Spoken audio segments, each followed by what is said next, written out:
If you haven't already, please take a second to subscribe to the channel, and also don't forget to click on the notification bell so you'll be up to date on all videos released from the Everything Network. Although excluded from the Mafia's ruling class, Meyer Lansky was mixed up in many deals with mob leaders and reflected their self-confidence at mid-century.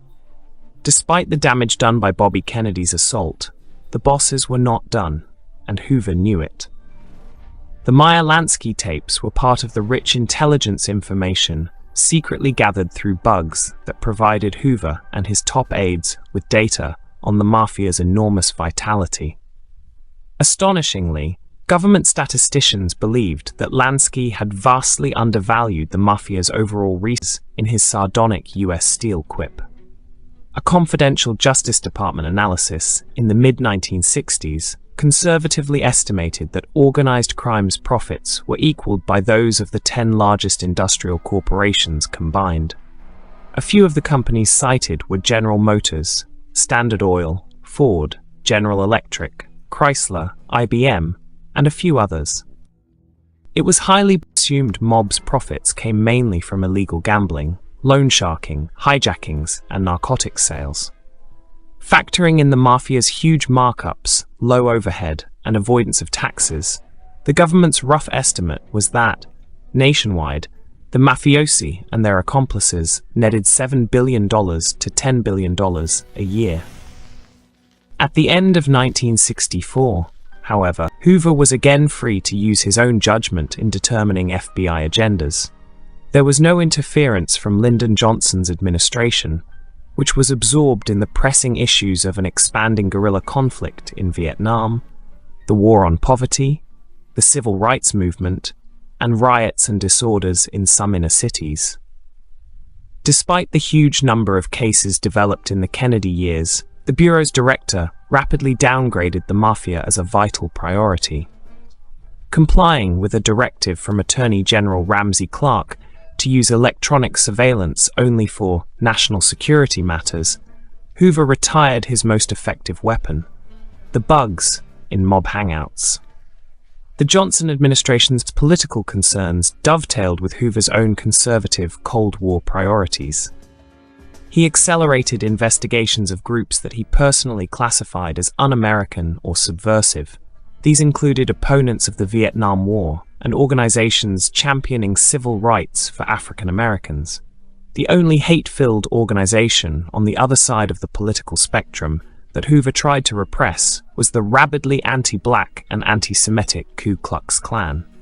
A new tactic, COINTELPRO, FBI speak for Counterintelligence Program, was established to monitor and disrupt groups Hoover looked upon unfavorably.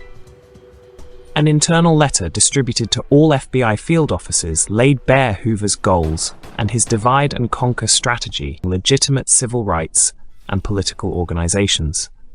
The purpose of this program is to expose, disrupt, and otherwise neutralize the activities of the various New Left organizations, their leadership and adherents. In every instance, consideration should be given to disrupting the organized activity of these groups, and no opportunity should be missed to capitalize on organizational and personal conflicts of their leadership. By the mid-1960s, Hoover's force of almost 8,000 agents did occasionally arrest blundering minor mobsters whose mistakes could not be ignored.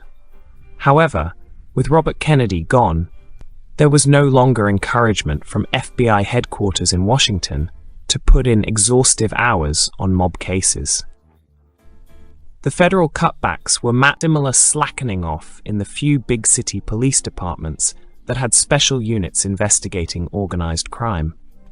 Robert Kennedy's drive, combined with Joe Valachi's compelling testimony, had temporarily persuaded high-ranking police officials in New York of the Mafia's extensive threat. With Kennedy gone from Washington, New York detectives Ralph Salerno and Remo Franceschini saw interest in the Mafia at the top police department echelons, the brass, gradually diminish in New York. Franceschini's investigations and wiretaps of gambling activities in the Bronx convinced him that sophisticated, organized crime elements were running multi-million-dollar networks. A chief in the Central Intelligence Bureau, the Bureau, rejected Franceschini's request to expand his investigation, insisting that the Mafia was a fictional delusion. The chief thought Italian hoods were just a couple of guys rubbing two 50-cent pieces together, Franceschini recalled. Many of these and intelligence cases, legal gambling. It was one of the easiest crimes to investigate, even though those arrested were usually petty runners, collectors of bets, and bookkeepers who got off easy with fines or light sentences. One method of unearthing tips about gambling operations was bugging and wiretapping social clubs, mafiosi gathering spots in predominantly Italian-American neighborhoods. The clubs were storefronts converted into private dens where made men and wannabes could drink espresso, play cards, gossip with their pals, and plan their activities before heading out for the day's illicit work. In many respects, the clubs were American mobsters' versions of cafes in Sicilian village squares. Central Intelligence investigators in the summer of 1964 were listening to a bug and a wiretap in Salvatore Big Sam Cavalieri's club, a Lucchese family rendezvous in East Harlem. Cavalieri was a Lucchese soldier overseeing a large-scale numbers and sports betting complex of more than 50 bookies. Like the FBI, the CIB used bugs primarily for intelligence purposes, though New York state law allowed tapes to be used as court evidence under restricted conditions. Seemingly unconcerned about electronic eavesdropping, the leading lights in Big Sam's place talked openly, and their conversations often allowed the police to puff up arrest statistics by raiding several of Cavalieri's gambling parlors. More useful to CIB detectives than the low-level collars were the insights they picked up through secret microphones about the family's culture and connections. Carmine Tramunti, a top capo, showed up at Cavalieri's club and telephoned a soldier about an assignment for his crew from none other than Tommy Three Finger Brown, the boss of the family. Tramunti did not specify details about the job, but said gravelly, "He wants us to do it." Franceschini, at a plant, a listening post a few blocks away, heard the exchange. Tramunti's tone clearly overflowed with reverence and pride at being selected for the job. Franceschini said. That same summer, the detective telephoned Gilly Rizzo, the proprietor of July's, a trendy midtown restaurant, and a friend of Frank Sinatra. "Hey," Tramunti said to Rizzo, "the feast is on. Back at the social club, we're going to have some steaks, we're going to have some sausage. Why don't you come on up? Bring the ball players up too." Franceschini was aware that some New York Yankee players often stopped by July's. "Oh yeah," Rizzo replied. "Frank's in town. Maybe I'll bring Frank up." Several hours later, according to police surveillance logs, Sinatra showed up with Rizzo at the social club for an impromptu meal with leading members of the Lucchese crime family. Wise guys from all over town streamed into the club to shake hands and speak with Sinatra. After Sinatra left, one of the neighborhood wannabes who served him drinks called his grandmother with the exciting news of the singer's visit. "Frank Sinatra gave me a $50 tip," he exclaimed. New York's police headquarters simply disregarded the intelligence that investigators were compiling of the Mafia's growing affluence and its indifference to law enforcement. A wave of frustration and cutbacks hit the CIB, the only group responsible for keeping an eye on the families, as officials turned to new commitments. Duplicating the FBI's fear of political and civil unrest by opponents of the Vietnam War, the department organized a hand unit, the Bureau of Special Services Investigations. Many officers assigned to the ominous-sounding BOSSI, also known as the Red Squad, believed their main tasks were to destroy terrorist radical organizations, prevent riots in Black and Hispanic neighborhoods, and investigate groups supposedly dedicated to assassinating cops. Franceschini and other Mafia specialists were transferred to the Red in the mid and late 1960s.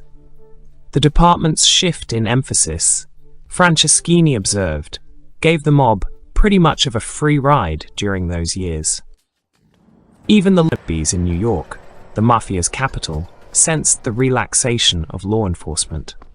Living in the moment, mobsters and their associates came up with a popular slang name for themselves: wise guys.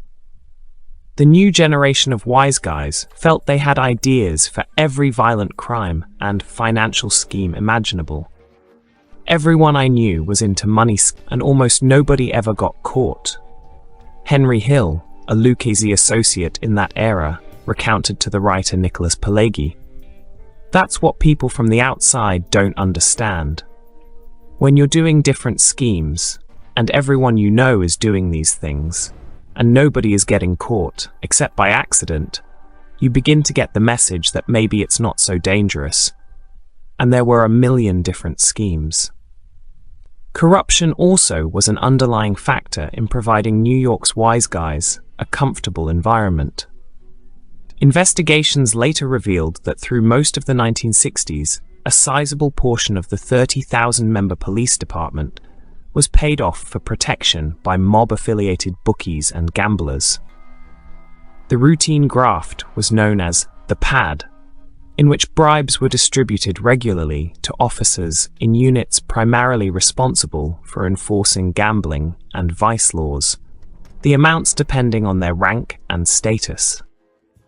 Supervisors who accepted occasional or systemic bribes, Ralph Salerno said, did not want to be told by members of his anti-mafia squad that the bribers were organized crime ogres and monsters with blood on their hands. Very few people in the department wanted to believe the mafia existed and were as powerful as they were. They simply wanted to picture them as bookies and gamblers, not as murderers and drug dealers. Nevertheless, Salerno's understaffed unit kept a watchful eye on the mob, and its digging and surveillance work was tolerated, if not encouraged, by the police brass. Why didn't they squash us? You got to have some guys who are honest and breaking balls. It allows the dishonest ones to say to the bad guys, "We will protect you from the ball breakers." The more balls I broke, the more money I made for them, Salerno commented wryly. More than one mafioso racketeer chastised Salerno for investigating fellow Italian Americans. They complained, "Why does it have to be one of your own kind that hurts you?" Salerno would, "I'm not your kind, and you're not my kind. My manners, morals, and mores are not yours. The only thing we have in common is that we sprang from an Italian heritage and culture, and you are the traitor to that heritage and culture, which I am proud to be part of." A native New Yorker, Salerno's first knowledge of the mob's terrifying aura came from frightening events in the lives of his immigrant parents. Before his birth, they lived in Mafia-dominated East Harlem. One summer day, his mother, while buying ices for her 4 older children from a street vendor, witnessed the shooting murder of a hood known as Charlie the Dude by another neighborhood gangster called Mickey Icebox. That, Salerno said, "A guy, a paisano, from my father's hometown in Italy, came to their apartment with a message from my father.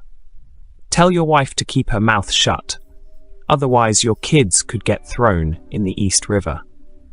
Salerno said his mother was consumed by anxiety for months, fearful that Mickey Icebox would be arrested and that she would be tagged as an informer and her children killed.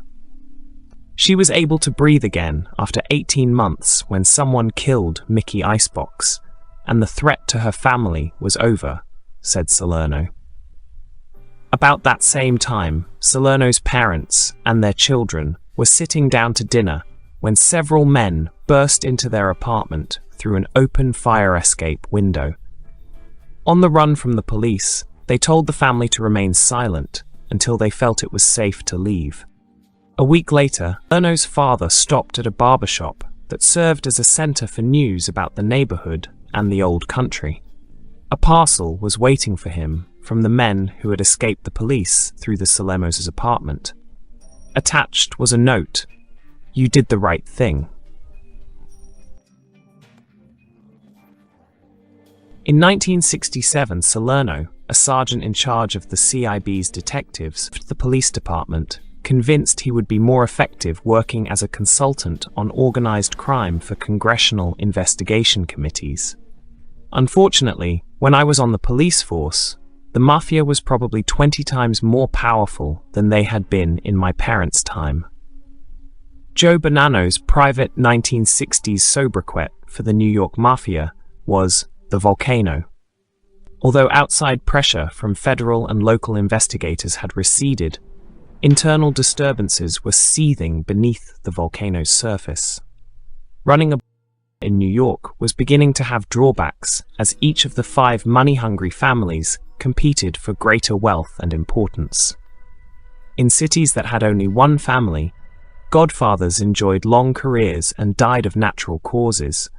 Bonanno later wrote about that era. In New York City, however, where strife was almost routine, fathers led precarious lives. Cancer on June 11, 1962, of Joe Profaci, Bonanno's fellow godfather and closest ally, suddenly undermined his position as a commanding force on the commission and in New York's unpredictable underworld. Bonanno was the last of the 1931 bosses still alive and active, and Profaci's death abruptly and decisively shifted the balance of power on the commission to the tandem of Carlo Gambino and Tommy Lucchese. The imprisoned Vito Genovese maintained de facto control of his family, and Bonanno expected that his delegates in a showdown would side with the Genovese-Lucchese alliance.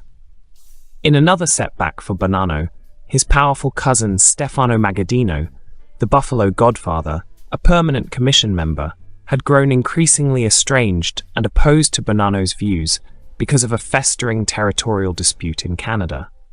Bonanno was maneuvering to expand his criminal empire into Magaddino's backyard in Toronto. He's planting flags all over the world. Magaddino was heard on an FBI bug, fuming about his cousin's attempts to muscle into areas in California and Canada open by the commission. Magaddino was right. After 30 years as a boss, and still a relatively young 58, Bonanno had lost none of his cunning or ambition to remain on top of the Mafia pyramid. His first move was to support Joe Magliocco, Profaci's brother-in-law and underboss, as the new head of Profaci's Borgata, although Magliocco's claim to the title was shaky. Profaci's last years had been troubled by a revolt led by Crazy Joey Gallo and his brothers, Albert Kid Blast and Larry, contract killers for Profaci. They considered Profaci a voracious despot and wanted a larger share of the family's spoils for carrying out the family's essential work of murders and beatings. The Gallos were believed to have been the core of the barbershop hit team that assassinated Albert Anastasia in 1957. Headlined as the Gallo Wars, the brothers' insurrection was the first series of discipline in a New York family since the bloody struggles in 1930 and 1931. The conflict was unresolved at the time of Profaci's death, and the Gallos' refusal to accept Magliocco as their boss encouraged Gambino and Lucchese to deny Magliocco, Bonanno's candidate and ally, a seat on the commission. Bonanno's solution to his and Magliocco's roadblocks, according to most Mafia investigators at the time, was to eliminate by murder his main rivals, Gambino and Lucchese. The experts speculated that he also wanted his cousin Magaddino executed. Grateful for Bonanno's support, Magliocco went along with the plan and gave the multiple hit contracts to Joseph Colombo, a loyal Profaci capo with a deserved reputation for violence. By deviously using Magliocco and Colombo as fronts for removing his enemies, Bonanno thought the bloodbath would not be traced to him. Joe Colombo was 40 years old, experienced and wise enough to comprehend the feat of devising a double or a triple execution of godfathers, and he sensed which bosses had the upper hand in the internal struggle for dominance in New York. He reached out to Gambino, not to kill him, but to warn him of Bonanno and Magliocco's machinations. Armed with Colombo's evidence, Lucchesi and the rest of the commission summoned Bonanno and Magliocco for a mob trial. Magliocco, physically ailing and betrayed by one of his own capos, readily confessed and pleaded for mercy. Instead of a bullet in the back of his head, he was banished from the Mafia for his lifetime. Acting as if the commission was subject to audits, the Godfathers fined Magliocco $43,000 to cover the costs incurred in investigating the complaints against him and Bonanno. The disgraced Magliocco assembled his loyal capos in September 1963 to announce a ceasefire in the war with the gallows and to tell them that the commission had deposed him as Profaci's heir. Within a year, he was dead of a heart attack. Gambino and the remaining bosses rewarded Colombo for being an ace stool pigeon and perhaps saving some of their skins by anointing him boss of the old Profaci family with a seat on the commission. Joe never showed up for a confrontation with other commission godfathers. He went on the lam, hiding out in California and in Canada, while exploring opportunities for poaching on rackets in those areas. He left his New York operations to trusted aides and appointed his eldest son, Salvatore Bill, as the family's consigliere. California loomed large in Bonanno's plans. Tremendous wealth was being generated in Southern California, and Bonanno felt that Frank DeSimone, the boss of the Los Angeles family, had failed to exploit it. Bonanno plotted to replace DeSimone and his crew with Bill, who would provide better leadership, and 40 soldiers who would generate larger profits. As a commission member, Bonanno already had some oversight responsibilities in California of small families operating in San Francisco and San Jose. By seizing control over Los Angeles, Bonanno believed he would dominate Mafia activities on both coasts. Tapes were still spinning, and agents got an earful about Bonanno's conflict with the commission from a bug installed in the headquarters of Simone Sam the Plumber de Cavalcante, the boss of a New Jersey family based in Elizabeth. Talking with a capo in his family, Joseph Sfera, on August 31, 1964, De Cavalcante mentioned Bonanno's difficulties. The commission don't like the way he's comporting himself. De Cavalcante added that Bonanno had promoted Bill to consigliere, and that the son also had angered the commission by refusing to appear before it when summoned for questioning. Well, he made his son consigliere, and it's been reported, the son, that he don't show up, De Cavalcante explained. On September 21, 1964, De Cavalcante outlined to Joseph Ziccarelli, a Bonanno soldier, why the all-powerful commission balked at Magliocco's attempt, with Bonanno's backing, to become a boss. The commission went in there and took the family over. Joe Magliocco took over as boss, and they threw him right out. The Genovese family hierarchy also lined up against Bonanno. On an FBI bug in September 1964, Tommy Ryan Eboli told Vito Genovese's brother Michael that Bonanno was creating a rift that could destroy the Mafia or make it as divisive as other ethnic gangs. If one member can dispute a commission order, you can say goodbye to Cosa Nostra, because the commission is the backbone of Cosa Nostra. It will be like the Irish mobs who fight among themselves, and they, the Italians, will be having gang wars like they had years ago. In Chicago, an FBI bug heard Sam Giancana's solution to Bonanno's refusal to appear before the commission. Don't send him another message. Kill him. Joe Bonanno had another problem. He was the only major mob figure that was endangered by the anti-racketeering organized crime bills steered through Congress by Robert Kennedy before he resigned as Attorney General. A grand jury impaneled by Robert M. Morgenthau, the aggressive U.S. Attorney in Manhattan, subpoenaed Bonanno for a round of questioning. On the night of October 20, 1964, the day before he was to testify or face possible imprisonment for contempt, Bonanno had dinner with 3 of his lawyers in Manhattan. Afterward, he and attorney William Maloney taxied to Maloney's apartment building on Park Avenue and 36th Street, where he was going to spend the night. It was close to midnight and raining. Bonanno stepped out of the cab to pay the fare when, he later claimed, he was grabbed by two strong-armed men who warned, "Come on, Joe, my boss wants you," and shoved him into the rear of a waiting car. Maloney told that when he ran over to intervene, shouting at the two men, one of them fired a warning shot to scare him off. In his autobiography, published 2 decades later, Bonanno asserted that his kidnapping was carried out by men who worked for his cousin, Stefano Magaddino. Forced to crouch on the car's floor, he was driven to a farmhouse in a rural area in upstate New York, where his cousin warned him that he had fallen into disfavor because the commission considered him power-hungry. Bonanno's account was vague. He said his captors held him for 6 weeks, then drove him at his request to Texas and released him unharmed. Free again, he grew a beard to disguise his appearance and spent 19 months in hideaways in Tucson and in New York. What really happened to Bonanno during his disappearance is a mystery. What is clear is that without notice, he surfaced in May 1966 with his lawyer at the federal courthouse in Manhattan's Foley Square, with the terse explanation that he had been abducted 2 years previously.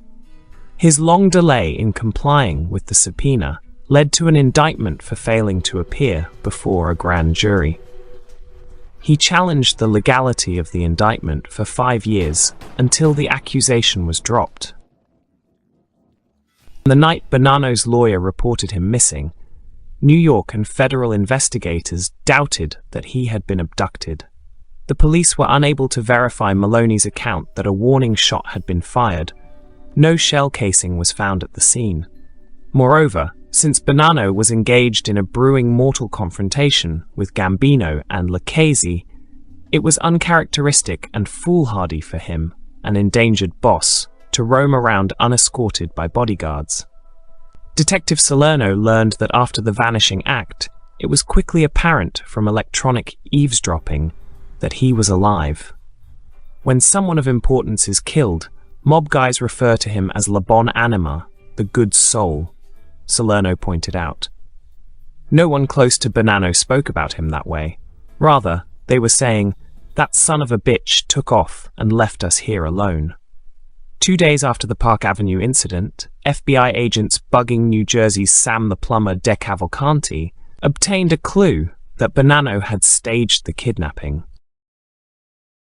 Discussing Bonanno with one of his lieutenants, Majuri, De Cavalcanti said that the New York bosses were mystified and knew nothing about the disappearance. "Then he must have done it," Majuri replied, reinforcing the suggestion that the abduction was a fake. Most investigators theorized that Bonanno had 2 compelling reasons to get away from New York. He wanted time to work out a truce or a peace pact with his enemies on the commission, and he feared an indictment by Morgenthau's grand jury. During his absence, Gambino and Lucchese happily incited turmoil in the Bonanno family by encouraging dissidents to oppose the surrogate leadership of Bill Bonanno. The son was resented by old-timers in the family, who believed he had not earned his spurs as a proven leader. While Bonanno was missing, there were several casualties in the conflict for control of the mob. The battles were headlined as the Bananas War. Bonanno's surprise reappearance in May 1966 was probably propelled by an attempted ambush of his son 5 months earlier. Showing up for a nighttime meeting in Brooklyn, Bill and his bodyguards were greeted by a hail of gunfire. No one was hit, but at least 20 shots were fired, and the police recovered 7 handguns tossed onto the pavement. Soon after his return to New York, Bonanno, after 35 years as an indomitable boss, conceded defeat. Even one of his closest lieutenants, Gasparino di Gregorio, the best man at his wedding, and Bill Bonanno's religious godfather, had defected to lead the internal opposition against him. Bonanno had overreached in his clash with the Commission, and it crushed him, retaining its prerogative to confirm the selection of bosses and its power to determine expansion rights. In a deal with the Commission, Bonanno was allowed to abdicate and retire peacefully as the head of the gang that once was the nation's most powerful mob organization. He sold his regal house in Hempstead, Long Island, and a 14-room farmhouse near Middletown, New York. Severing all ties to New York, he exiled himself to Tucson, where he had maintained a home for health reasons since the early 1940s. Although he was finished as a majestic godfather in the East, Don Pepino continued to dabble in lesser rackets in Arizona and California with his sons. The last of the original Commission members, he began planning his memoirs, a document that would lead to far-reaching complications for himself and other mobsters. Bonanno's lust for power cost him his life. Years after the episode, Ralph Salerno learned that the Commission, after much debate, gave Bonanno a pass because he was one of the Mafia's founding fathers and because he pledged never to meddle again in mob affairs in New York or other Cosa Nostra centers of power. If he dared to return to New York, he would have faced an automatic death sentence. Salerno and other investigators believed that the Commission godfathers also realized that killing one of their own would be a precedent that endangered themselves. In the late 1960s, with the brief and minor Bananas War over, and with barely any concern about law enforcement interference, Mafia leaders could conduct their businesses with equanimity.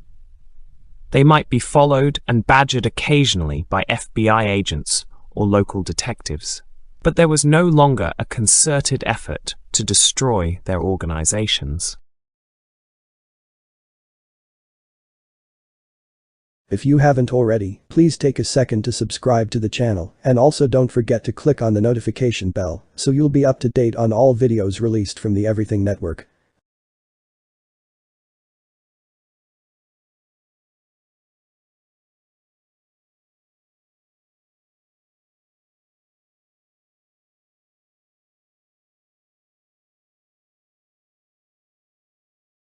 If you haven't already, please take a second to subscribe to the channel, and also don't forget to click on the notification bell so you'll be up to date on all videos released from the Everything Network.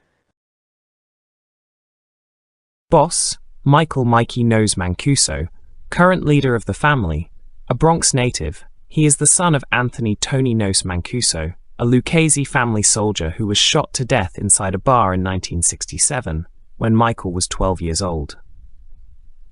He became affiliated with the East Harlem Purple Gang in his early adulthood and was injured in a shootout with a rival crew in Williamsburg, Brooklyn in 1976, subsequently being arrested on weapons charges, for which he would be convicted 2 years later.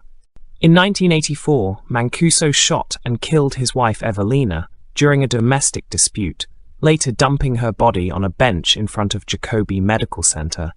He was convicted of manslaughter in 1986 and sentenced to 10 years in prison, being released in 1996. After regaining his freedom, he became a member of the Bonanno family and acted as a conspirator in the murder of Capo Gelando, George from Canada, Siasia, in 1999. In 2004, Vincent Vinnie Gorgeous Bassiano promoted Mancuso to acting underboss, then to acting boss, after Bassiano was arrested on racketeering charges in November of that year. On November 30, 2004, acting on Bassiano's orders, along with Capo Dominic Cicale and soldier Anthony A. Aiello, he had associate Randolph Pizzolo killed for infuriating Bassiano.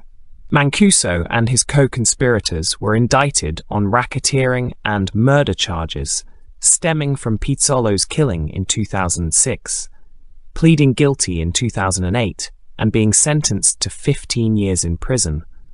Authorities believe he was appointed as official boss of the family after he began serving his sentence, and he controlled the organization from prison through a series of acting bosses. Mancuso was released from prison on March 12, 2019, with 3 years conditional release to serve. Highly on parole, he regularly met with fellow mobsters and associates, and he was arrested on supervised release violation charges on March 15, 2022. After pleading guilty, Mancuso was sentenced to 11 months in prison and another 3 years supervised release on July 28, 2023, and he surrendered to prison authorities on September 6. He is currently incarcerated at FCI Allenwood Low, Pennsylvania, and is scheduled for release on August 4, 2024. Acting boss Johnny Skyway Palazzolo, current de facto leader for Michael Mancuso, a fellow member of the family's Bronx faction, Palazzolo was inducted into the organization in 1977 and remained active in criminal activity ever since, mainly operating extortion, loan sharking, and fraud rackets. In 1978, he served as a backup shooter in the attempted murder of associate Anthony Coglator, who was shot 11 times as he entered the driveway of his Staten Island home as retribution for having tried to kill a member of the family. Palazzolo was also involved in the murder of soldier Russell Morrow in 1991, luring him to the Black Eagle Social Club in Astoria, Queens, where soldier Joseph Joe Desi DeSimone and associate Peter Petey Boxcars Cosoletto shot him to death, with Palazzolo cleaning up the scene and disposing of Morrow's corpse. In 1994, he was convicted of interstate theft and sentenced to 2 years in prison, though he was later found guilty of running a loan sharking ring from inside FCI Allenwood Low, along with his father James and his son James Pallas, and his sentence was extended by 57 months. In 2004, Palazzolo was indicted along with acting boss Tony Green Urso and 25 other defendants on racketeering and murder charges. He pled guilty to conspiring to murder Mauro and was sentenced to 10 years in prison, as well as being fined $100 in 2006. Upon his release in 2014, Palazzolo was promoted to street boss, but was arrested a year later for violating his parole due to having met with family members Fat Anthony Robito and Frankie Boy Salerno. He was sentenced to 1 year in prison. In 2019, Michael Mancuso named Palazzolo acting boss to replace Joseph Joe C. Camerano Jr., whom he had recently shelved. Underboss Johnny Joe Spirito. Longtime family member, Spirito was involved in the 1999 murder of Captain Gerlando Sciascia and was sentenced to 20 years in prison after conviction. Former family underboss Salvatore Vitale provided testimony to convict Spirito. He was released from prison on supervised release on September 1, 2020. Spirito is currently a target of the supervised release investigation of family boss Michael Mancuso and has been cited as the family's number 2 consigliere Vincent Vinny TV. Badalamenti became family consigliere in 2019. He is the former capo of the Bensonhurst crew. Badalamenti has served as the former acting boss and consigliere. In December 2009, Badalamenti was found with Staten Island-based Captain Anthony Calabrese and soldier Johnny Green Farriseth meeting at a Bensonhurst storefront. He served as acting boss from early 2010 until 2012, when he was imprisoned. Little Anthony Pipitone, captain operating in Queens, Brooklyn, and Long Island, on October 7, 2009, Pipitone was indicted along with Capo Joseph Sammartino, Capo Anthony Sclafani, acting captain Joseph Loiacono, soldiers Frank Pastore and Paul Spina, among other members on racketeering charges.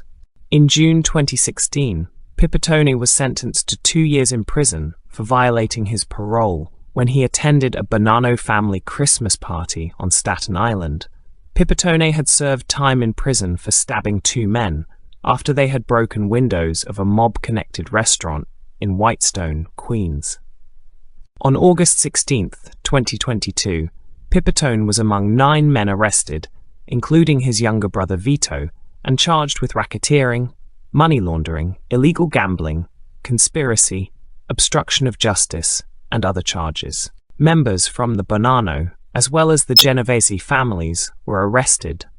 The group used front businesses in Queens and Long Island to launder illegal profit. Pipitone was released on $2 million bond.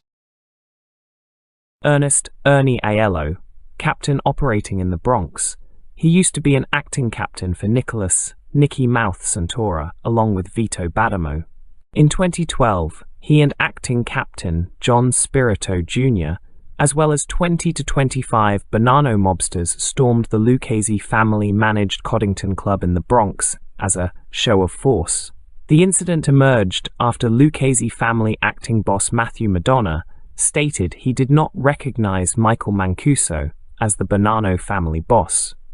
On July 9, 2013, Aiello and 8 other Bonanno family mobsters, including Santora and Badamo, were indicted on enterprise corruption, gambling, loan sharking, extortion, and drug trafficking charges.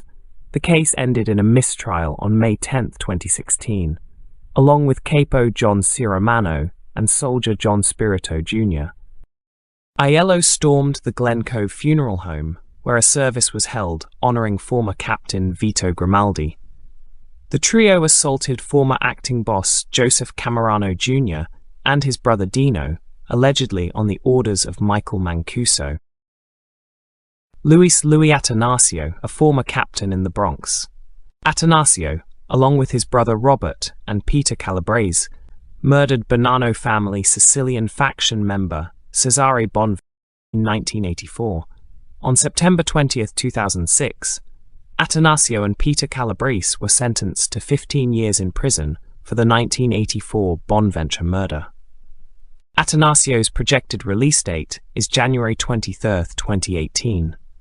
His brother, only an associate of the Bonanno family, was sentenced to 2 years of supervised release and ordered to home confinement with GPS monitoring for the first 6 months by senior United States District Judge Nicholas Garofis.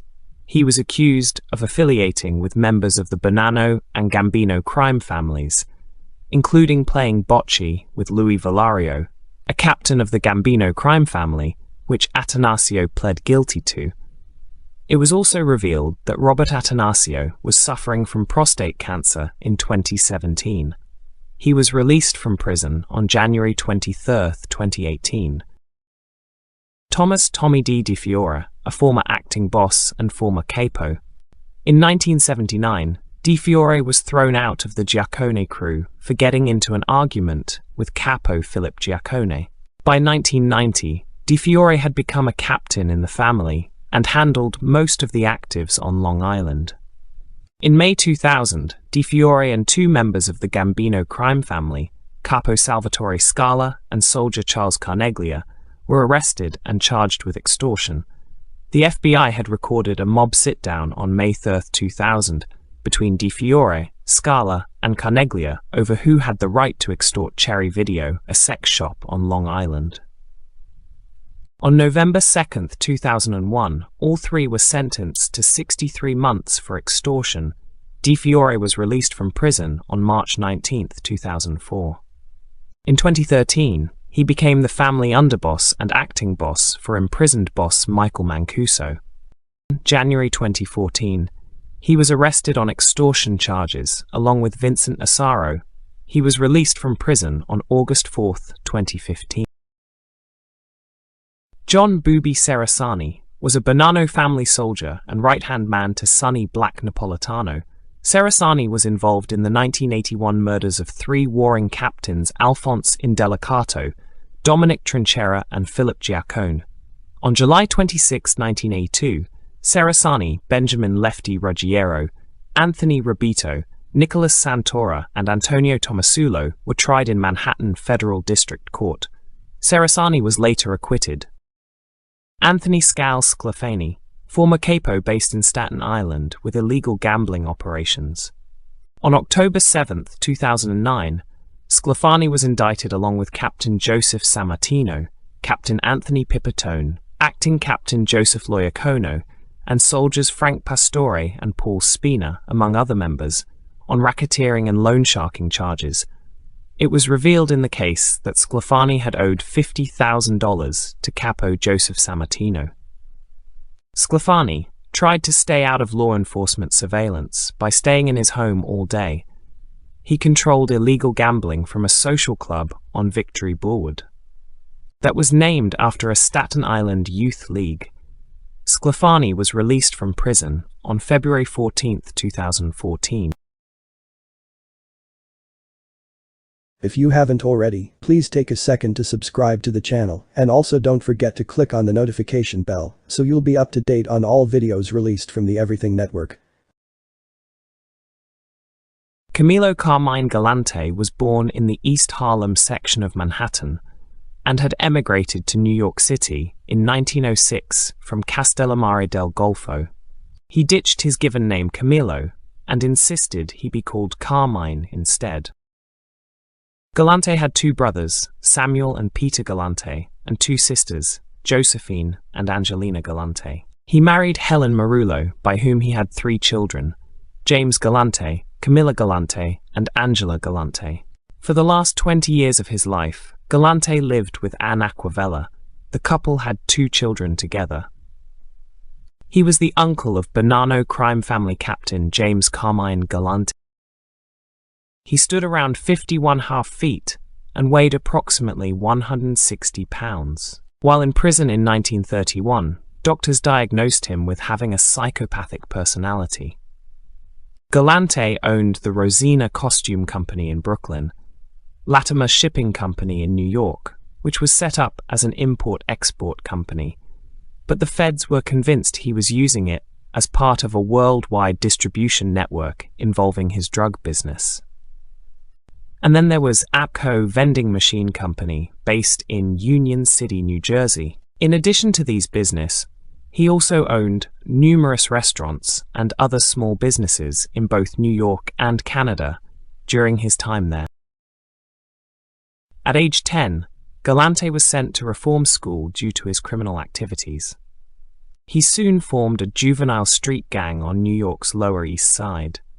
At various times, Galante attended public high schools, 79 and 120, but he dropped out of school for good at the age of 15.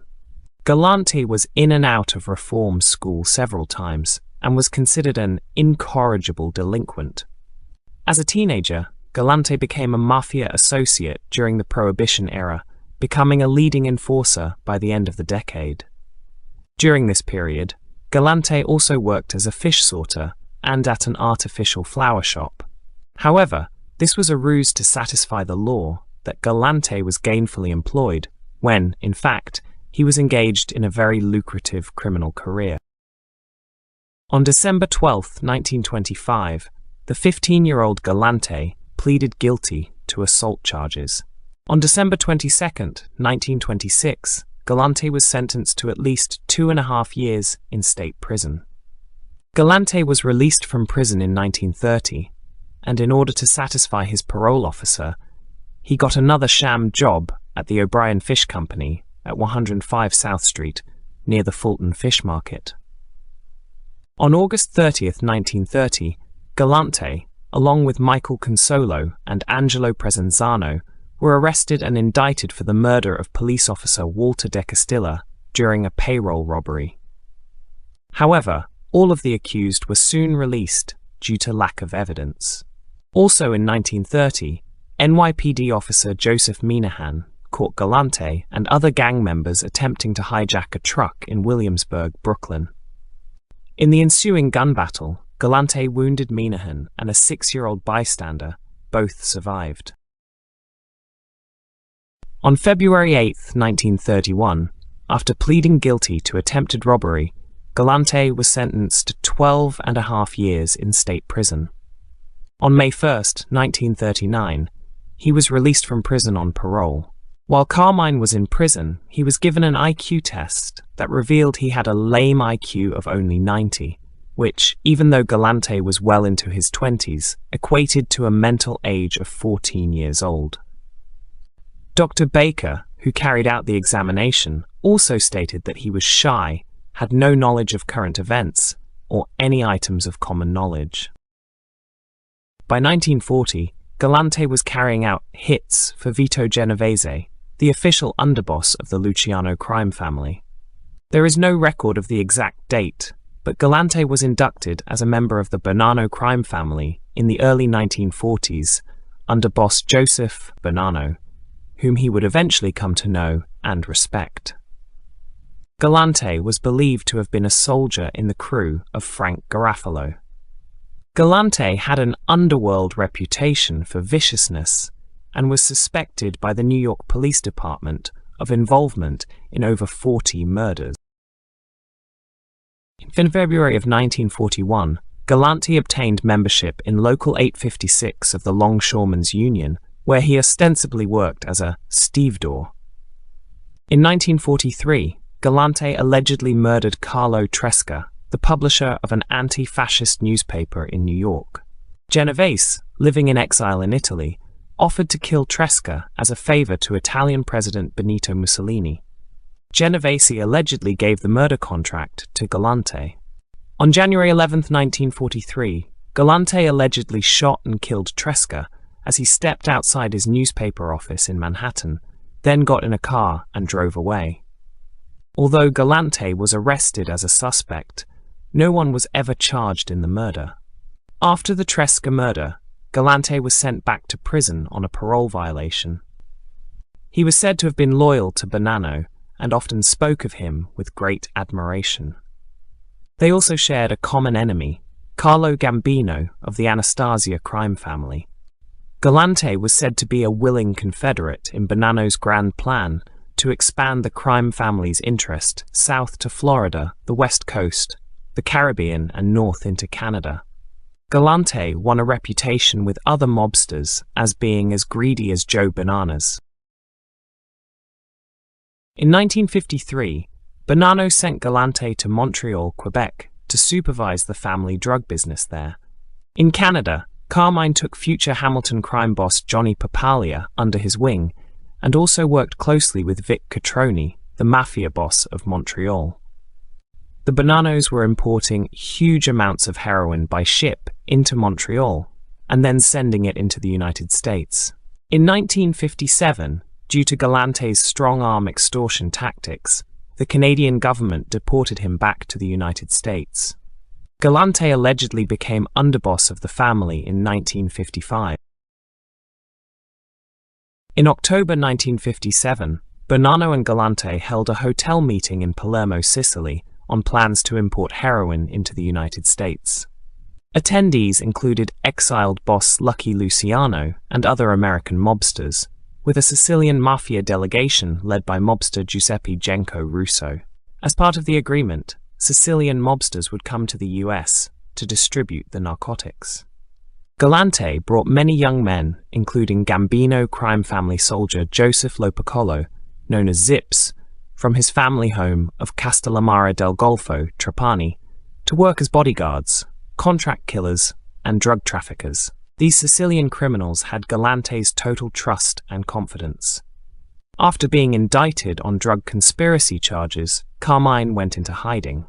On June 3, 1959, New Jersey State Police officers arrested Galante after stopping his car on the Garden State Parkway close to New York City.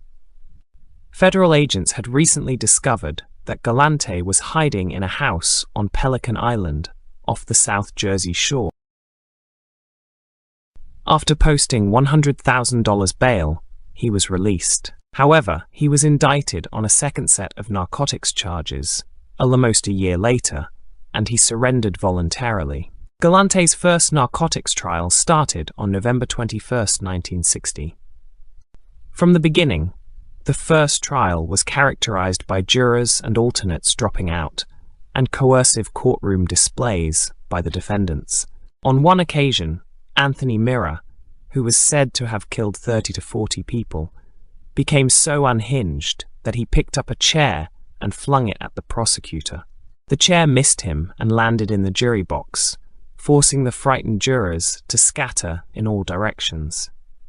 On May 15, 1961, the judge declared a mistrial. The jury foreman had fallen down some stairs at his house and was unable to continue the trial due to injury. Galante was sentenced to 20 days in jail due to contempt of court. On July 10, 1962, after being convicted in his second narcotics trial, Carmine was sentenced to 20 years in federal prison. Carmine served his sentence in high-level security prisons amongst the meanest and toughest criminals in the country, including some time on Alcatraz. But even behind bars, Galante showed authority. It didn't take long for everyone to know who he was, and to be careful not to cross him. In 1964, Bonanno further enraged the other mobs by plotting to eliminate most of the governing leadership of the rival families, which led to the famous Banana War that ended in the ruination of Bonanno's plans and his hopes to install his son as the successor as head of the crime family. Meanwhile, Galante plotted his strategy behind bars. He regarded no one in the Bonanno family as his equal and looked forward to accomplishing what his old boss had failed to do. Mainly, as he told others in the federal penitentiary at Lewisburg, Pennsylvania, he would make Carlo Gambino shit in the middle of Times Square. In 1964, Profassi Colombo crime family boss Joseph Magliocco unsuccessfully plotted to murder 3 rival members of the Mafia Commission.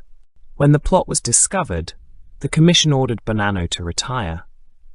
Over the succeeding 10 years, Bonanno tried to install his son, Salvatore Bonanno, as boss, while the commission tried to run the family with a series of ineffectual bosses. While in prison, Galante made it known that when he got out of prison, he was going to take control of the New York Mafia by the throat. In January 1974, Galante was released from prison on parole. In November 1974, the commission designated Philip Rastelli as the new official boss of the Bonanno family. However, Rastelli was soon sent to prison, and Galante seized effective control of the family. Underboss, Galante considered himself the rightful successor to Joe Bonanno. During the late 1970s, Galante allegedly organized the murders of at least 8 members of the Gambino crime family. One of those murdered was Joseph Lopiccolo, with whom he had an intense rivalry in order to take over a massive drug trafficking operation.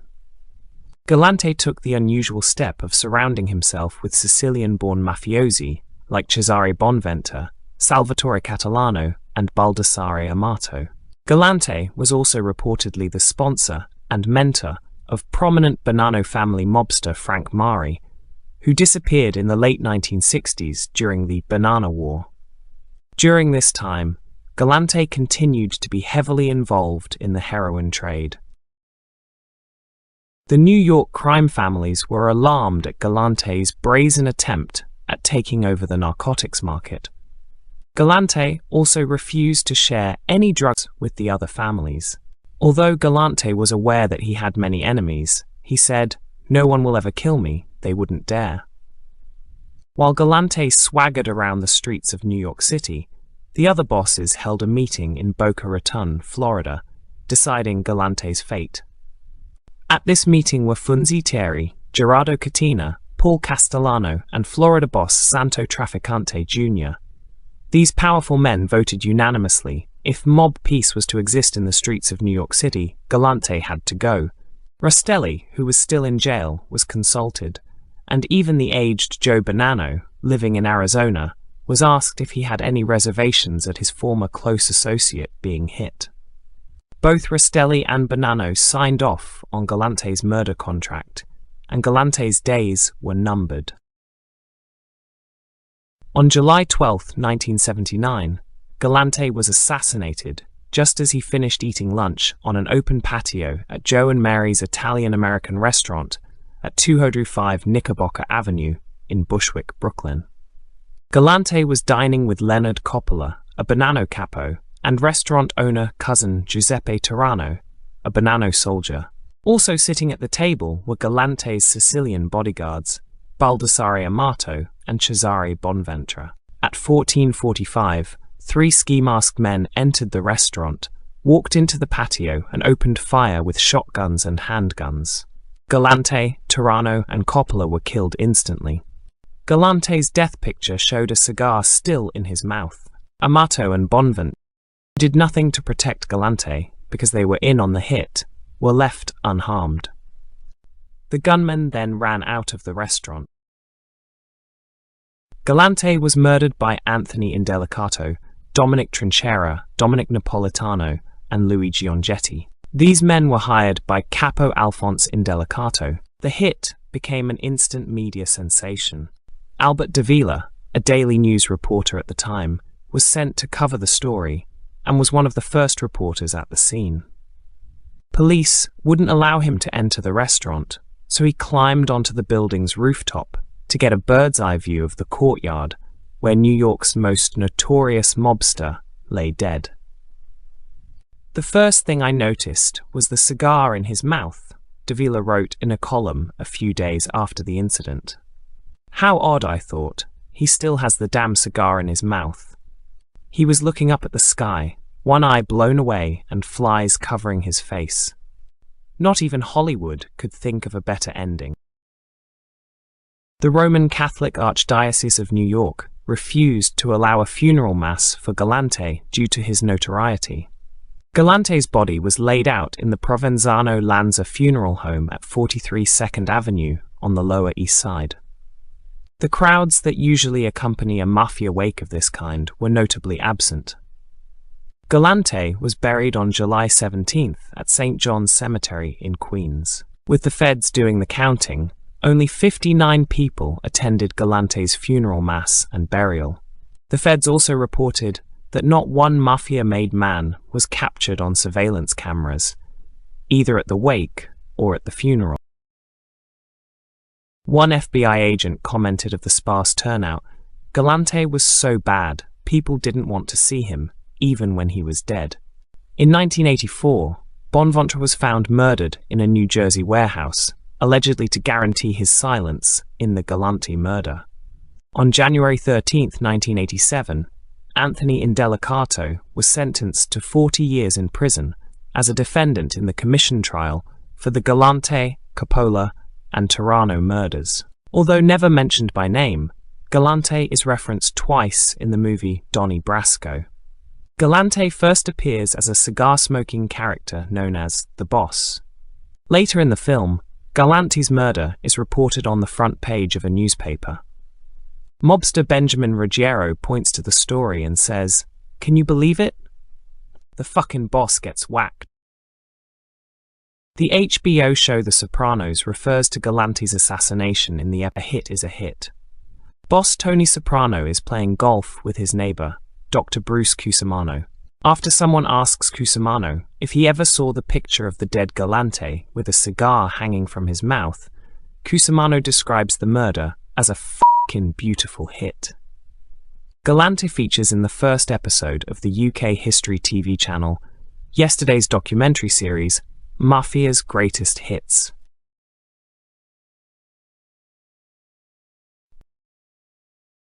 You're watching the Everything Network.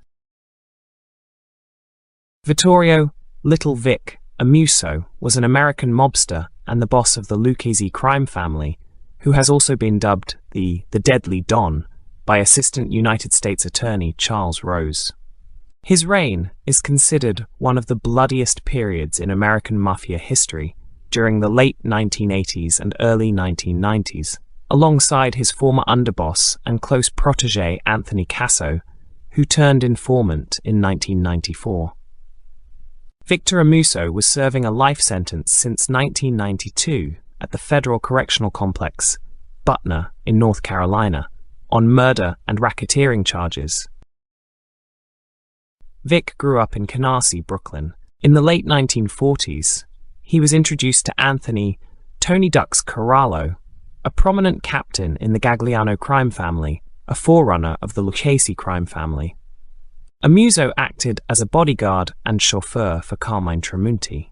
He later became an enforcer for Profassi crime family mobster Joseph Crazy Joe Gallo in Brooklyn. In the early 1960s, the Gallo brothers declared war against longtime crime boss Giuseppe Joe Profassi and the old Profassi faction of the family. Amuso would allegedly kill several members of the Profassi faction, but was sent to prison sometime in the early 1960s, along with Joey Gallo and a dozen others, for extortion charges. After Joe Gallo's release from prison in early 1971, the war would continue against the crime family as boss Joseph Colombo was shot. Months later, on April 7, 1972, Joe Gallo was shot to death in Little Italy, Manhattan, New York, while he was celebrating his birthday. Many Colombo crime family members, especially those from the old Gallo crew, defected to other crime families. Amuso went to the Lucchese family sometime during that year as an associate in the 19th Street crew, whose captain was Christopher Furnari. Furnari controlled New York District Council 9, which represented 6,000 workers who painted and decorated hotels, bridges, and subway stations in New York. He managed the council through the union secretary and treasurer, James Bishop, and Bishop's associate, Frank Arnold. Bishop and Arnold would pick up cash payments from the contractors, who charged a 10 to 15% tax on all major commercial painting jobs, and passed the payments to Furnari. The 19th hole, Furnari's social club, was the hub of criminal activity in Bensonhurst. Mobsters from every New York crime family conducted business in the club and socialized over food and drink. In the mid-1960s, aspiring mobsters Vittorio Vic Amuso and Anthony Gaspipe Casso joined Furnari's crew. He saw that both men could make money and were willing to use violence if needed.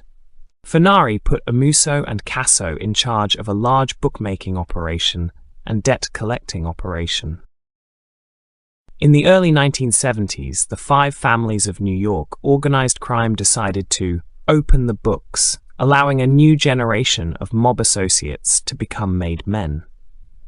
Furnari immediately sponsored Amuso and Casso for family membership, and then made them overseers of the Bypass Gang, a highly successful burglary ring.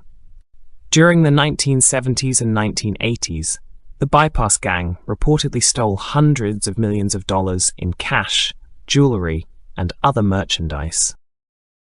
In January 1972, Furnari backed and sanctioned the squad of armed robbers who took the famed Pierre Hotel in Manhattan under siege and stole approximately $3 million in jewels and cash. The Pierre Hotel robbery stands as the largest unrecovered hotel robbery in history. The case was never solved. None of the perpetrators ever confessed to the heist, and only a diamond necklace, valued at $780,000, was recovered.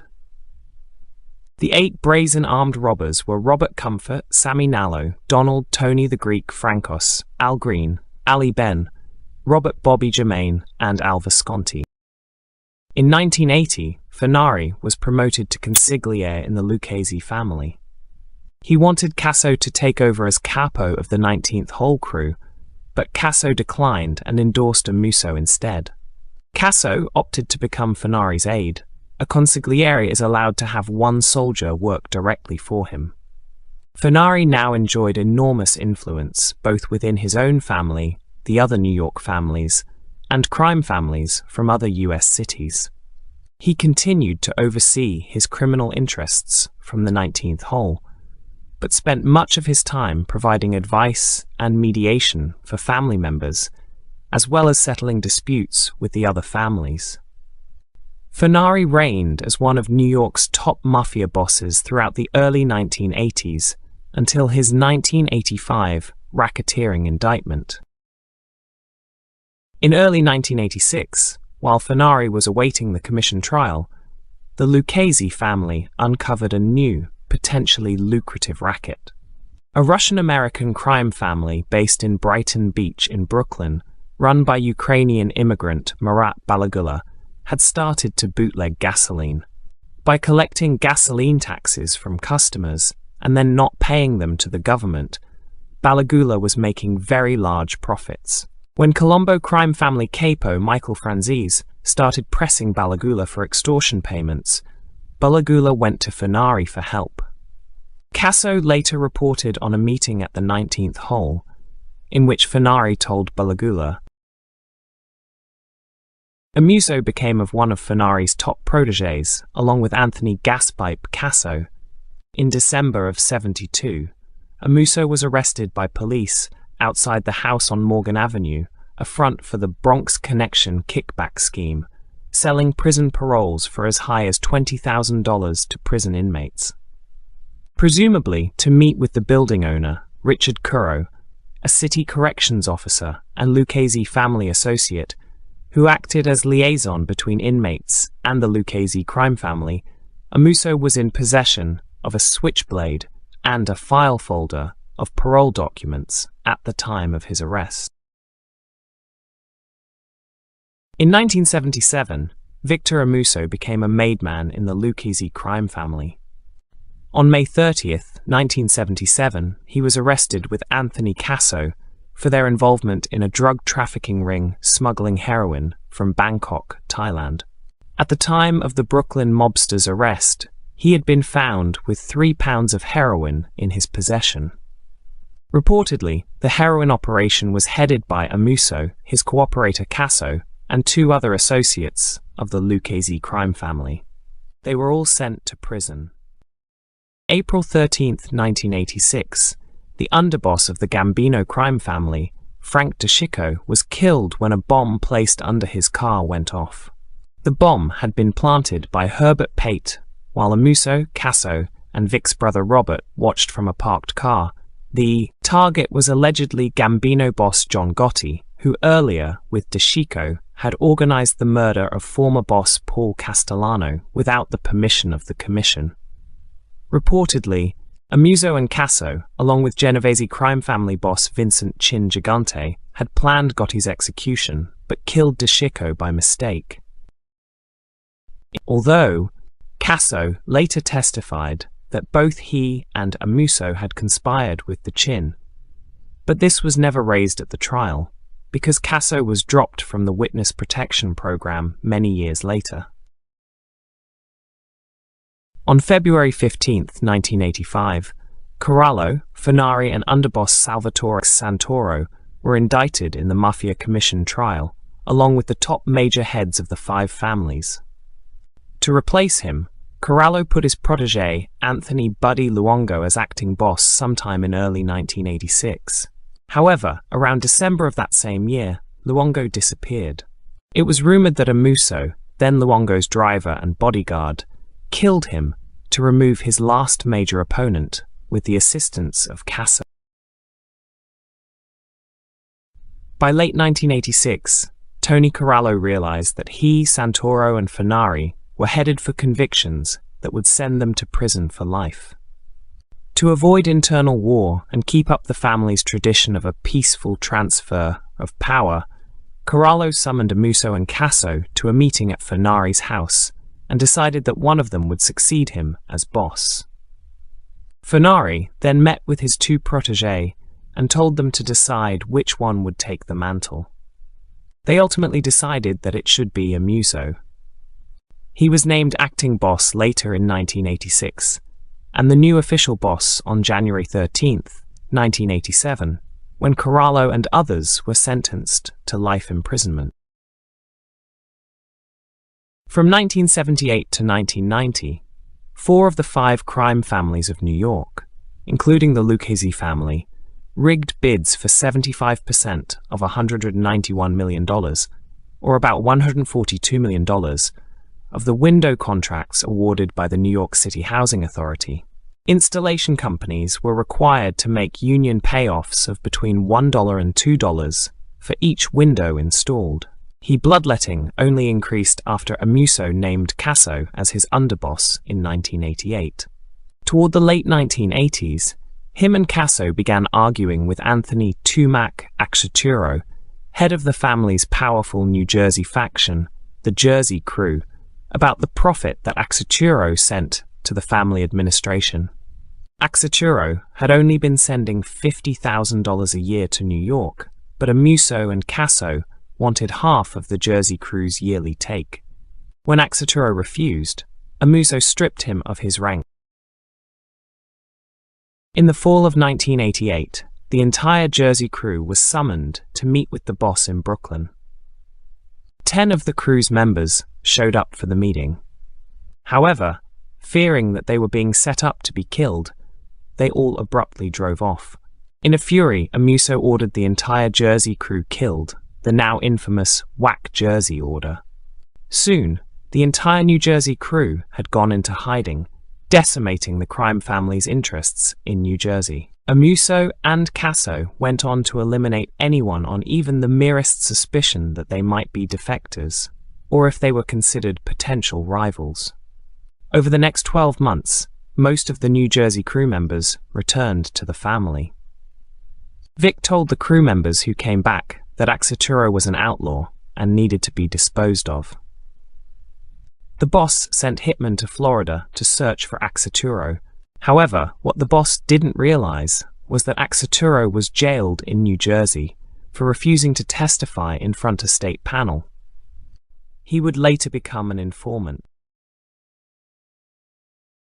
His former protege and longtime rival, Michael Mad Dog Taxeta, who was also despised by Amuso, he reputedly took over the Lucchese Jersey Crew in northern New Jersey toward his conviction in 1993, before Axaturo eventually agreed to become an informant. On May 30, 1990, Amuso and Casso were indicted as part of the Windows case racketeering investigation. Acting on prior knowledge, Amuso and Casso went into hiding. Amuso named Alphonse Little Al Diaco as acting boss. But the bloodshed of Vic Amuso and Anthony Casso wasn't over yet, as Captain Peter Fat Pete Chiodo was charged with violations of the RICO Act in 1991.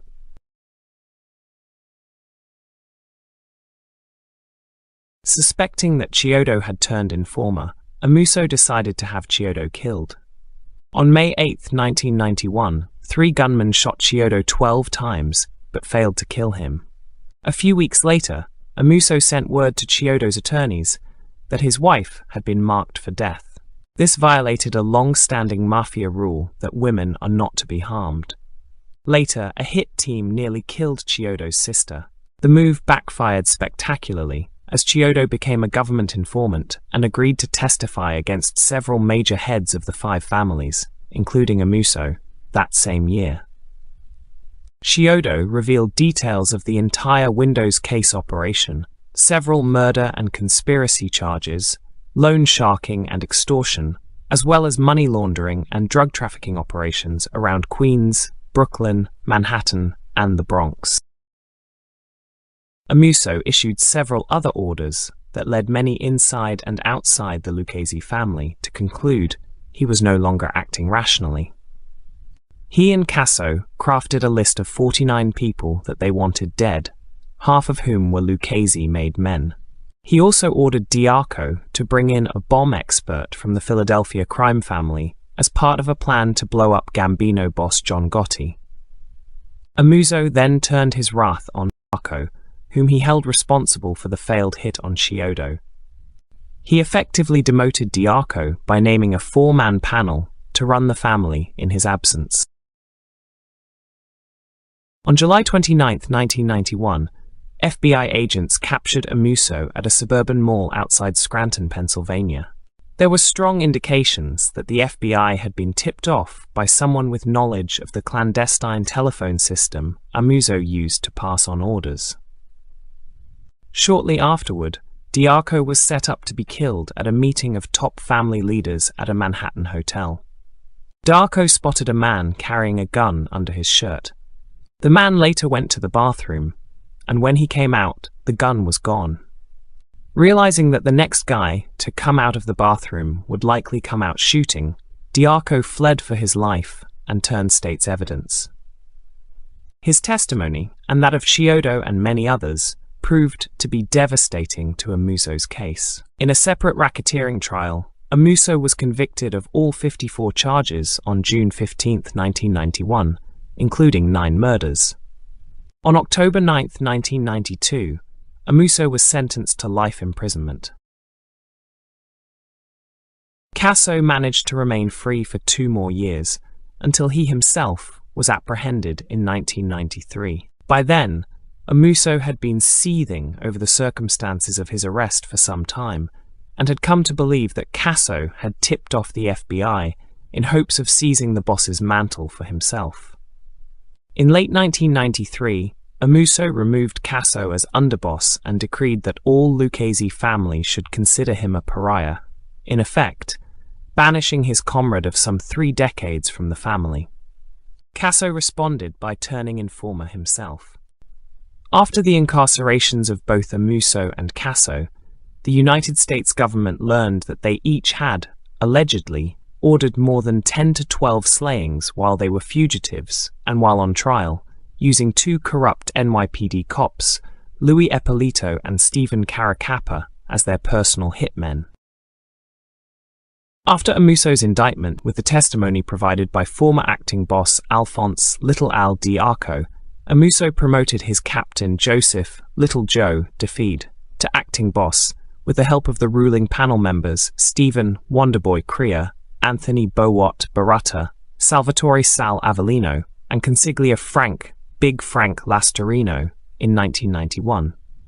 It was around this time that Lastarino used the indictments of Amuso and Anthony Gaspipe Casso to take advantage of the situation and gained much of the authority in the family when he aligned himself with Brooklyn faction leaders Georgie Neck Zappola, Frank Bones Papagni, Frank Gioia Jr. and George Conte.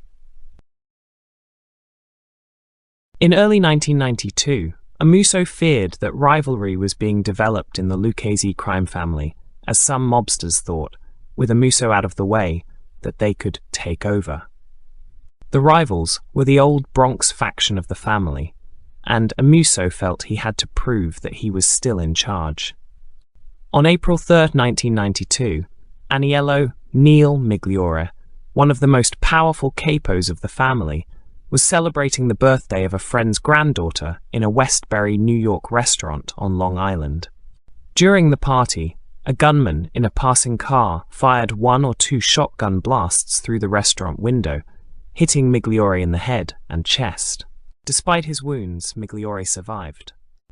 The attempt on his life did not sway Migliore away from the crime family, though, as he kept operating throughout the 1990s.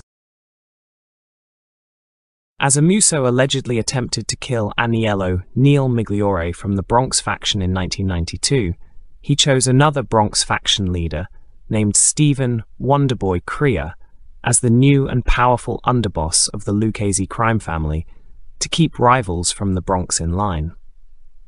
However, this decision almost triggered a new war within the crime family, as Crea, along with Joseph Little Joe DeFede, decided to turn the family's power center away from Brooklyn, New York, and back to the Bronx faction where it had been for decades. This, however, didn't please the imprisoned boss Vic Amuso and his supporters within the Brooklyn faction. Crime family consigliere Big Frank Lastarino sought to organize the murder of Stephen Crea using capos George Zappola, Frank Papagni, and Frank Gioia Jr., and would further plan to use the death of acting boss Steve Crea to gain the control of the Lucchese crime family. Law enforcement also recognized these members as the actual leaders of the family at the time, and even picked them up on wires and bugs, saying they were going to kill Gambino crime family boss John Jr. Gotti, son of John Gotti, and his rival Nicholas Little Nick Carozzo, to split up the Gambinos. This conspiracy also included Genovese crime family boss Vincent Chin Gigante and On the Lam leader Anthony Gaspipe Casso before he was apprehended. But due to massive indictments of the time, slashing all members of the 3 families involved in the conspiracy, the plot never succeeded, and Amuso continued to run the family from prison, as most of the conspirators themselves were sent to prison. During the mid-1990s, the majority of the Brooklyn faction leaders, many of whom were known Amuso's rivals, were sent to prison on various charges. To keep some sense of stability within the Lucchese crime family, Vic promoted his loyal friend and Brooklyn capo Louis Bagels Didone to the position of consigliere, replacing Frank Lastarino. Amuso also kept Joseph Little Joe DeFede as the crime family's acting boss. DeFede oversaw important crime family operations, such as those in the garment district, which brought in between $40,000 to $60,000 a month. Amuso kept Stephen Wonderboy Crea of the Bronx as the underboss, overseeing the construction and union racketeering operations that made the crime family between $300,000 and $500,000 a month. Didone was put in control of the crews and street soldiers that took care of all the debt collection and muscle work, basically the collection of gambling and loan sharking debts, the extortion operations, and allegedly murder for hire. After Didone was promoted to the number 3 spot, Long Island captain Joseph Caridi stepped up to run Didone's former crew.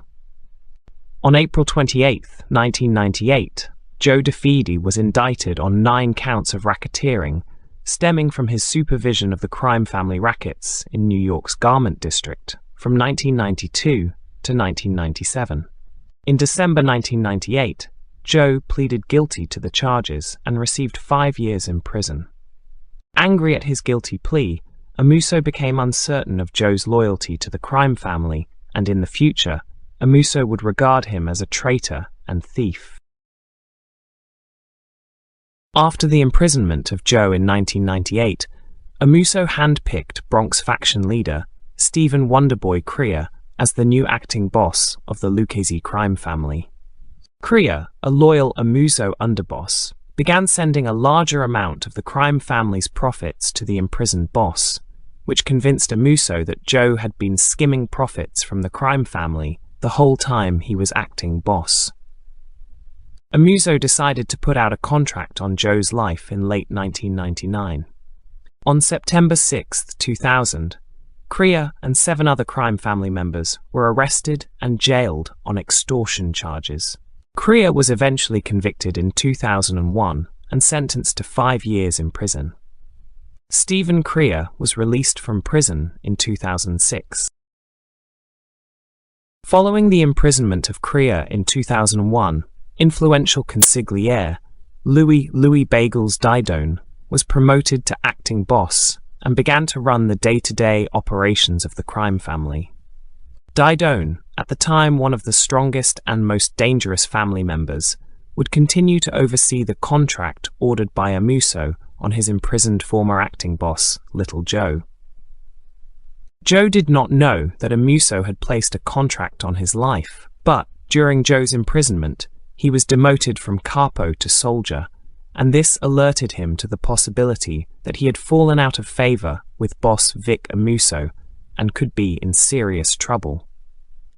Upon Joe's release from prison on February 5, 2002, it was reported that the former Amuso ally immediately turned to the government for help and became an informant.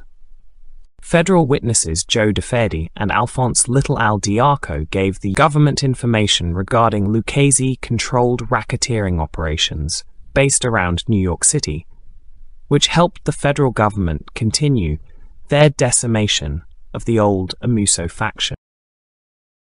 Both Diarco and DeFede also provided information about rackets, such as gambling, loan sharking, extortion, and even information about some old murders, which led to the indictments of Mafia cops, Luis Eppolito and Stephen Caracappa. Eppolito and Caracappa were allegedly working for and taking large bribes from former Lucchese underboss Anthony Gaspipe Casso since the 1980s. The 2 highly decorated NYPD officers were apparently used by Casso and the Lucchese crime family to gain valuable information about ongoing police investigations and cases concerning New York Mafia member. The two bad cops were also used to lure rivals and possible government informants to their deaths, and in some cases, they apparently executed the victims themselves. Didone received a life sentence in 2003 on racketeering and murder charges, while more than a dozen other prominent Lucchese crime family members were sent to prison during that same year on various charges. After the conviction and imprisonment of acting boss Louis Didone in 2003, Amuso instituted a new ruling panel, Committee of Influential Capos, to oversee and run the crime family's day-to-day activities.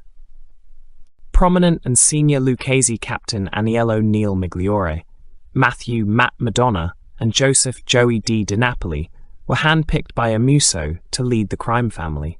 These senior capos were chosen as street bosses to work in tandem. Instead of placing one particular member in the official underboss position, Amuso divided the power between three influential captains. Migliore, a former Corallo loyalist and Amuso rival, is now said to be one of the most powerful mobsters in the crime family. In 2006, former acting boss Stephen Wonderboy Crea was released from prison, and the ruling panel's committee continued to run day-to-day activities of the crime family. In late 2009, ruling panel members Madonna and DiNapoli were indicted on labor racketeering, illegal gambling, and extortion charges. In 2009, Stephen Crea took over as acting boss of the crime family. As of July 2014, Amuso was still the official boss of the crime family. In May 2019, government witness and former soldier John Panisi testified in the trial against Eugene Castell and revealed the current leadership of the crime family. Panisi testified that in 2017, imprisoned for life boss Vic Amuso sent a letter to underboss Stephen Crea, which stated that Brooklyn-based mobster Michael Big Mike DeSantis would take over as acting boss, replacing Bronx-based Matthew Madonna. The testimony from Panisi stated that if the Bronx faction refused to step aside, imprisoned boss Amuso had approved of a hit list that included a captain and several members of the Bronx faction.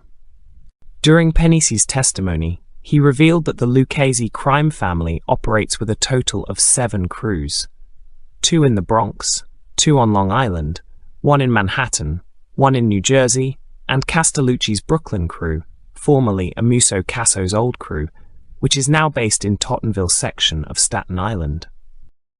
Law enforcement agents have stated that Brooklyn-based mobster Patty Red Della Russo is the new acting underboss, and that the Bronx-based mobster Andrew DeSimone is the new consigliere.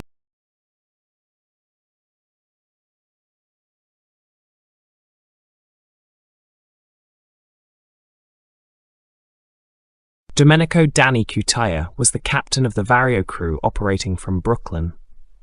His son, Salvatore Cutaya, is a member of the crew. His daughter Danielle married John Bardanza, who later became a member of the Lucchese family. Cutaya worked as a loan shark and as a chauffeur for Captain Paul Vario. While working for Vario, he also controlled some illegal gambling operations and had control of the Carpenters Union Local in Brooklyn. He later took over as capo of Vario's crew in Brooklyn. During the early 1990s, he was a member of a ruling panel along with Stephen Crea and Joseph DeFedid, running the crime family. He was indicted for extortion in '95, loan sharking and racketeering. In 1996, he pled guilty to extortionate extensions of credit and was sentenced to 30 months in prison. Cutaya was indicted again in 2002 on loan sharking charges. He pled guilty and was sentenced to 2 years and 3 years of supervised probation upon his release. He was released 3 years later from prison. His parole terms banned him from communicating with family members until August 2008. However, in January 2007, It was reported that Cutaia was the primary liaison between jailed boss Vittorio Vic Amuso and the three-man panel of captains who were running the family. On February 28, 2008, Cutaia, his son Salvatore, his son-in-law John Bodanza, and former acting captain Michael Corcioni were indicted on federal racketeering charges that included loan sharking, extortionate collection of credit, extortion, marijuana distribution conspiracy, illegal gambling, bank fraud, and mail fraud for activities dating back to the 1980s. On October 25, 2009, Cutaia was sentenced to 3.5 years in federal prison for bank fraud. At the sentencing, Cutaia's attorney asked the court for home confinement, saying that Cutaia suffered from depression and advanced multiple sclerosis. The request was denied. In October 2012, he was sentenced to 1 year in prison for loan sharking. Cutaia was released from prison on October 4, 2013. He died on August 14, 2018. Anthony Casso was a violent youth and a member of the infamous South Brooklyn Boys Street Gang. In 1958, he was arrested after a rumble against a rival Irish-American gang. He soon caught the eye of Christopher "Christy Tick" Fenari, a Lucchese family mobster and leader of the 19th Hole crew in Brooklyn. With Fenari's support, Casso started his career in the Mafia, running a small loan sharking operation. Fenari also used Casso as muscle for his gambling and drug-dealing rackets.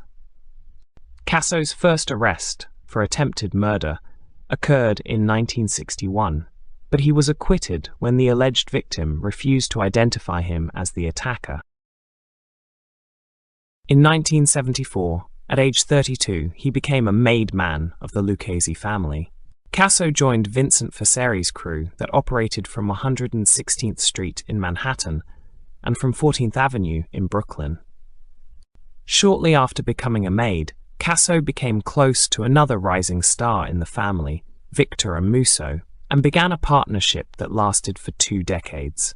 The two men committed scores of crimes, including drug trafficking, burglary, the elimination and disposal of police informants, and murder. Casso and Amuso were noticed for their success, and subsequently moved to the more prominent crew operated by Casso's mentor, Fenari.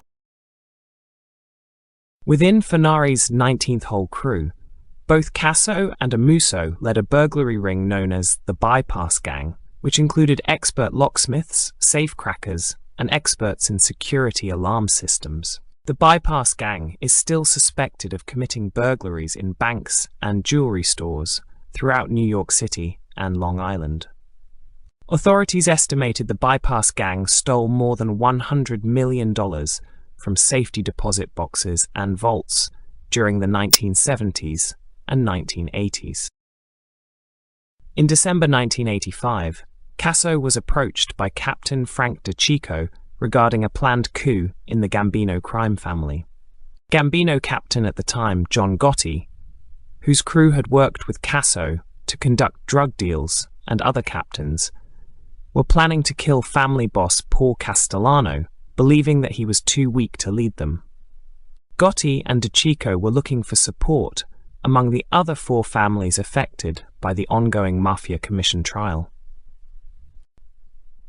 According to Sammy Gravano, another of Gotti's co-conspirators, DeCicco returned from the meeting, saying that Casso had offered the conspirators his unconditional support.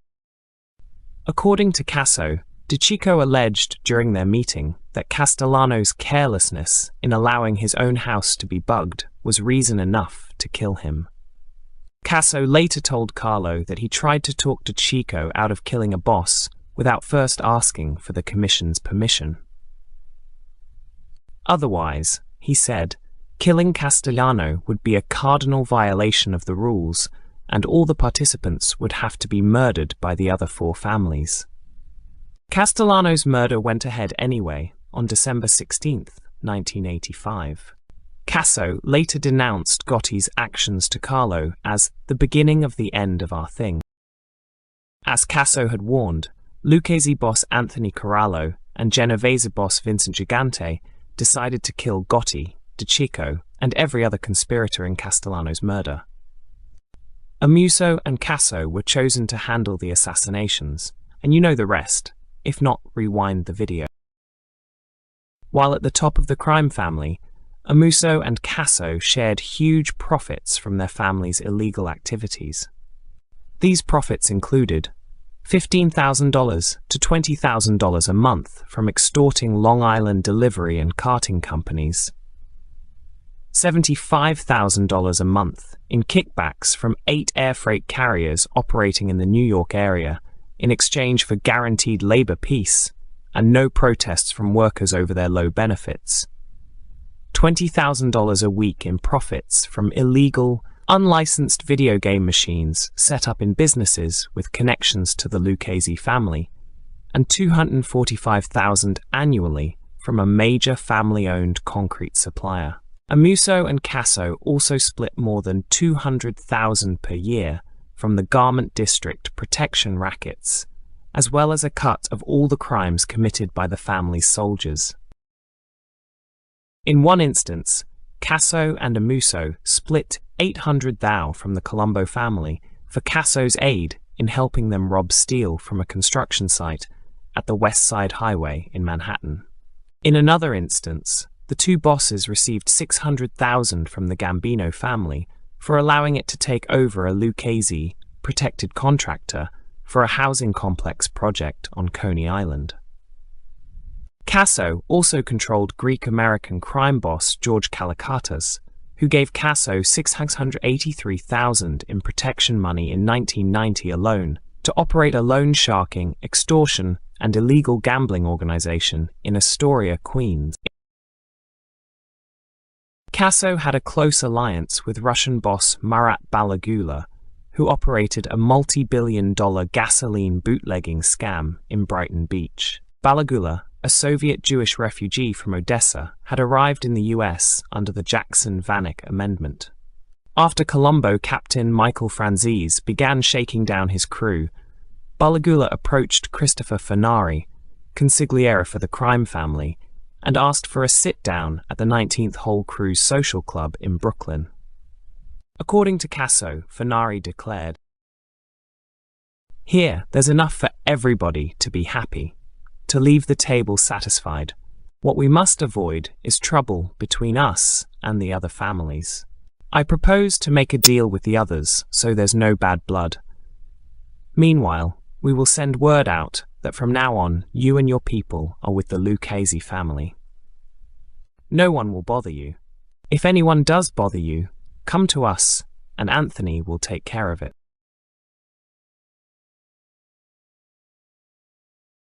If you haven't already, please take a second to subscribe to the channel and also don't forget to click on the notification bell so you'll be up to date on all videos released from the Everything Network. You're watching the Everything Network. The Killeen brothers, Donald, Kenneth, George and Edward, were an Irish-American crime family which ran the bookmaking and loan sharking in South Boston, Massachusetts.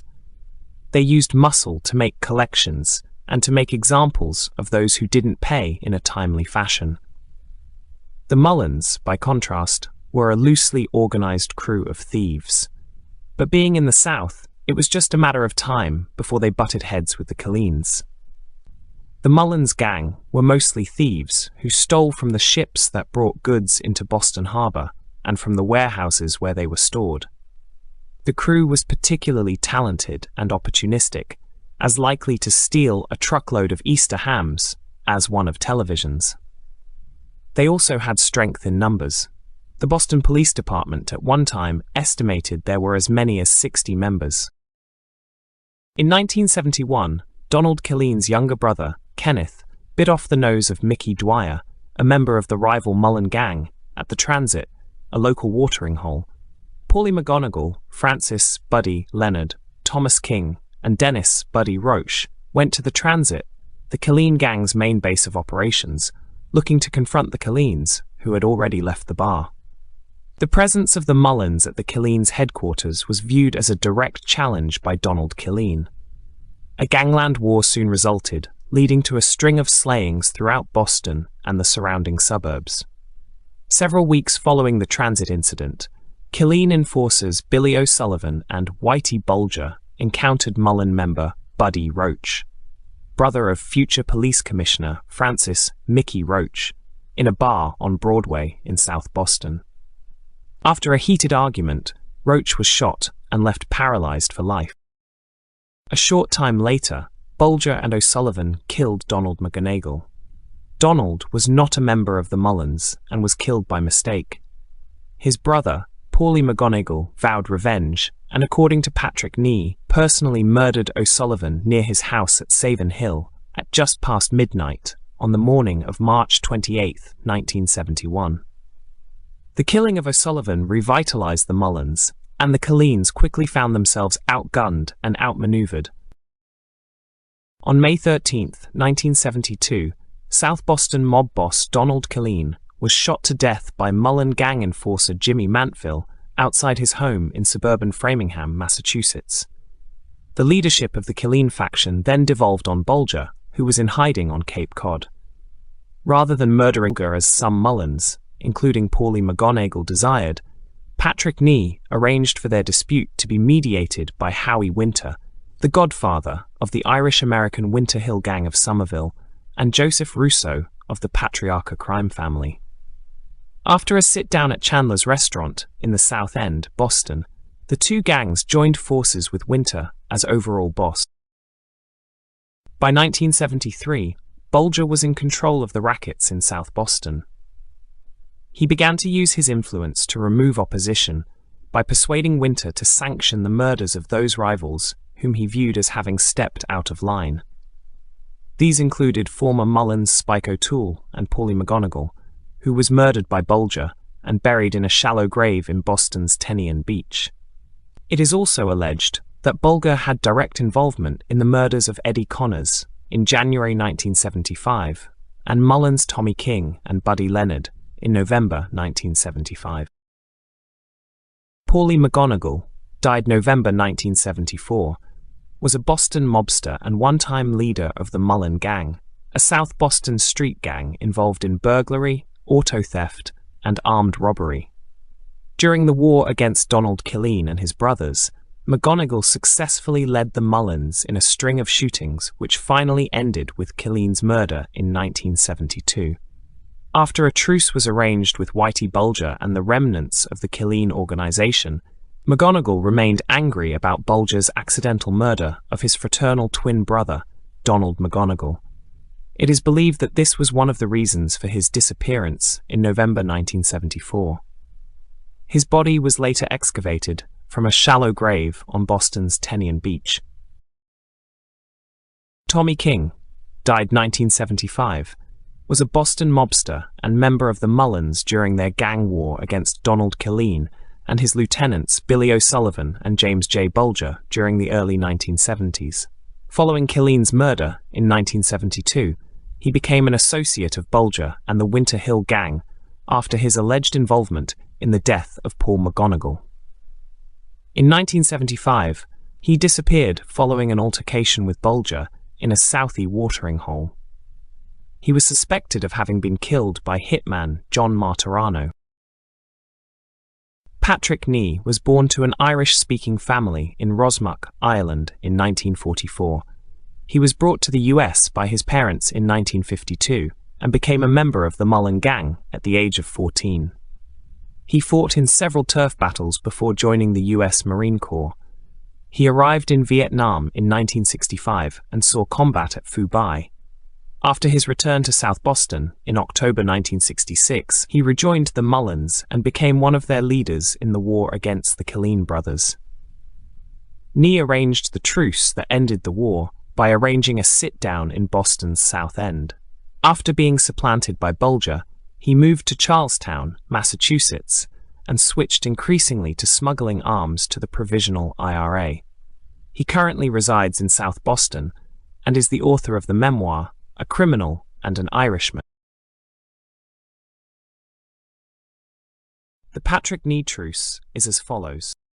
Nobody talked fault. although at first it was tense while we ran down the who killed who list. Whitey was a defeated warrior looking to keep as much honor as possible.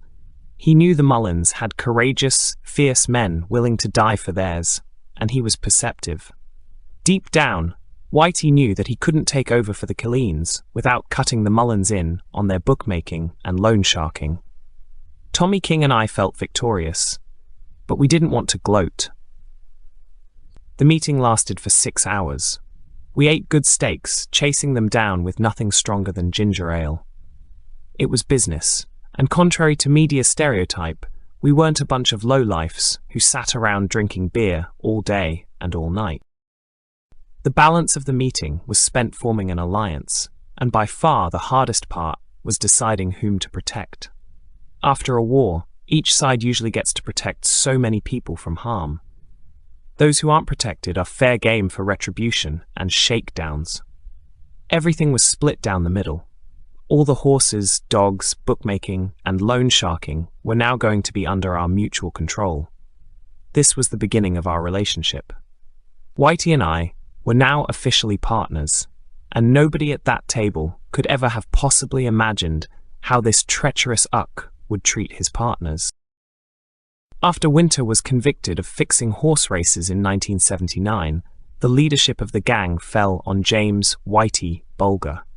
Nee responded by relocating to Charlestown, Massachusetts, and concentrating his energy on raising money and smuggling guns to the Provisional IRA. He has written that Bulger frequently urged him to cut his links to the IRA, saying that it was too great a risk for not enough profit. On July 26, 1983, Nee participated in the homicide of Arthur "Bucky" Barrett with his criminal associates at Nee's family's house at 799 East 3rd Street in South Boston. Barrett was a bank robber who was believed to have large amounts of untraceable cash and valuables that Nee and his gang wanted to extort from him. Barrett was good friends with brothers James and John Martirano. James Martirano used his friendship with Barrett to convince his friend to come to Patrick's house to look at some stolen diamonds. Instead of diamonds, Barrett walked into Nee's house and encountered Nee and his associates armed with machine guns. Barrett gave Nee and his associates the location of some of his stolen cash. Then Barrett was led to the basement and shot in the head. Nee and Kevin Weeks buried Barrett's body in Nee's dirt cellar. Between 1999 and 2003, U.S. attorneys in Boston immunized 2 of his associates who were present with him at his house that day, and thus learned the details of Barrett's murder. Despite relying on these witnesses to indict other associates who were present, the U.S. attorneys decided not to indict Nee or Martirano. The U.S. attorney's willingness to ignore Nee's involvement in Barrett's murder has fueled speculation that Nee is a protected federal informant. On November 30th, 1984, Nee picked up McIntyre from a bar and lured him to his house with a case of beer and a promise of a party. At this time, Nee knew that McIntyre was cooperating with federal law enforcement in the smuggling of 7.5 tons of automatic weapons, machine guns, rocket launchers, plastic explosives, bullets, and ammunition aboard the Valhalla. 17 months prior, Barrett had been lured to his house and killed there. McIntyre was killed in Nee's house and buried in the cellar next to Barrett's corpse. Nee fled Boston after being informed by Bulger that federal agents were looking for him. After several years in hiding, he was arrested in 1987 and served an 18-month sentence in federal prison. The statutory sentence he faced for possessing and smuggling those 7.5 tons of armaments was life imprisonment. After his release, in 1989, Nee was motivated increasingly by Irish republicanism to cut his links to Whitey. He put together a crew of his own and began planning armored car robberies to raise money for the IRA. He was arrested by the FBI during an armored car robbery in Abington, Massachusetts on January 13, 1990. He was masked and in possession of another machine gun, which again carried a mandatory life sentence. He was sentenced to 37 years in federal prison, but released on April 25, 2000. Federal sentencing guidelines prohibited early release or credit for good behavior in a federal prison. The U.S. Attorney's Office in Boston has refused to explain Patrick's early release and why they failed to oppose it. In 2003, U.S. Attorneys Fred Wishak and Brian Kelly immunized Nee's associate Stephen the Rifleman Flemmi and participated in Flemmi's debriefing. At that time, Wishak and Kelly learned from Flemmi that Nee had participated in another homicide in January 1985. The victim, Deborah Hussey, was lured to Nee's house at 799 East 3rd Street in South Boston. She was strangled to death and buried in Nee's cellar, alongside Barrett and McIntyre. Wishak and Kelly learned Nee had participated in burying another murder victim, Deborah Davis, in 1981. Wishak and Kelly did not charge Nee in any of these crimes, nor in the Donahue and Halloran murders.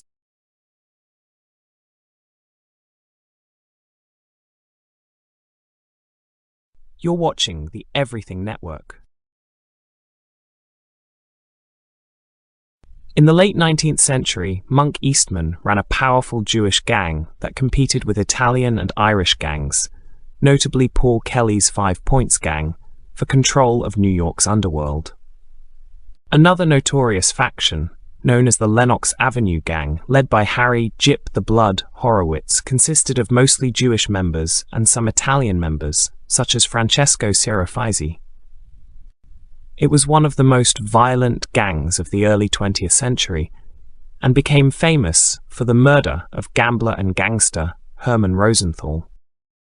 In the early 1920s, stimulated by the economic opportunities of the Roaring Twenties, and later stimulated by Prohibition, Jewish organized crime figures such as Arnold Rothstein were controlling a wide range of criminal enterprises, including bootlegging, loan sharking, gambling, and bookmaking. According to crime writer Leo Katcher, Rothstein transformed organized crime from a thuggish activity by hoodlums into a big business, run like a corporation, with himself at the top. At the same time, the Jewish bootlegging mob known as the Purple Gang dominated the Detroit underworld during Prohibition, while the Jewish Bugs and Maya crew operated in the Lower East Side of New York City before being absorbed into Murder, Incorporated, and becoming affiliates of the Italian-American Mafia. The largely Jewish-American and Italian-American gang, which was known as Murder, Inc., and Jewish mobsters such as Meyer Lansky, Mickey Cohen, Harold "Hookie" Rothman, Dutch Schultz, and Bugsy Siegel, developed close ties with the Italian-American Mafia and gained a significant amount of influence within it. Eventually, they formed a loosely organized, mostly Jewish and Italian criminal syndicate, which the press named the National Crime Syndicate. Jewish and Italian crime groups increasingly became interconnected in the 1920s and 1930s, and their connections continued into the 1960s and beyond, partially because both groups often occupied the same neighborhoods and social statuses of the time. The two ethnic crime groups became especially close in New York City following the establishment of the close relationship between partners Lucky Luciano and Meyer Lansky, and their subsequent elimination of many of the so-called Mustache Pete types, Sicilian-born gangsters who often refused to work with non-Italians and even non-Sicilians. The lines between Jewish and Italian criminal organizations often blurred throughout the 20th century. For decades after, Jewish American mobsters would continue to work closely and at times compete with Italian American organized crime. Jewish American gangsters were involved in many different criminal activities, including murder, racketeering, bootlegging, prostitution, and narcotics. Their role was also significant in New York's burgeoning labor movement, especially the garment and trucking unions, as well as the poultry industry. Jewish organized crime fueled anti-Semitism and deeply concerned the Jewish community. Jewish organized crime was used by anti-Semites and anti-immigration supporters as arguments to bolster their agenda. Jewish gangs controlled portions of the Lower East Side and Brownsville in New York City, and were also present in other major American cities. American Jewish Mafia boss Kid Khan held sway over Minneapolis for over 4 decades and remains the most notorious mobster in the history of Minnesota. Jewish American organized crime was a reflection of the ethnic succession among gangsters, which has tended to follow the immigrant waves in the United States: English, German, Irish, Jewish, Italian, Asian, and Latino. Ethnic involvement in organized crime gave rise to alien conspiracy theories in the US law enforcement community, in which the conception of organized crime as an alien and united entity was vital. The involvement of a small percentage of recent immigrants in organized crime created a lasting stereotype of devious immigrants, corrupting the morality of native-born Americans. Organized crime was a complex set of relations between the recently arrived Jewish and Italian criminals and groups like the Irish American Organized Crime Networks, which had been established before the 1920s, and which the newer groups were sometimes subordinate to. Although never receiving close to the level of cultural attention of the Italian-American Mafia, from the late 1960s, Jewish American gangsters would figure as characters in Jewish American literature. For some writers, Jewish gangsters and boxers in the post-World War II era were seen as tougher, more aggressive literary role models, freeing the community from the stigma of defenselessness and powerlessness, compared with the physical aggressiveness and lawlessness more associated with the Irish and Italian immigrants. According to Rich Cohen, author of Tough Jews, Fathers, Sons, and Gangster Dreams, if Jewish gangsters still thrived today, if they hadn't gone legit, if Jews of my generation didn't regard them as figments, creatures to be classed with Bigfoot and the Loch Ness Monster, I think the Jewish community would be better off. However, Cohen's description of Jewish gangsters ignores their criminality and immorality. These were still gangsters who extorted and murdered other members of the Jewish American community for profit. They allegedly forced Jewish women into prostitution and were generally considered a scourge within their own community. The Yiddish press and literature of the 1920s and 1930s were resolute in their condemnation of Jewish mobsters.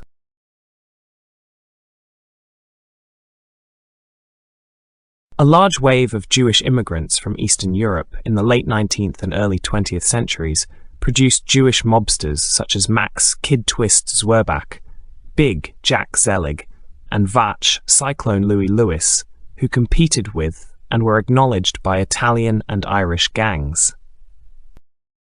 Just as with their Italian counterparts, gangs specializing in extortion began operating in the heavily Jewish neighborhoods of New York's Lower East Side. Most prominently, the so-called Yiddish Black Hand, headed by Jacob Levinsky, Charlie the Cripple Litovsky, and Joseph Toplinsky during the early 20th century. A significant Jewish underworld already existed in New York at the start of the 20th century, with Jewish mobsters conversing in a jargon with Yiddish origins. A pimp was known as a simcha, a detective as a shamus, and a loafer as a trombonik.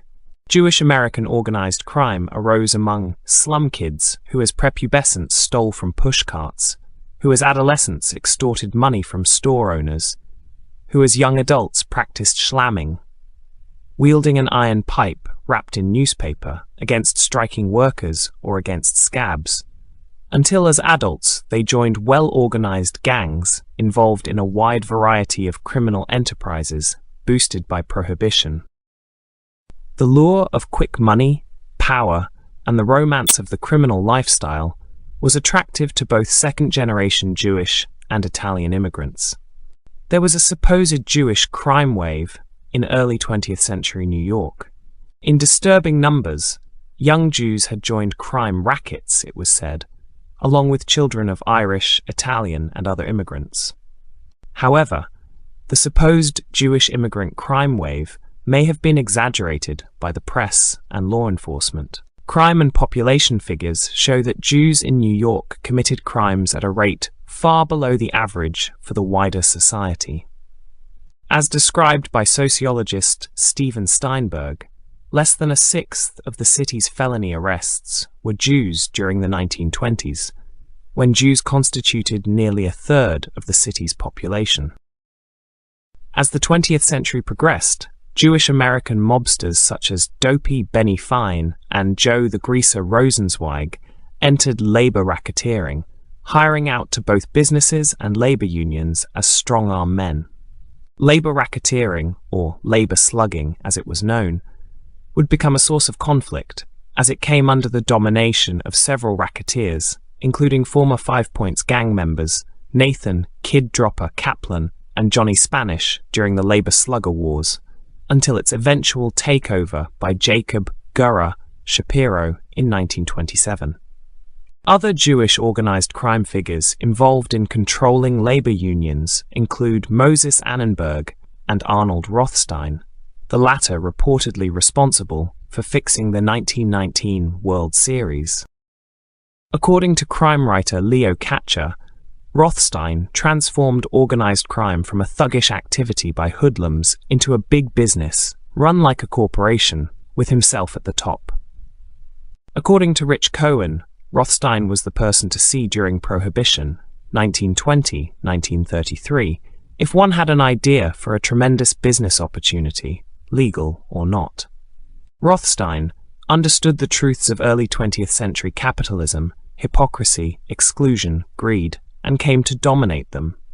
According to Cohen, Rothstein was the Moses of Jewish gangsters, a rich man's son, who showed the young and uneducated hoodlums of the Bowery how to have style. Lucky Luciano, who would become a prominent boss within the Italian-American Mafia and organize New York's Five Families, once claimed that Arnold Rothstein taught me how to dress. The stereotypical attire of the American mobster portrayed in movies can partially trace its roots directly to Rothstein. During Prohibition, Jewish gangsters became major operatives in the American underworld and played prominent roles in the distribution of illegal alcohol and the spread of organized crime throughout the United States. At the time, Jewish gangs operated primarily in America's largest cities, including Cleveland, Detroit, Minneapolis, Newark, New York City, and Philadelphia. Numerous bootlegging gangs such as the Bug and Meyer Mob, headed by Meyer Lansky and Bugsy Siegel, and Abe Bernstein's Purple Gang, would see the rise of Jewish American organized crime to its height. Other Jewish mobsters, including Dutch Schultz of New York City, Mo Dalitz of Michigan, Kid Can of Minneapolis, Charles King Solomon of Boston, and Abner Longy Zwillman, the Al Capone of New Jersey, became wealthy during Prohibition. During this time, Luciano successfully eliminated the old-world Sicilian mafia bosses like Joe Masseria and Salvatore Maranzano in the 1931 Castellamarese War and took control of the New York Italian mafia. Luciano did not discriminate against Jews and valued longtime associates such as Meyer Lansky and Benjamin Bugsy Siegel. Several Jewish gangsters such as Red Levine and Bo Weinberg were used in the war as unsuspected non-Italian hitmen. After Masseria and Maranzano were murdered, a conference was held at New York's Franconia Hotel on November 11, 1931, which included Jewish mobsters such as Jacob Shapiro, Louis Lepke Buchalter, Joseph Doc Stacker, Hyman Curly Holtz, Louis Shadows Kravitz, Harry Teitelbaum, Philip Little Farvel Kovalik, and Harry Big Greenie Greenberg. During this meeting, Luciano and Lansky convinced the Jewish American mobsters of the benefits of cooperating with the Italian-American Mafia in a newly created consortium called the National Crime Syndicate by the press. Those Jewish gangsters hostile to the idea of cooperation with non-Jewish rivals gradually receded, most notably Philadelphia bootlegger Waxy Gordon, who was convicted and imprisoned for tax evasion based on evidence provided to United States Attorney Thomas E. Dewey by Lansky. Following Gordon's imprisonment, his operations were assumed by Nig Rosen and Max Boohoo Hoff. Waxy Gordon's rise slowed down when Rothstein died. Gordon had a large million-dollar operation that included many trucks, buildings, processing plants, and associated employees, and his business front could not account for this ownership and cash flow, and he paid no taxes on it. Gordon was sentenced to 10 years imprisonment. At this time, he was married to a rabbi's daughter, and their son was in medical school. This son died in a weather-related automobile accident while traveling from an out-of-town college, planning to plead with the judge for leniency with his father's sentence. Gordon had tried to insulate his otherwise respectable family from his organized crime career, and the incident greatly shocked their relations, and great stress was put on the deteriorating marriage.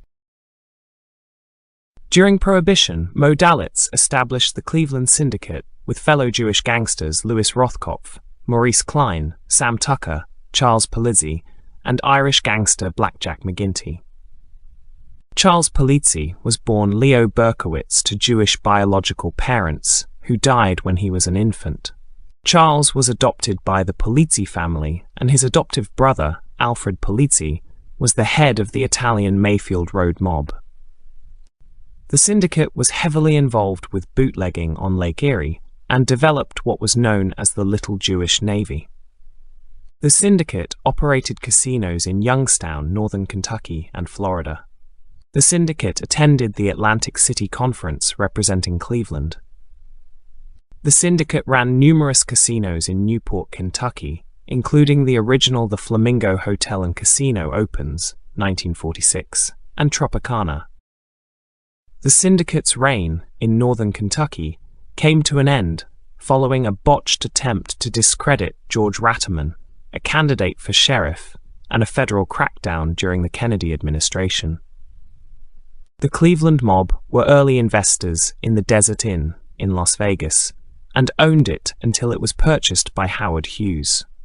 Its members invested in horse tracks including River Downs, Fairgrounds Racecourse, Thistledown Racecourse, Fairmount Park Racetrack, Aurora Downs, and the Agua Caliente Racetrack. Under Lansky, Jewish mobsters became involved in syndicate gambling interests in Cuba, Miami, and Las Vegas. Buckhalter would also lead the predominantly Jewish Murder Inc.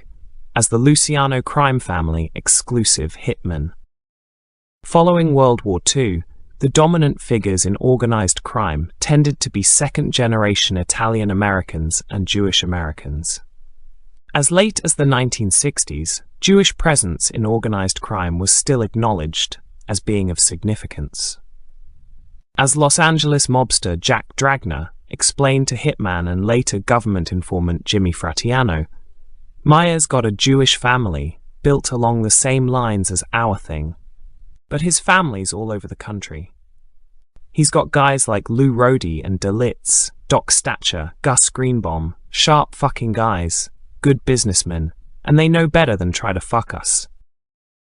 Jewish mobsters, such as Meyer Lansky and the Los Angeles-based Mickey Cohen, along with Harold Hookie Rothman, continued to hold significant power and control organized crime groups in New York City, New Jersey, Chicago, Los Angeles, Miami, and Las Vegas, while the Jewish American presence remained strong in Italian American criminal rackets.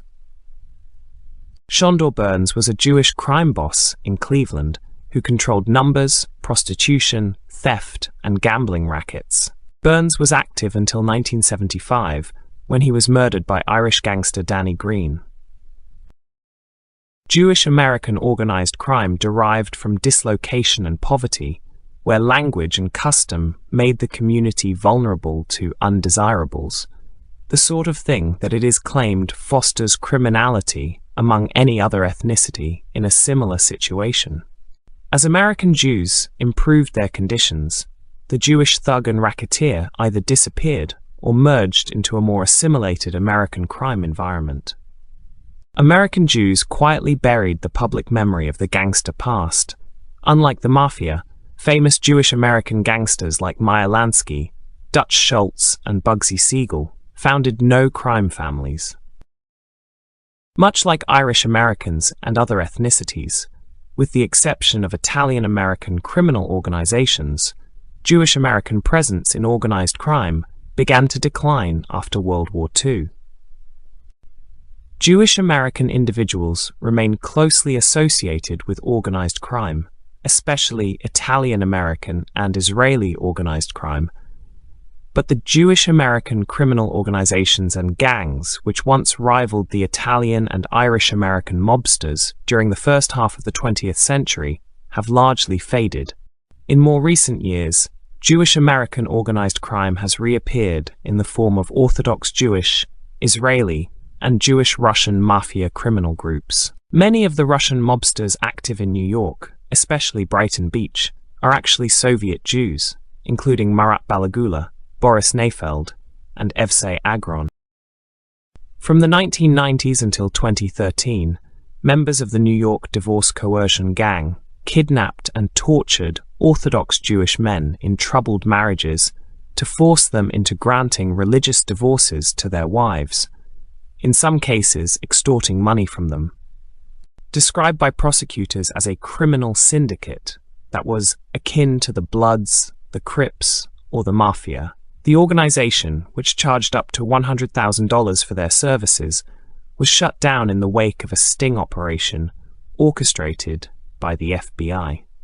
While some tried to draw a distinction between the actions of the well-organized operation described by prosecutors and traditional kidnapping cases coming before judges that involved murder, terrorism, or child abduction, Judge Freda Wolfson said she didn't see any difference. Gang leader Mendel Epstein was sentenced in 2015 to 10 years in prison for the kidnappings, and co-conspirator Martin Wollmark was sentenced to more than 3 years in prison and a $50,000 fine. In another development, a 2016 sting collared Aharon Goldberg and Shimon Libowitz, two Satmar Hasidic Jews who were part of what the Forward described as the Orthodox divorce underworld. The pair had colluded with a third man to perform a contract killing on an estranged husband. Several notable Jewish American mobsters provided financial support for Israel through donations to Jewish organizations since the country's creation in 1948. Jewish American gangsters used Israel's law of return to flee criminal charges or face deportation. Notables include Joseph "Doc" Stacker, who built up Las Vegas by pairing the Jewish and Italian Mafia into a national organized crime syndicate. Prime Minister Golda Meir set out to reverse this trend in 1970, when she denied entrance to Meyer Lansky. In 2010, it was reported by WikiLeaks that the United States Embassy in Israel, in a cable titled "Israel, the Promised Land of Organized Crime," had expressed grave concern about the activities of Israeli organized crime figures and was taking measures to prevent members of crime families from being issued visas to the United States. American diplomats expressed concern that Inbal Gavrieli, the niece of one of Israel's most powerful mafia bosses, had been elected to the Knesset as an MK for Likud. The code of silence among Soviet Jewish immigrants into New York City's Brighton Beach and other neighborhoods like it nationwide under the Jackson-Vanik Amendment have shielded new Jewish American gangsters, such as Marat Balagula, Boris Neifeld, Monya Elson, and Ludwig Feinberg. They were raised, however, as secular Jews, and share more in common culturally with Gentiles from the former Soviet Union than with their predecessors, such as Meyer Lansky, Kid Khan, and Mickey Cohen, who grew up in families that practiced Orthodox Judaism. Soviet Jewish organized crime figures from other nations, such as Budapest-based Semyon Mogilevich, have also attempted to penetrate the United States, including participating in a $10 billion money laundering operation through the Bank of New York in 1998. Organized criminals from the State of Israel have also had a presence in the United States. The Israeli Mafia, especially the Tel Aviv-based Abigail crime family, has also been heavily involved in ecstasy trafficking to America. You're watching the Everything Network.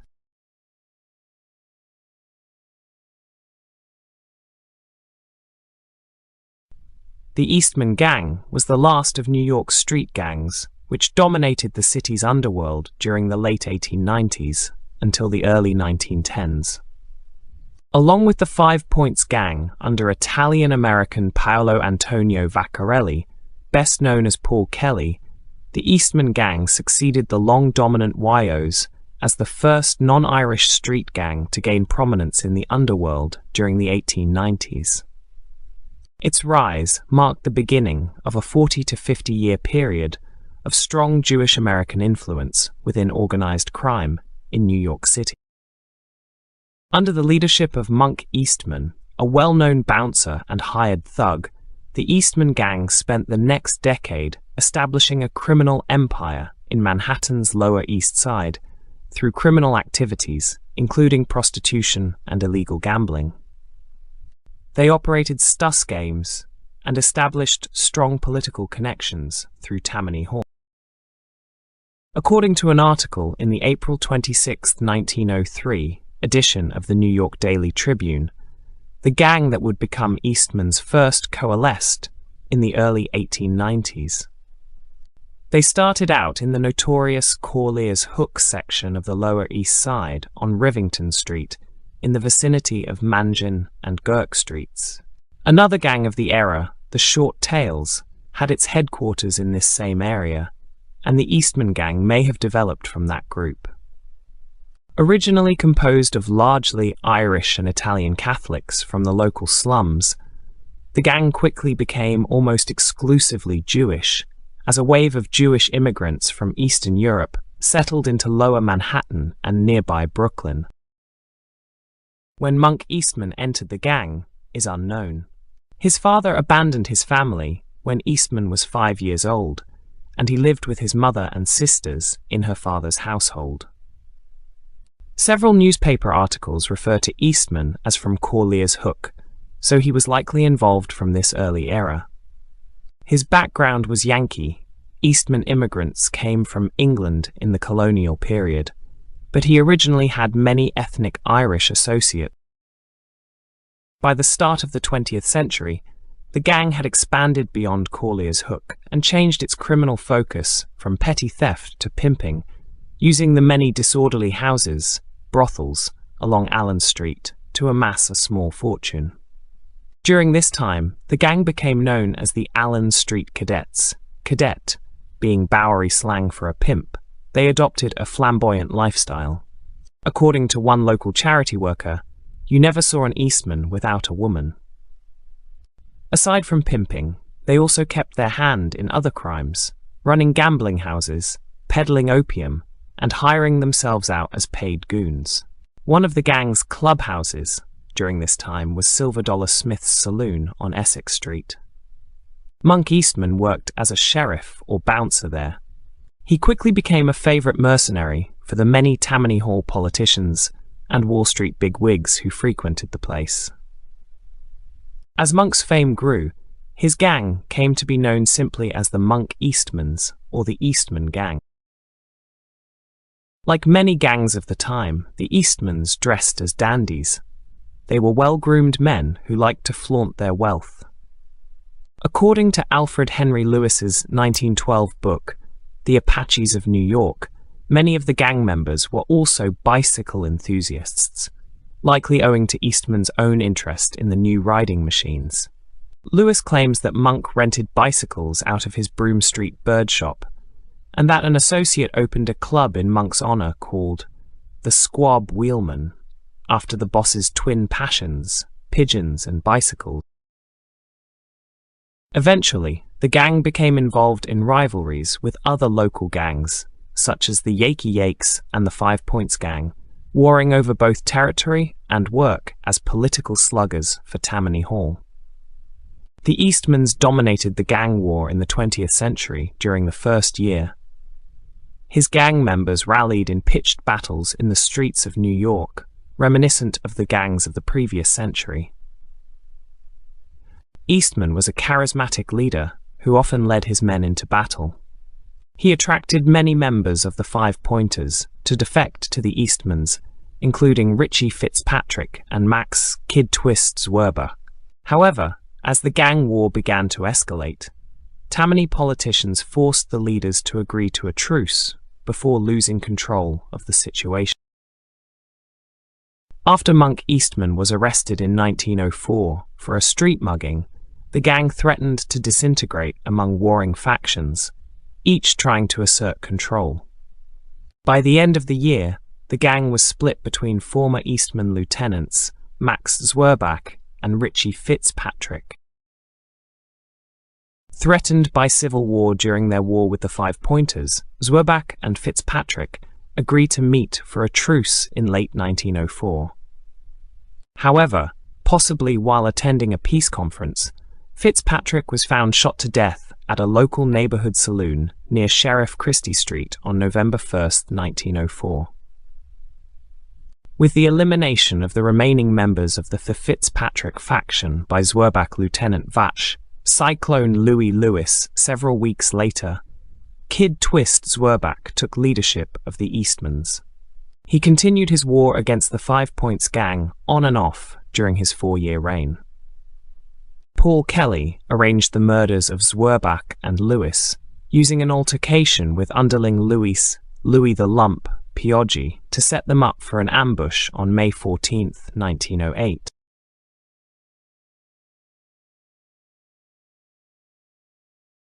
Edward Monk Eastman was an American gangster who founded and led the Eastman Gang in the late 19th and early 20th century. It became one of the most powerful street gangs in the city. His aliases included Joseph Joe Morris, Joe Marvin, William Bill Delaney, and Edward Eddie Delaney. Eastman is considered to be one of the last of the 19th century New York City gangsters who preceded the rise of Arnold Rothstein and the Jewish mob. Later, more sophisticated, organized criminal enterprises also included the Italian-American Cosa Nostra.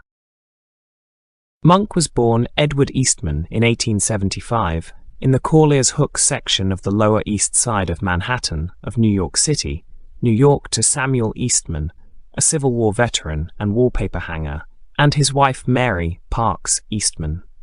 They were most likely descended from English ancestors of the colonial period. By the time Monk was 5, his father had abandoned the family. Mary moved with her children to her father George Parks' home on the Upper East Side. Monk was born Edward Eastman in 1875 in the Corlears Hook section of the Lower East Side of Manhattan of New York City, New York, to Samuel Eastman, a Civil War veteran and wallpaper hanger, and his wife Mary Parks Eastman. They were most likely descended from English ancestors of the colonial period. By the time Monk was 5, his father had abandoned the family. Mary moved with her children to her father George Parks' home on the Upper East Side.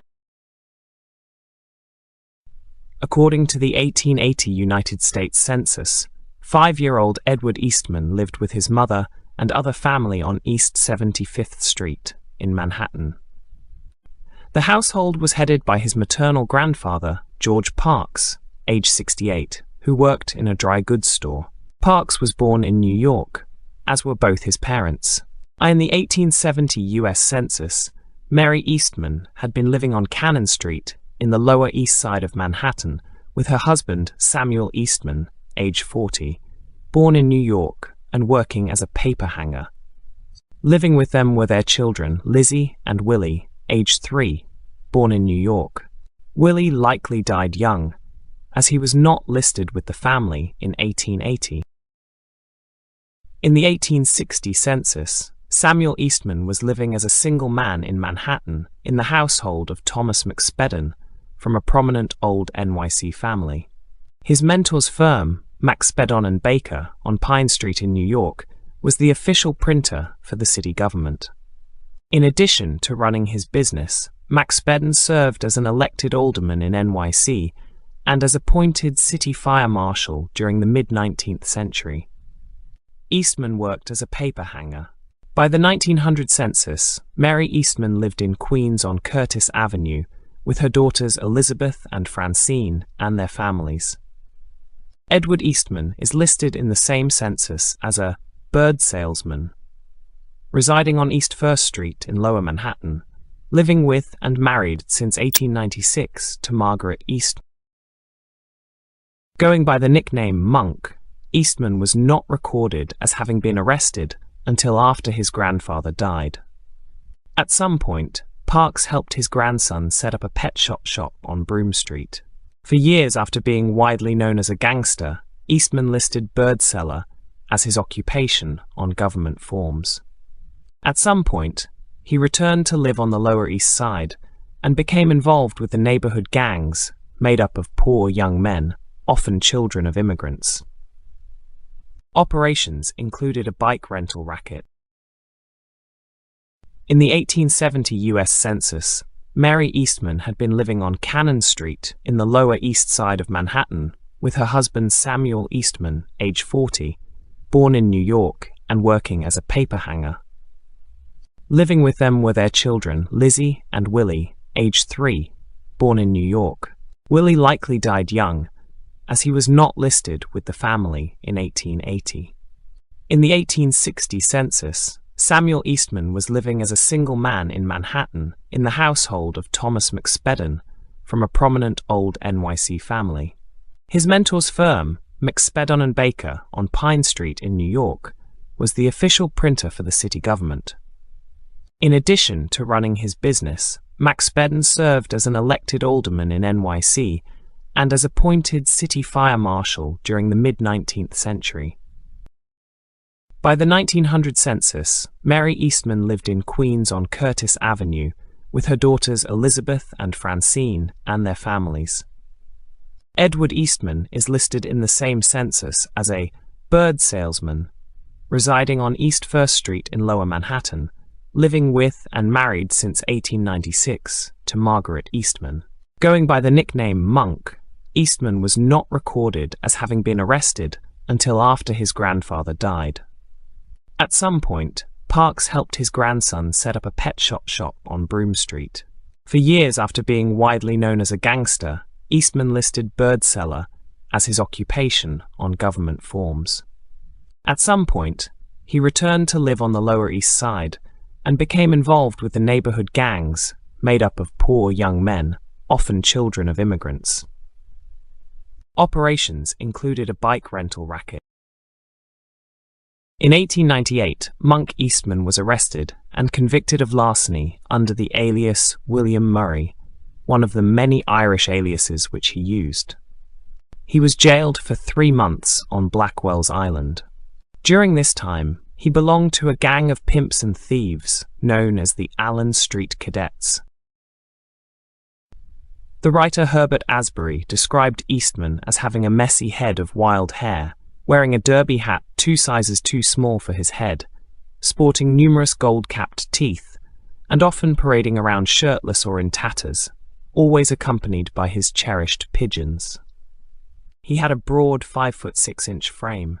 In time, Monk's reputation as a tough guy earned him the job of sheriff or bouncer at the New Irving Hall, a celebrated club on Broome Street, not far from his pet shop.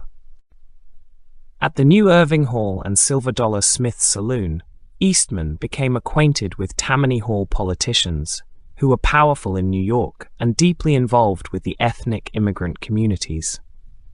They eventually put him and his cohort to work as repeat voters in elections and strong-arm men to intimidate the opposition. Eastman's greatest rival was Paul Kelly, born Paolo Antonio Vaccarelli, an immigrant leader of the majority Italian Five Points gang. In 1900, at the turn of the 20th century, Eastman lived at 221 East 5th Street, about 2 blocks from Kelly's New Brighton Social Club, at 57 Great Jones Street. The warfare between these two gangs reached a fever pitch on September 17, 1903, with a protracted gun battle on Rivington Street among dozens of gangsters. One gang member was killed and a second reported fatally wounded by a policeman. Numerous innocent civilians were injured.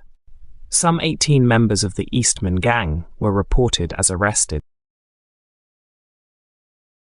Tammany Hall worked closely with both Kelly and Eastman to mobilize their members in elections and patronage schemes. Its officials grew tired of the feuding and the bad press generated when civilians were killed or injured in the gang's crossfire. In 1903, Tammany Hall set up a boxing match between Eastman and Kelly in an old barn in the Bronx to settle the feuding. The fight lasted 2 hours, with both men taking hard punishment before it was called a draw. The politicians pressed the leaders to call a truce and end the street violence. On February 3, 1904, Eastman tried to rob a young man on 42nd Street and Broadway in Manhattan. As the man was being followed by 2 Pinkerton agents, hired by the man's family to keep him out of trouble in the city, the agents intervened. Eastman shot at them while escaping, but was caught by policemen responding to the shooting. Tired of bad publicity from Eastman, Tammany Hall refused to help him. Later that year, Eastman was convicted of attempted assault and sentenced to 10 years in prison at Sing Sing Penitentiary.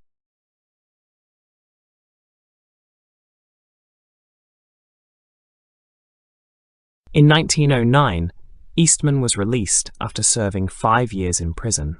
During his absence, the Eastman gang had split into several factions. One of his top men, Max Zwerbach, was dead. Since none of the surviving gang factions wanted him as their leader, he was effectively out of power. For several years, Eastman reverted to petty thievery. During this period, he became addicted to opium and served several short jail terms. After open street warfare with the Eastman gang in the early 20th century, which also had ties with Tammany Hall, Kelly and Eastman were ordered by the politicians to end their competition with a boxing match. It ended in a draw. Tammany Hall politicians finally withdrew protection for Eastman, who was convicted and imprisoned on larceny charges in 1904. Kelly lost support when politicians wanted to clean up the Bowery. Gradually, he became involved in rackets of the Longshoremen's Union. Known for his high culture and gentle manners, Kelly is considered the first in the United States to organize crime on a business model. He cultivated a distinguished and sophisticated image, in contrast to the brutish attitude of his peers. J. Robert Nash refers to him as the real father of organized crime in America, and the first modern-day underworld boss. Offering his services to Tammany Hall politician Big Tim Sullivan, Kelly was alleged to have used his gang to help elect Tom Foley against Tammany Hall incumbent Paddy Diver. The latter was a local saloon owner campaigning to keep the red light districts out of the 4th Ward during the 1901 2nd Assembly District primary elections. On the day of the primary on September 17th, Kelly's gang of over 1,500 men assaulted Diver supporters, blocked polling booths, and committed numerous acts of voter fraud to win the election for Foley. Some voted several times during the day. One gang member claimed that, "I got in 53 votes." Foley was the challenger, not the incumbent. The 2nd District already had numerous houses of prostitution, as Diver, a judge and longtime Tammany leader, had to know. Diver was reported to have drawn a pistol on a personal enemy. Kelly later gained control of the vice districts of the 4th and 6th wards, including prostitution, and controlled a virtual criminal monopoly in the 5 Points. In 1903, Kelly was arrested for assault and robbery and served 9 months in jail. On release, Kelly formed the Paul Kelly Association, an athletic club which he used to recruit younger men for his criminal organization. The headquarters were located at 24 Stanton Street. He soon opened the New Brighton Athletic Club, a two-story cafe and dance hall at 57 Great Jones Street, between Lafayette and Bowery. Kelly charmed socialites and other prominent citizens who frequented his club. Always well-dressed, Kelly spoke French, Italian, and Spanish fluently and appreciated fine art and classical music. His educated and sophisticated persona impressed many of New York's elite. During that time, Kelly's organization expanded into other parts of Manhattan and parts of New Jersey. Some of his top gunmen, such as Kid Twist, Max Zwerbach, and Richie Fitzpatrick, became alienated, defecting to the Eastman gang, where they struggled for power after Eastman was sent to prison. Others, such as Johnny Spanish, went out on their own. Kelly's main rival was Monk Eastman, whose gang of more than 2,000 controlled New York's Lower East Side. Eastman, an old-fashioned thug of the 19th century, was the opposite of the cultured Kelly. While both gangs were under the control of Tammany Hall, the gangs frequently had armed conflict among their members for control of the neutral territory along the Bowery. During a brawl between members of the two factions, Kelly punched Jack Shimsky in the nose. Shimsky, one of Eastman's best subordinates, sought revenge by challenging Kelly to a boxing match. Despite his short stature, 5'2", and slender build, Kelly won the fight. He knocked out Shimsky, a 6-foot 230-pound man, in the third round. An unconscious Shimsky was carried out of the ring by his seconds. Kelly's 5 Points gang controlled the area to the west of the Bowery, and Eastman's, everything to the east. Tammany Hall wanted a neutral area between them to be off-limits. When the gangs fought openly over the territory, attracting police attention and civic outrage when civilians were wounded, Tammany Hall called Kelly and Eastman to a sit-down meeting. Officials ordered them to have a boxing match to settle the issue. The winner would take control of the prized neutral territory, and the war would end. Both parties agreed, and Kelly and Eastman duked it out, but the fight ended in a draw. The gangs resumed warfare. Eastman was arrested for robbing a man on the west side who was being tailed by Pinkerton detectives hired by his family to protect him. Eastman was convicted of robbery, and Tammany Hall, eager to end the warfare between the gangs, declined to provide protection. Eastman was sentenced to 10 years in Sing Sing prison. With Eastman's arrest, Kelly completely controlled New York.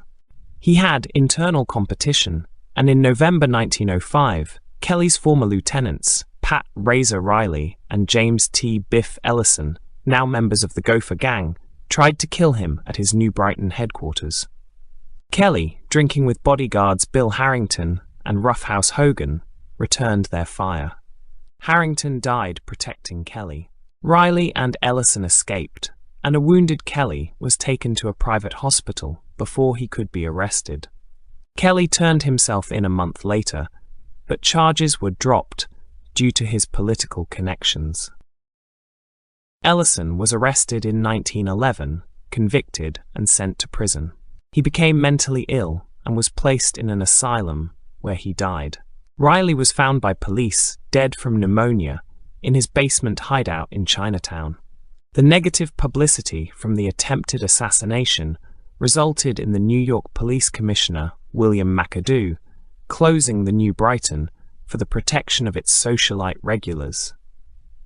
This marked the decline of Kelly's dominance in the New York underworld. Tammany Hall also put pressure on Kelly to lower his profile as it sought to clean up the Bowery. After Kelly closed the New Brighton, he moved operations to the Italian immigrant communities in Harlem and Brooklyn. But he also retained ties to his old neighborhood, becoming a vice president of the International Longshoremen's Association, ILA, under his Americanized birth name of Paul Vaccarelli. He was based in the Chelsea area. Kelly and Paul Vaccarelli was expelled from the ILA in 1919, but returned to it later that year. He took leadership of a spontaneous port-wide strike begun in protest against a wage increase of only 5 cents an hour, which management had agreed to. With the support of Mayor John F. Hylan, Kelly was appointed to a commission to resolve the strike. He ended it, but did not achieve any concessions for the strikers. If you haven't already, please take a second to subscribe to the channel, and also don't forget to click on the notification bell so you'll be up to date on all videos released from the Everything Network. You're watching the Everything Network. The Genovese crime family is one of the 5 families that rule organized crime in America, with an iron fist as part of the American Mafia, or La Cosa Nostra. The Genovese crime family has been nicknamed the Ivy League and Rolls-Royce of organized crime. They are rivaled in size by only the Gambino crime family and are matched in terms of power, wealth, and influence. They have maintained tremendous power and control over many mafia families outside of New York, including the Patriarca, Buffalo, and Philadelphia crime families. The Genovese crime family is the most sophisticated, intelligent, and secretive of the 5 families, and one of the largest and most powerful criminal organizations in the world. The Genovese crime family is widely known for their intelligence, efficiency, and keeping a very low profile. They are also famous for their astronomically ingenious ideas and ways of making an extraordinary amount of money in a short period of time and inventing highly lucrative criminal ventures. The Genovese crime family has been a multi-billion-dollar international organized crime empire for 70 years. Finding new ways to make money in the 21st century, the Genovese family took advantage of lax due diligence by banks during the housing spike with a wave of mortgage frauds. Prosecutors say loan shark victims obtained home equity loans to pay off debts to their mob bankers. The family found ways to use new technology to improve on old reliable illegal gambling, with customers placing bets through offshore sites via the internet. The modern family was founded by Charles Luciano, but after 1957 it was renamed after boss Vito Genovese. Originally in control of the waterfront on the west side of Manhattan, including the Fulton Fish Market, the family was run for years by the Odd Father, Vincent Gigante, who feigned insanity by shuffling unshaven through New York's Greenwich Village, wearing a tattered bathrobe and muttering to himself incoherently. Although the leadership of the Genovese family seemed to have been in limbo after the death of Gigante in 2005. As of a 2018 report on the American Mafia, the Genovese crime family is the largest and most powerful mafia family in America, and still appears to be the most secretive and sophisticated crime family, and also remains extremely powerful and highly organized. Unique in today's mafia, the organization has benefited greatly from members following the Code of Omerta. While many mobsters from across the country have testified against their crime families since the early 1990s, the Genovese family has only had 5 members turn state's evidence in its history. Since its beginning, the Genovese crime family has been widely known as the smartest and most secretive mafia family in America. The Gambino crime family has been considered to be the most powerful of the 5 families. However, the Genovese crime family is considered by the FBI to be the most powerful and influential of the 5 families. Originated from the Morello crime family of East Harlem, the first mafia family in New York City. The Morellos started arriving in New York from the village of Corleone, Sicily around 1892, when only a few thousand Italians lived in New York. The first incarnation of what would become the Morello crime family was the 107th Street Mob, established by Giuseppe Morello later joined by associate Ignazio Lupo, who became underboss. Morello's lieutenants were his half-brothers Nicholas, Vincenzo, and Ciro. By the early 1900s, the Morello family was involved with counterfeiting, extortion, kidnapping, and other traditional mafia activities in Manhattan. As the Morello family increased in power and influence, bloody territorial conflicts arose with other Italian criminal gangs in New York. Their new rival was the Neapolitan Camorra organization, which consisted of two small Brooklyn gangs run by Pellegrino Morano and Alessandro Vollero. Unlike the Sicilian Morellos, the Camorra was composed of immigrants from Naples, Italy. Initially, the Morellos and the Camorra collaborated to divide up criminal activities in Manhattan. However, when Giuseppe Morello and Lupo went to prison in 1909 for counterfeiting, Morano decided that he could kill the remaining Morello leadership and take the family's more lucrative rackets.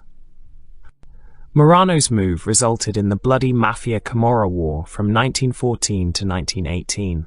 By 1918, law enforcement had sent many Camorra gang members to prison, decimating the Camorra in New York and ending the war. Although the Morellos had won this gang conflict, they had suffered losses also, including the 1916 assassination of boss Nicholas Morello. The Morellos now faced stronger rivals than the Camorra. With the passage of Prohibition in 1919 and the outlawing of alcohol sales, the Morello family regrouped and built a lucrative bootlegging operation in Manhattan. However, by the early 1920s, the Morello family no longer existed. A powerful Sicilian rival, Salvatore d'Aquila, had declared a death sentence on Giuseppe Morello and Ignazio Lupo, both recently released from prison, forcing them to flee to Italy for safety. When the two men returned to New York, they relied on Giuseppe Masseria, a new Morello ally, to kill Salvatore d'Aquila. However, the price of Masseria's help was to essentially take over the Morello family. During the mid-1920s, Giuseppe Masseria continued to expand his bootlegging, extortion, loan sharking, and illegal gambling rackets throughout New York. To operate and protect these rackets, Masseria recruited many ambitious young mobsters. These mobsters included future Cosa Nostra powers Charles Luciano, Frank Costello, Frankie Yale, Joe Adonis, Vito Genovese, Albert Anastasia, and Carlo Gambino. Masseria was willing to take all Italian-American recruits, no matter where they had originated in Sicily or Italy. Masseria's strongest rival in New York was Salvatore Maranzano, leader of the Castellammare del Golfo Sicilian organization in Brooklyn. A recent arrival from Sicily, Maranzano had strong support from elements of the Sicilian Mafia and was a traditionalist mafiosi. He recruited Sicilian mobsters only, preferably from the Castellammare's clan. Maranzano's top lieutenants included future family bosses Joseph Bonanno, Joseph Profaci, and Stefano Magaddino. By 1928, the Castellammare's war between Masseria and Maranzano had begun. By the late 1920s, more than 60 mobsters on both sides had been murdered. On April 15, 1931, Giuseppe Masseria was murdered in a Coney Island, Brooklyn restaurant, reportedly by members of Luciano's crew. Angry over broken promises from Masseria, Luciano had secretly conspired with Maranzano to plot Masseria's assassination. On the day of the murder, Luciano was allegedly eating dinner with Masseria at a restaurant. After Luciano went to the restroom, his hitman arrived and murdered Masseria. With Masseria's death, the Castellammare's war had ended. Now in control of New York, Salvatore Maranzano took several important steps to solidify his victory. He reorganized the Italian-American gangs of New York into 5 new families, structured after the hierarchical and highly disciplined mafia families of Sicily. Maranzano's second big change was to appoint himself as the boss of all the families. As part of this reorganization, Maranzano designated Charles Luciano as boss of the old Morello Masseria crime family. However, Luciano and other mob leaders privately objected to Maranzano's dictatorial role. Maranzano soon found out about Luciano's discontent and ordered his assassination. Discovering that he was in danger, Luciano plotted Maranzano's assassination with Maranzano trustee Gaetano Lucchesi. On September 10, 1931, Jewish gangsters provided by Luciano ally Meyer Lansky shot and stabbed Maranzano to death in his Manhattan office. Luciano was now the most powerful mobster in the United States. After Maranzano's murder, Charles Luciano created a new governing body for the Cosa Nostra families, the Commission. The Commission consisted of representatives from each of the 5 families, the Chicago Outfit, and the Magadino crime family of Buffalo, New York. Luciano wanted the Commission to mediate disputes between the families and prevent future gang wars. Although nominally a democratic body, Luciano and his allies actually controlled the Commission throughout the 1930s.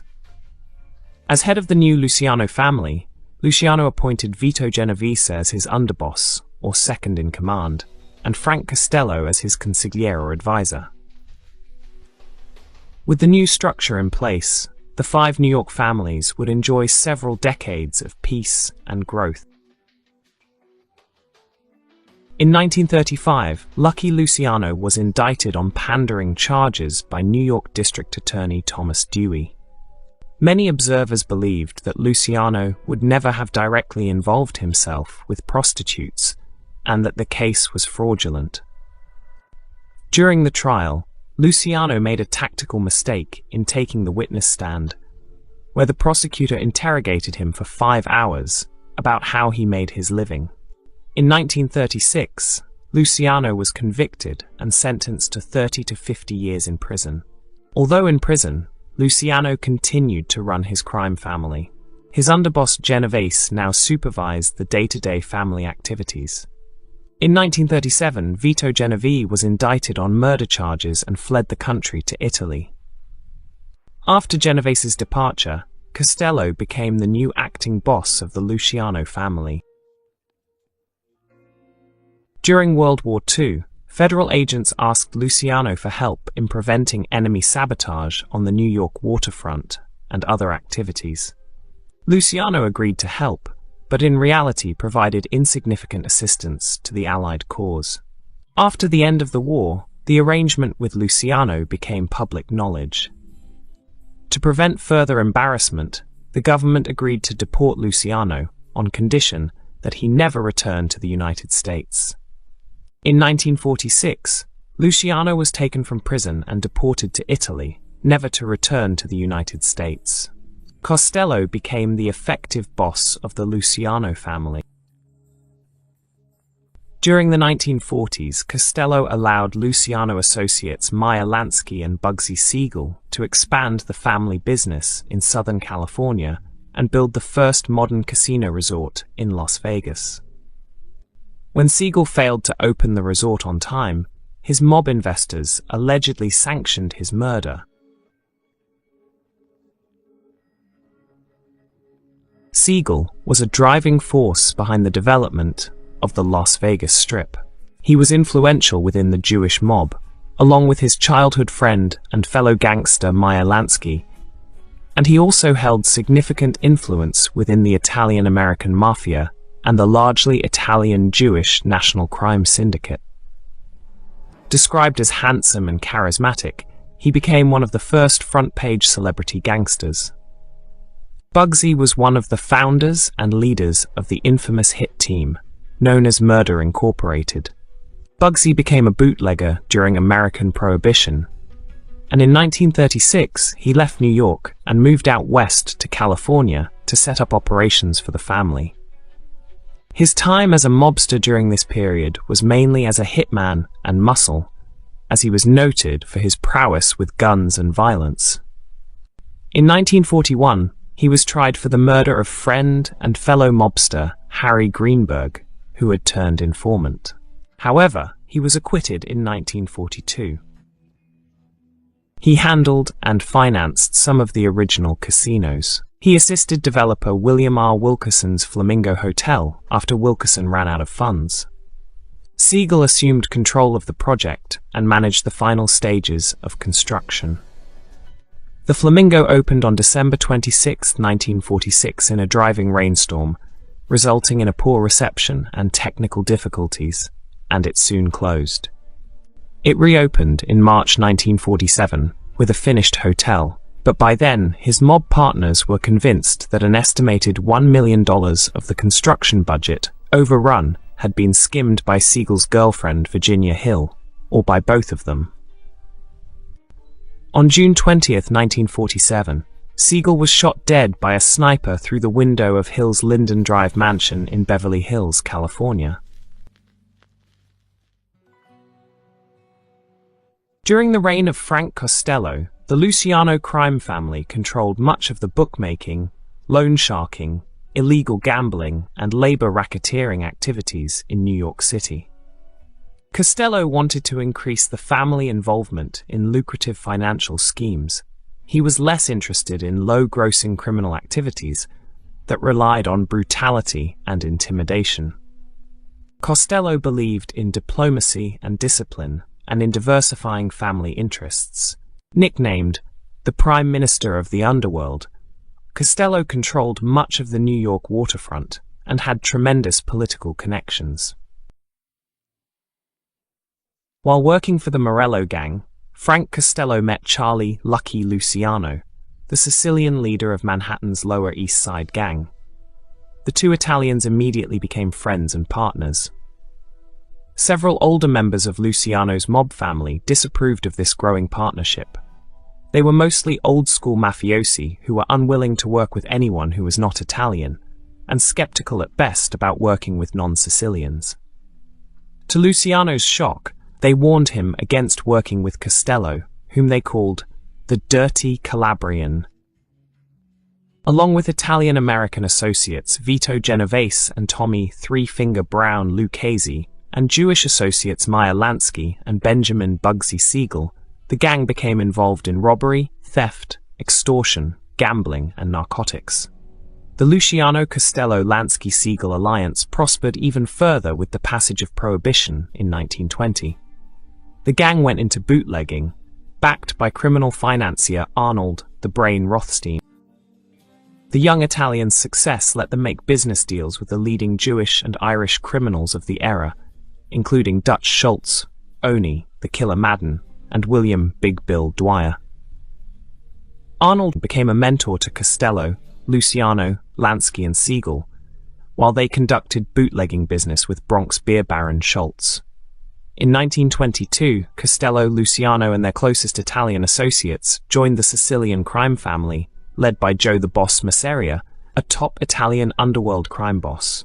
By 1924, Costello had become a close associate of Hell's Kitchen's Irish crime bosses Dwyer and Madden. He became involved in their rum-running operations, known as the Combine. This might have prompted him to change his last name to the Irish Costello. In 1925, Costello became a U.S. citizen. On November 19, 1926, Costello and Dwyer were indicted on federal bootlegging charges. They were accused of bribing 2 U.S. Coast Guardsmen, presumably so that they would not disturb the unloading of liquor from boats in New York Harbor. The largest boat in the Combine fleet could carry 20,000 cases of liquor. In January 1927, the jury deadlocked on the bootlegging charges for Dwyer and Costello. In 1926, Dwyer was convicted of bribing a Coast Guard official and sentenced to 2 years in jail. After Dwyer was imprisoned, Costello and Madden took over the Combine's operations. This caused friction between Madden and a top Dwyer lieutenant, Charles Higgins, who believed he should have been running the Combine instead of Costello. Thus, the Manhattan Beer Wars began between Higgins on one side and Costello, Madden, and Schultz on the other. Higgins was born in the Bay Ridge section of Brooklyn, New York in 1897. Learning pickpocketing and petty theft as a child, by 1916 he had been arrested for assault twice, but was put on probation. At the beginning of Prohibition, he had formed a small-time gang which started to operate outside of Bay Ridge after taking control of Big Bill Dwyer's bootlegging operations with partner Frank Costello in 1927, importing high-quality Canadian liquor for Dwyer's high society clientele. By the mid-1920s, Higgins' rum-running operations included a fleet of taxis and loading trucks, as well as several planes and numerous speedboats, which were used in smuggling alcohol into the United States from Canada, one of which, the Cigarette, was described as the fastest rum runner in New York waters. Higgins, himself a flying enthusiast and licensed pilot, often used his planes for personal use. During a business trip in Baltimore, Higgins was a witness to a gang fight between rival bootleggers while visiting a local speakeasy, and, while deciding to leave the premises, he was mistaken for one of the fighting bootleggers and shot in the leg by a local police officer.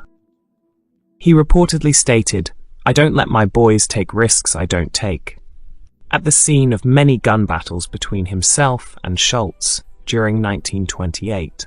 During one such incident, Higgins and gunman William Bad Bill Bailey were seen fleeing the scene after fighting rival gunmen at Brooklyn's Owl Head Cafe at 69th Street and 3rd Avenue, in which a patrolman, Daniel J. Maloney, was killed in the crossfire by fellow arriving police officers in March 1929.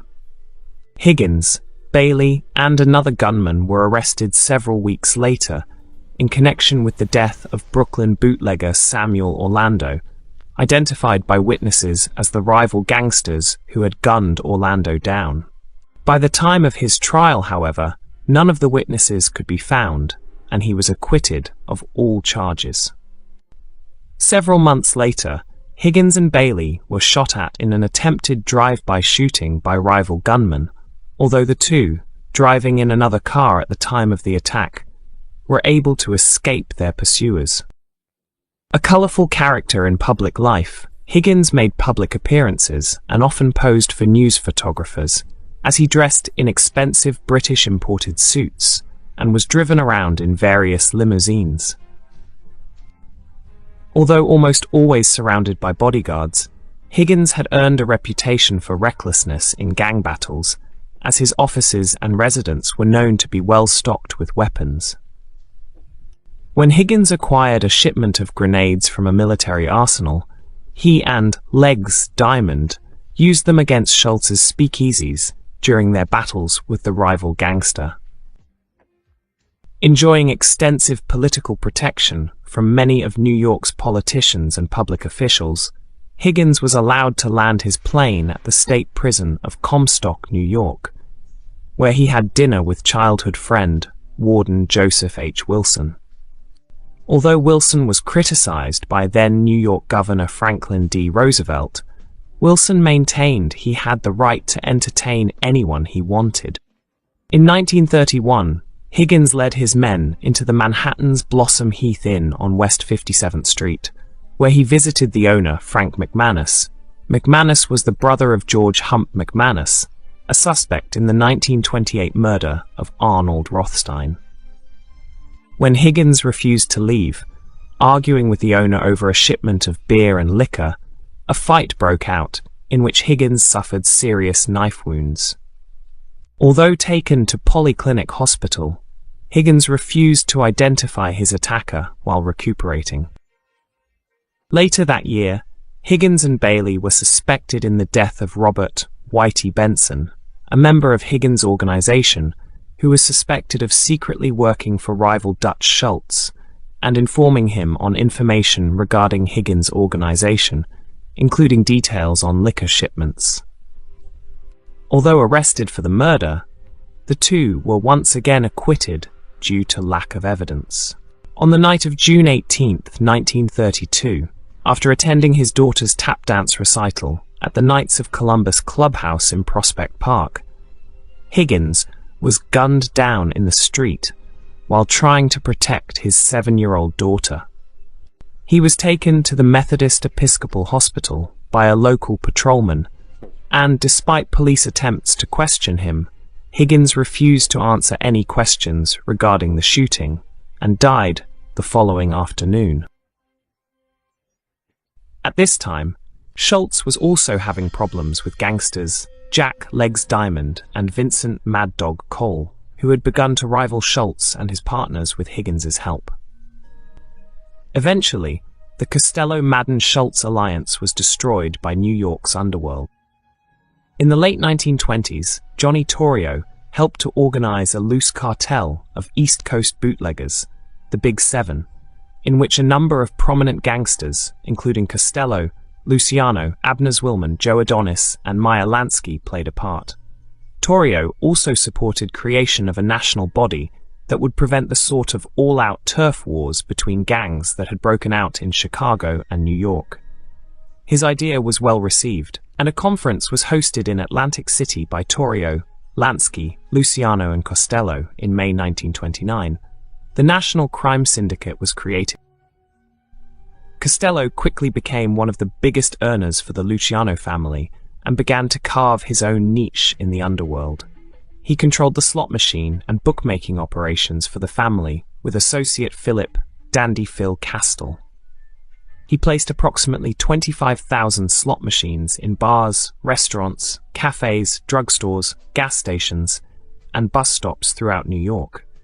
In 1934, Mayor Fiorello LaGuardia confiscated thousands of Frank's slot machines, loaded them on a barge, and dumped them into the river. Frank's next move was to accept Louisiana Governor Huey Long's proposal to put slot machines throughout Louisiana for 10% of the take. Costello made Castell overseer of the Louisiana slot operation. Castell had the assistance of New Orleans mafioso Carlos "Little Man" Marcello. Frank brought in millions of dollars in profit from slot machines and bookmaking to the Luciano family.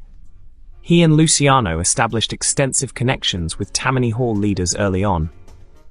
Luciano and Costello each shared hotel rooms with Tammany delegates to the 1932 Democratic National Convention in Chicago. Costello continued to cultivate those relationships over the next 2 decades, intervening in Tammany's affairs and collecting favors and pledges of loyalty from those politicians and judges he had helped, including William O. Dwyer, the 2-term mayor of New York City in the 1940s. Frank was able, in turn, to use those political debts to his advantage when other New York City crime families came to him for help. The 1951 Kefauver Committee hearings on organized crime confirmed what observers of local politics already knew. Senator Kefauver concluded that Carmine DeSapio, leader of Tammany Hall, was assisting Costello and that he had become influential in decisions made by the Tammany Hall Council. DeSapio admitted to having met Costello several times, but insisted that politics was never discussed. In 1936, Lucky was convicted of running a prostitution ring and was sentenced for up to 30 to 50 years in state prison. He attempted to run the crime family from prison with the help of Costello and Lansky, but found it too difficult. With Luciano's imprisonment, Genovese became acting boss of the Luciano crime family. In 1937, Genovese fled to Italy to avoid prosecution for a 1934 murder. Luciano then appointed Costello as acting boss. Costello's underboss was his cousin Willie Moretti. Genovese returned to the United States in 1945. After the 1934 murder charges were dismissed following the death of 2 witnesses, Genovese tried to convince Luciano to become a titular boss of bosses and let Genovese run everything. Luciano not only rejected Genovese's proposal, but kept Costello and Moretti as acting boss and underboss. From May 1950 to May 1951, the U.S. Senate conducted a large-scale investigation of organized crime, commonly known as the Kefauver hearings, chaired by Senator Estes Kefauver of Tennessee. Costello attempted to minimize the impact of these hearings on his reputation when he was called as a witness, refusing to allow his face to be filmed during his question. After sparring with the lawyers for the committee for hours on the first day, he walked out of the hearing on the second day, claiming that he had a sore throat. When he returned to be questioned several days later, he refused to answer questions about his net worth. Costello was eventually convicted of contempt of the Senate and sentenced to 18 months in prison for his refusal to answer questions. The Kefauver hearings also led to the murder of Willie Moretti on October 4, 1951, on the orders of the Mafia Commission. The members of the commission were concerned with Moretti's erratic behavior before the Senate committee and worried that Moretti's advancing syphilis was affecting his brain and might lead him to talk to the press. Costello appointed Genovese as the new underboss after Moretti's murder. In 1952, the government began proceedings to strip Costello of his U.S. citizenship, and he was indicted for evasion of $73,407 in income taxes between 1946 and 1949. He was sentenced to 5 years in prison and fined $20,000.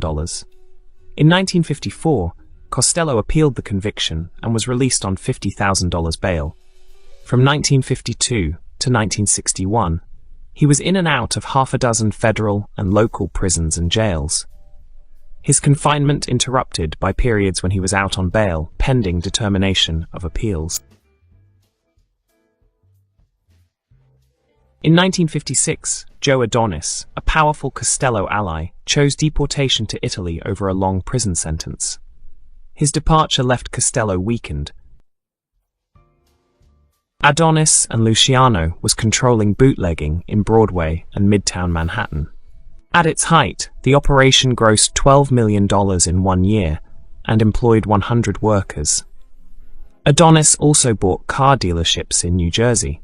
When customers bought cars from his dealerships, the salesman would intimidate them into buying protection insurance for the vehicle. Adonis soon moved into cigarette distribution, buying up vending machines by the hundreds and stocking them with stolen cigarettes. He ran his criminal empire from Joe's Italian Kitchen, a restaurant that he owned in Brooklyn. By 1932, Adonis was also a major criminal power in Brooklyn. Despite his wealth, he still participated in jewelry robberies, a throwback to his early criminal career on the streets. In 1932, Joe allegedly participated in the kidnapping and brutal beating in Brooklyn of Isidore Juffa and Isaac Wapinski. In 1931, he had lent the two men money for investment and kidnapped them in 1932 after deciding that he should be receiving a higher profit. 2 days after the kidnappings, Adonis released Juff and Wapinski after receiving a $5,000 ransom payment. A month later, Wapinski died of internal injuries from being assaulted. Adonis placed many politicians and high-ranking police officers on his payroll. Adonis used his political influence to assist members of the Luciano crime family, such as Luciano and Genovese, and mob associates such as Meyer Lansky and Louis Lepke Buchalter, the head of Murder Inc. As a syndicate board member, Adonis, along with Buchalter, may have been responsible for assigning some murder contracts to Murder Inc. Joe did lots of things, handled lots of problems behind the scenes, and was very important to Costello during his time. But Genovese still had to neutralize one more powerful Costello ally, Anastasia, who had taken over the Mangano crime family after the disappearance of boss Vincent Mangano and the murder of his brother Philip Mangano on April 14, 1951. In early 1957, Vito Genovese decided to move on Costello. Genovese ordered Vincent Gigante to murder Costello, and on May 2, 1957, Gigante shot and wounded Costello outside his apartment building. The altercation persuaded Costello to relinquish power to Don Vito and retire. He then controlled what is now called the Genovese crime family. A doorman identified Vincent Gigante as the gunman, but in 1958, Costello testified that he was unable to recognize his assailant. Gigante was acquitted of attempted murder. On October 25, 1957, Anastasia was murdered at the barber shop of the Park Sheraton Hotel at 56th Street and 7th Avenue in Manhattan. Carlo Gambino was expected to be proclaimed boss of Anastasia's family at the November 14, 1957 Appalachian meeting that Genovese called to discuss the future of Cosa Nostra in light of his takeover. When police raided the meeting, to the detriment of Genovese's reputation, Gambino's appointment was postponed to a later meeting in New York City. In 1959, Genovese was convicted of selling a large quantity of heroin. On April 17, 1959, Genovese was sentenced to 15 years in the Atlanta Federal Penitentiary in Atlanta, Georgia. During his retirement, Costello was still known as the Prime Minister of the Underworld. He still retained power and influence in New York's Mafia and remained busy throughout his final years. Cosa Nostra bosses and old associates such as Gambino and Lucchese still paid visits to Costello at his Waldorf Astoria penthouse, seeking advice on important Mafia affairs. Costello's old friend Meyer Lansky also kept in touch. Costello occupied himself with gardening and displayed some of his flowers at local horticultural shows. On February 20, 1961, the United States Supreme Court upheld a lower court order that stripped Costello of his U.S. citizenship. But on February 17, 1964, the same court set aside a deportation order for Costello, citing a legal technicality. In early February 1973, Costello suffered a heart attack at his Manhattan home and was rushed to Doctors Hospital in Manhattan, where he died on February 18. Costello's sedate memorial service at a Manhattan funeral home was attended by 50 relatives, friends, and law enforcement agents.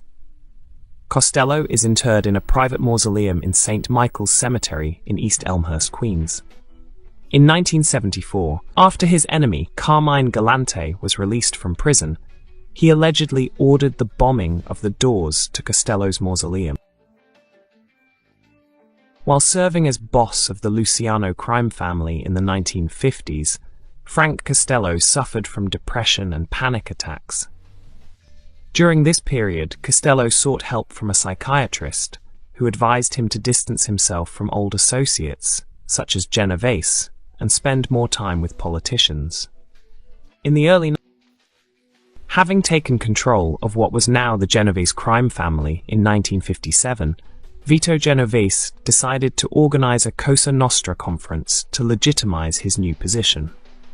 Held on mobster Joseph Barbara's farm in Appalachian, New York, the Appalachian meeting attracted over 100 Mafia members from around the nation. However, local law enforcement discovered the meeting by chance and quickly surrounded the farm. As the meeting broke up, Genovese escaped capture by running through the woods. However, many other high-ranking mobsters were arrested. Cosa Nostra leaders were chagrined by the public exposure and bad publicity from the Appalachian meeting and generally blamed Genovese for the fiasco. Wary of Genovese gaining more power in the Mafia Commission, Carlo Gambino used the abortive Appalachian meeting as an excuse to move against his former ally. Gambino, former Genovese bosses Charles Luciano and Frank Costello, and Lucchese crime family boss Gaetano Lucchese allegedly lured Genovese into a drug distribution scheme that ultimately resulted in his conspiracy indictment and conviction. In 1959, Genovese was sentenced to 15 years in prison on narcotics charges. Genovese, who was the most powerful mafia boss in America, had been effectively eliminated as a rival by Gambino. Genovese would later die in prison. The Genovese family was soon rocked by a second public embarrassment, the United States Senate McClellan hearings. While incarcerated at a federal prison in Atlanta, Genovese soldier Joseph "Joe" Cargo Valachi believed he was being targeted for murder by the mob on the suspicion that he was an informer. On June 22, 1962, Valachi brutally murdered another inmate with a pipe. Valachi told investigators that he thought the victim was Joseph "Joe" Beck de Palermo, a Lucchese soldier coming to kill him. To avoid a capital murder trial, Valachi agreed to cooperate with federal prosecutors against the Genovese crime family. He thus became the first Cosa Nostra mobster to publicly affirm the organization's existence. With information from prosecutors, the low-level Valachi was able to testify in nationally televised hearings about the Cosa Nostra's influence over legal enterprises in aid of racketeering and other criminal activities to make huge profit. Valachi also introduced the name Cosa Nostra as a household name. Although Valachi's testimony never led to any convictions, it helped law enforcement by identifying many members of the Genovese and other New York crime families. After Vito Genovese was sent to prison in 1959, the family leadership secretly established a ruling panel to run the family in Genovese's absence. This first panel included acting boss Thomas Eboli, underboss Gerardo Catena, and Catena's protege Philip Lombardo. After Genovese died in 1969, Lombardo was named his successor. However, the family appointed a series of front bosses to masquerade as the official family boss. The aim of these deceptions was to confuse both law enforcement and rival crime families as to the true leader of the family. In the late 1960s, Gambino boss Carlo Gambino loaned $4 million to Eboli for a drug scheme in an attempt to gain control of the Genovese family. When Eboli failed to pay back his debt, Gambino, with commission approval, murdered Eboli in 1972. After Eboli's death, Genovese capo and Gambino ally Frank Thierry was appointed as the new front boss. In reality, the Genovese family created a new ruling panel to run the family.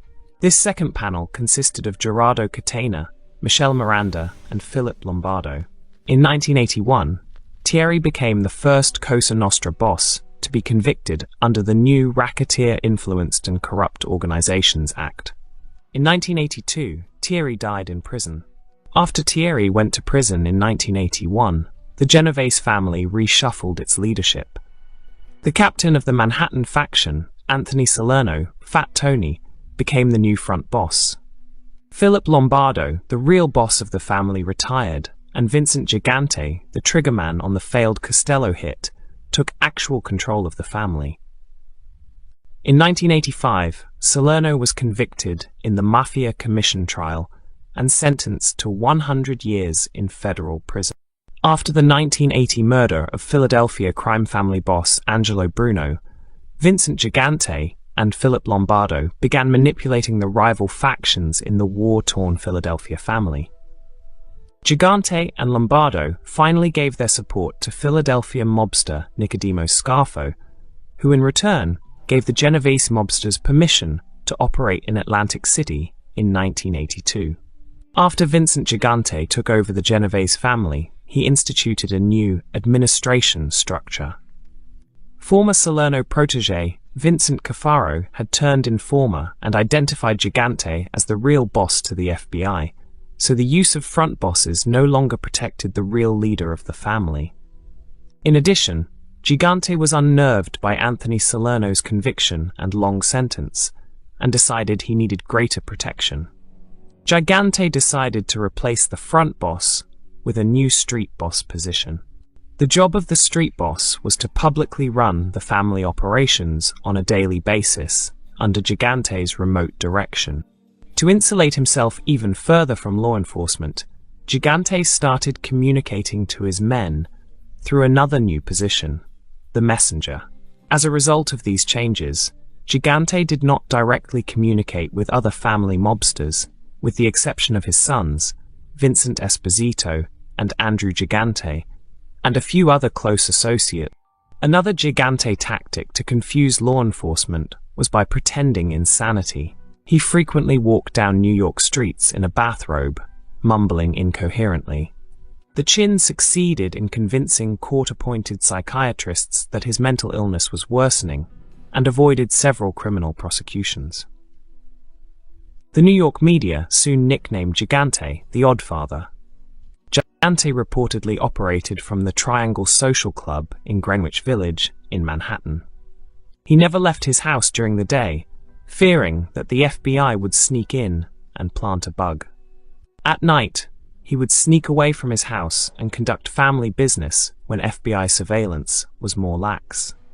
Even then, he only whispered to keep from being picked up by wiretaps. To avoid incrimination from undercover surveillance, Gigante decreed that any mobster who spoke his name would face severe punishment. In the case of his own family, anyone who spoke his name would be killed on the spot. When necessary, mobsters would either point to their chins or make a C with thumb and forefinger when referring to him. In this way, Gigante managed to stay on the streets while the city's other 4 bosses ended up getting long prison terms. While the public and media were watching him, other family leaders were running the day-to-day operations of the family. Underboss Venero Mangano operated out of Brooklyn and ran the family's Windows case rackets. Consigliere Louis Bobby Manna, who operated out of the New Jersey faction of the family, as well as supervising 4 captains around that area during the 1980s. In 1985, the Chin and other family bosses were shocked and enraged by the murder of Paul Castellano, the Gambino family boss. An ambitious Gambino capo, John Gotti, had capitalized on discontent in that family to murder Castellano and his underboss Thomas Bellotti outside a Manhattan restaurant and become the new Gambino boss. Gotti had violated Cosa Nostra protocol by failing to obtain prior approval for the murder from the commission.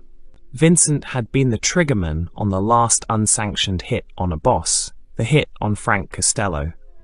With Castellano dead, Gigante now controlled the commission, and he decided to kill John Gotti.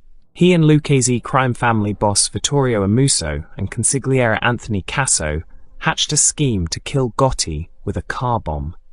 On April 13, 1986, a bomb exploded in Gambino underboss Frank DeCicco's car, killing DeCicco.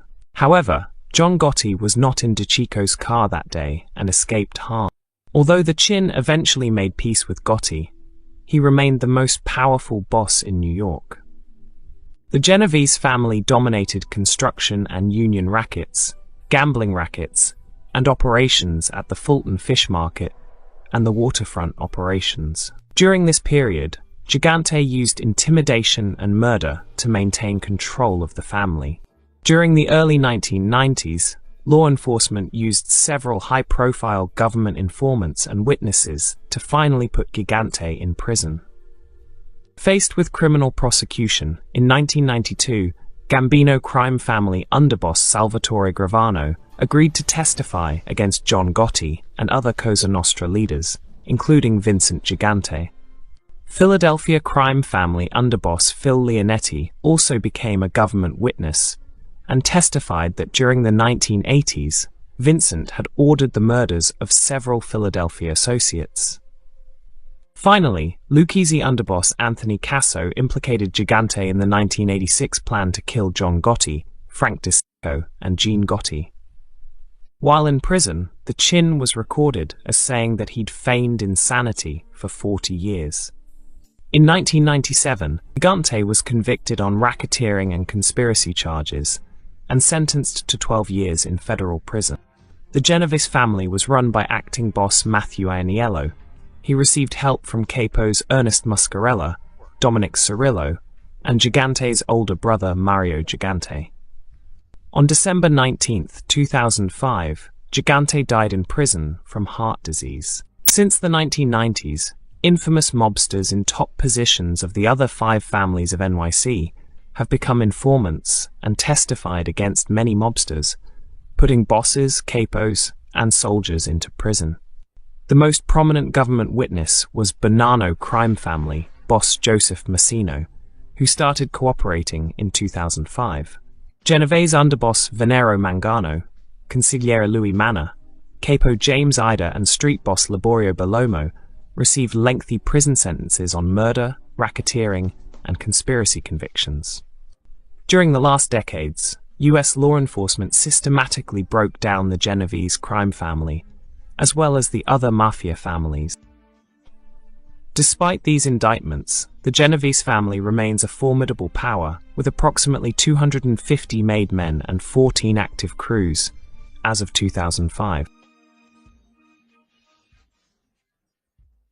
When Vincent Gigante died in late 2005, the leadership went to Genovese capo Daniel Leo, who was apparently running the day-to-day activities of the Genovese crime family by 2006. In 2006, Genovese underboss and former Gigante loyalist Venero Mangano was released from prison. That same year, former Gigante loyalist and prominent capo Dominic Cirillo was allegedly promoted to consigliere in prison. By 2008, the Genovese family administration was believed to be whole again. In March 2008, Leo was sentenced to 5 years in prison for loan sharking and extortion. Underboss Venero Mangano is reportedly one of the top leaders within the Manhattan faction of the Genovese crime family. Former acting consigliere Lawrence Dentico was leading the New Jersey faction of the family until convicted of racketeering in 2006. Dentico was released from prison in 2009. In July 2008, one-time Gigante street boss Liborio Bellomo was paroled from prison after serving 12 years. What role Bellomo plays in the Genovese hierarchy is open to speculation, but he is likely to have a major say in the running of the family once his tight parole restrictions are over. A March 2009 article in the New York Post claimed Daniel Leo was still acting boss despite his incarceration. It also estimated that the family consists of approximately 270 made members. The Genovese family maintains power and influence in New York, New Jersey, Atlantic City, and Florida. It is recognized as the most powerful Cosa Nostra family in the United States. Since the Chin's reign, the Genovese crime family has been so strong and successful because of its continued devotion to secrecy. According to the FBI, many family associates don't know the names of family leaders or even other associates. This information lockdown makes it more difficult for the FBI to gain incriminating information from government informants. According to the FBI, the Genovese family has not had an official boss since the Chin's death. Law enforcement considers Leo to be the acting boss, Venero Mangano the underboss, and Dominic Cirillo the consigliere. The Genovese family is known for placing top capo regimes in leadership positions to help the administration run the day-to-day activities of the crime family. At present, capos Liborio Bellomo, Ernest Muscarella, Dominic Cirillo, and Lawrence Dentico hold the greatest influence within the family and play major roles in its administration. The Manhattan and Bronx factions, the traditional powers in the family, still exercise that control today. If you haven't already, please take a second to subscribe to the channel, and also don't forget to click on the notification bell so you'll be up to date on all videos released from the Everything Network.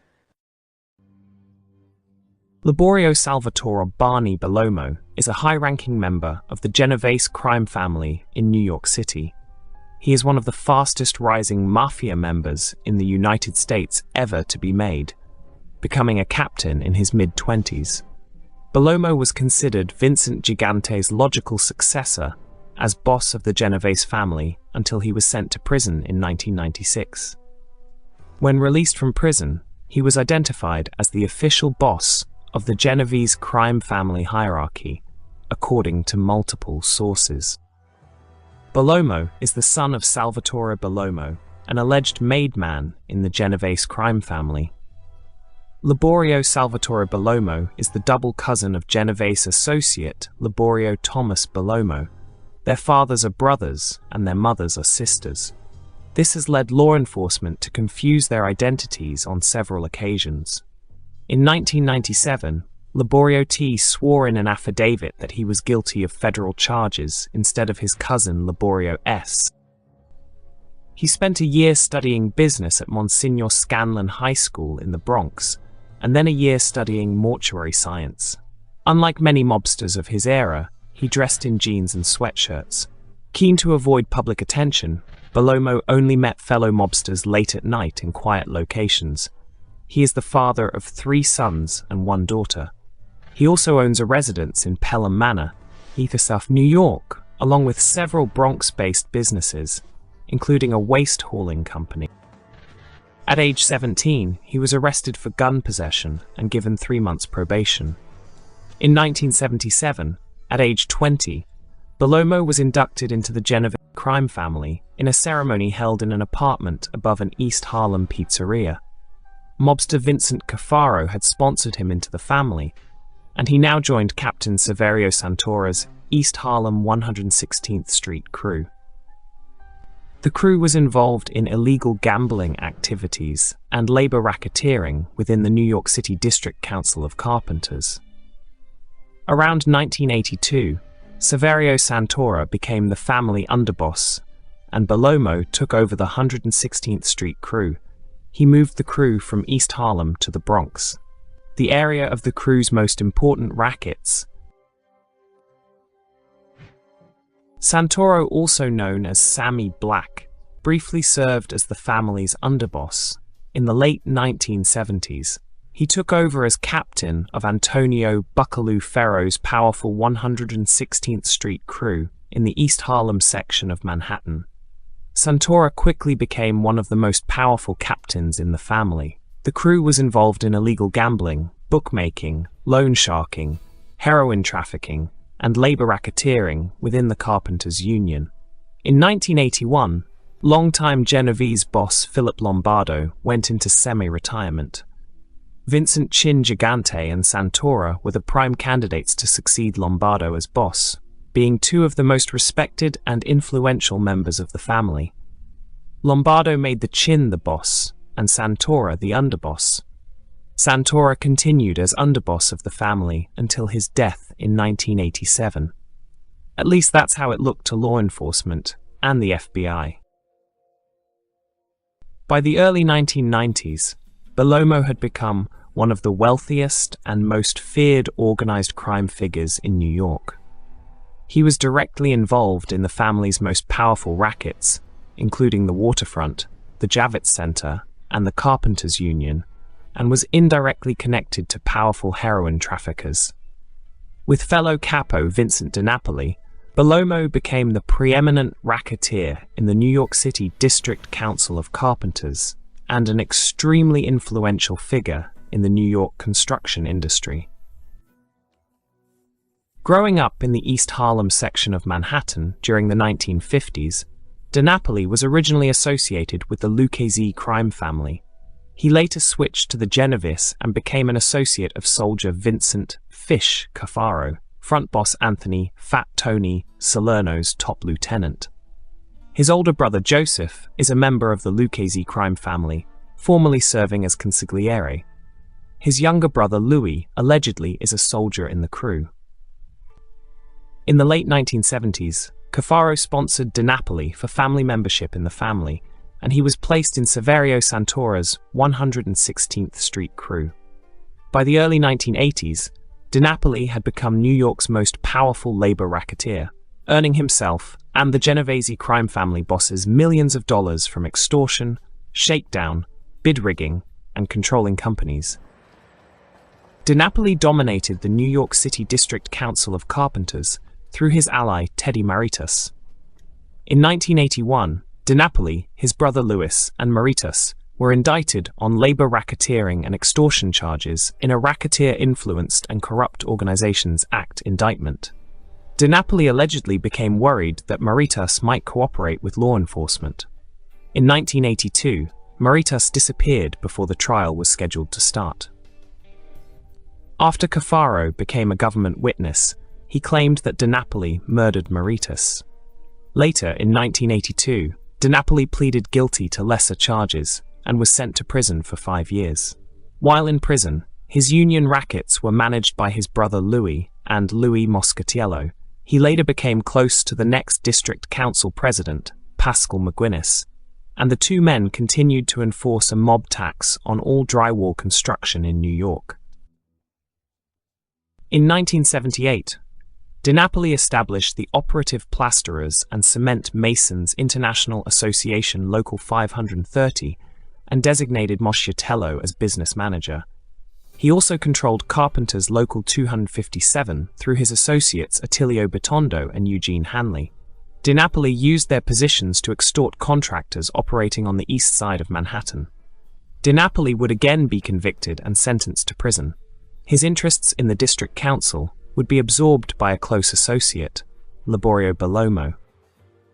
DiNapoli formed two drywall companies during his time with the Mafia during the 70s, Inner City Drywall and Cambridge Drywall.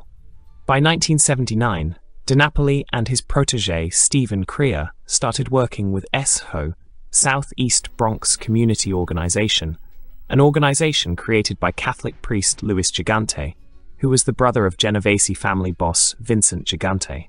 SHO was an organization of low-income housing in the Southeast Bronx that was financed by the Federal Department of Housing and Urban Development. DiNapoli's drywall companies were able to secure construction projects awarded by SECO. By 1980, DiNapoli had secured more than $16 million worth of SEPCO contracts and more than $60 million in municipal contracts with two drywall companies. DiNapoli secretly owned interests in a dozen construction companies, real estate properties, and housing developments. Him and Tony Salerno were the key figures representing the Genovese family in the concrete industry. Along with close associate Edward Halloran, the men grossed millions of dollars, enough for Forbes magazine to place both Salerno and DiNapoli on the list of the top 10 richest mobsters in the nation. DiNapoli secretly owned Cambridge Drywall and Inner City Drywall, which became one of the biggest developers in Harlem and the South Bronx, and received $32 million in city contracts in 1988 alone. In the early 1980s, he became enraged when he lost out on a contractor who made a deal with Gambino boss Paul Castellano. The contractor, Frederick DeMatteis, became one of Long Island's biggest developers. You're watching the Everything Network. Gigante thought enough of him that in 1992 he named Bellomo as the family's street boss, giving him control of most of the family's day-to-day operations. Bellomo demonstrated his power during disputes with rivals from other families, as well as those within the Genovese crime family. In or about 1987, Bellomo won a jurisdictional dispute against Genovese Little Italy captain Peter DeFeo, in which consigliere Louis Manna awarded Bellomo exclusive control over Bronx Carpenters Local 17, removing all of DeFeo's influence. Bellomo was a rising power in the family, in his mid-30s, and close to the family's leaders, including Vincent Gigante and Venero Mangano. Bellomo was the undisputed leader of the family's East Harlem and Bronx faction.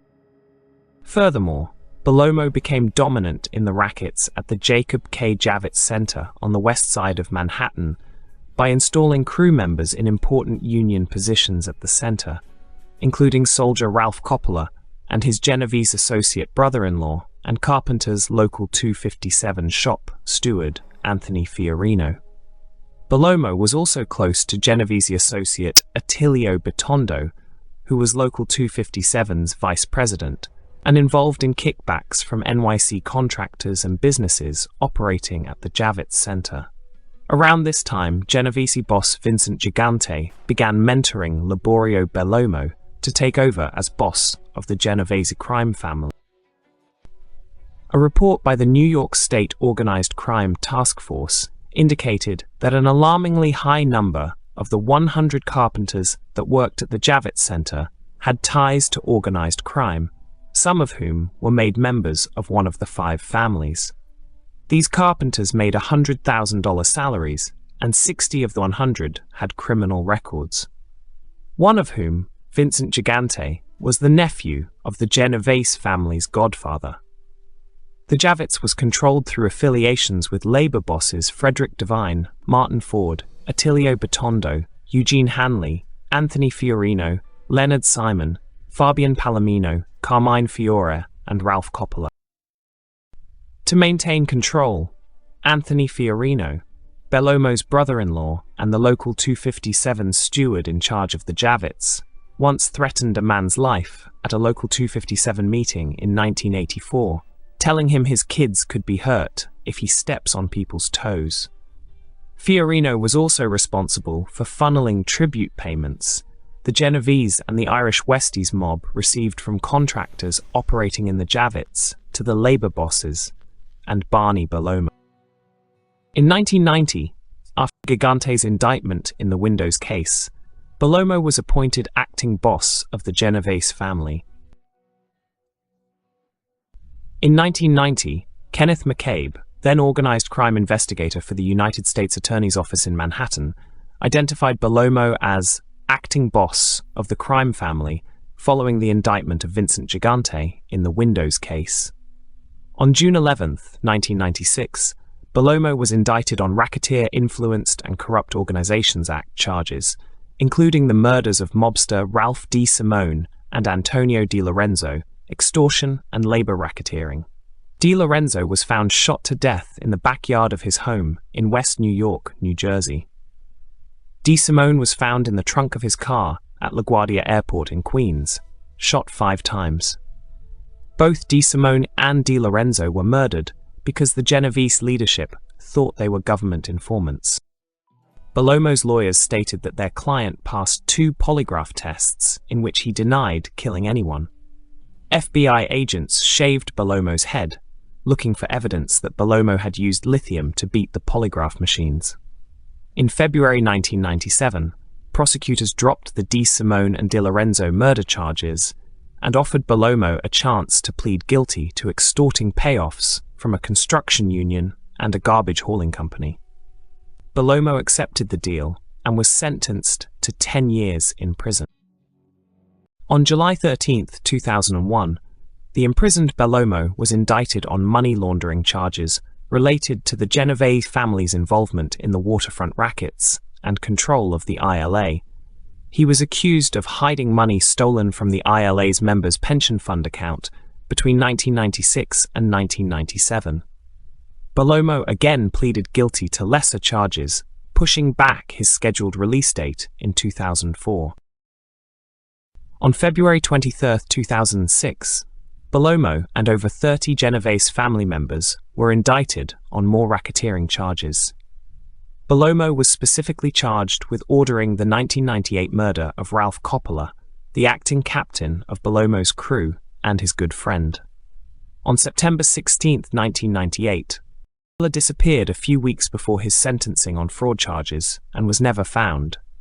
Government witness Peter Peluso, a former lawyer for the Genovese family, stated that he had transported a message from him in prison ordering Coppola's murder.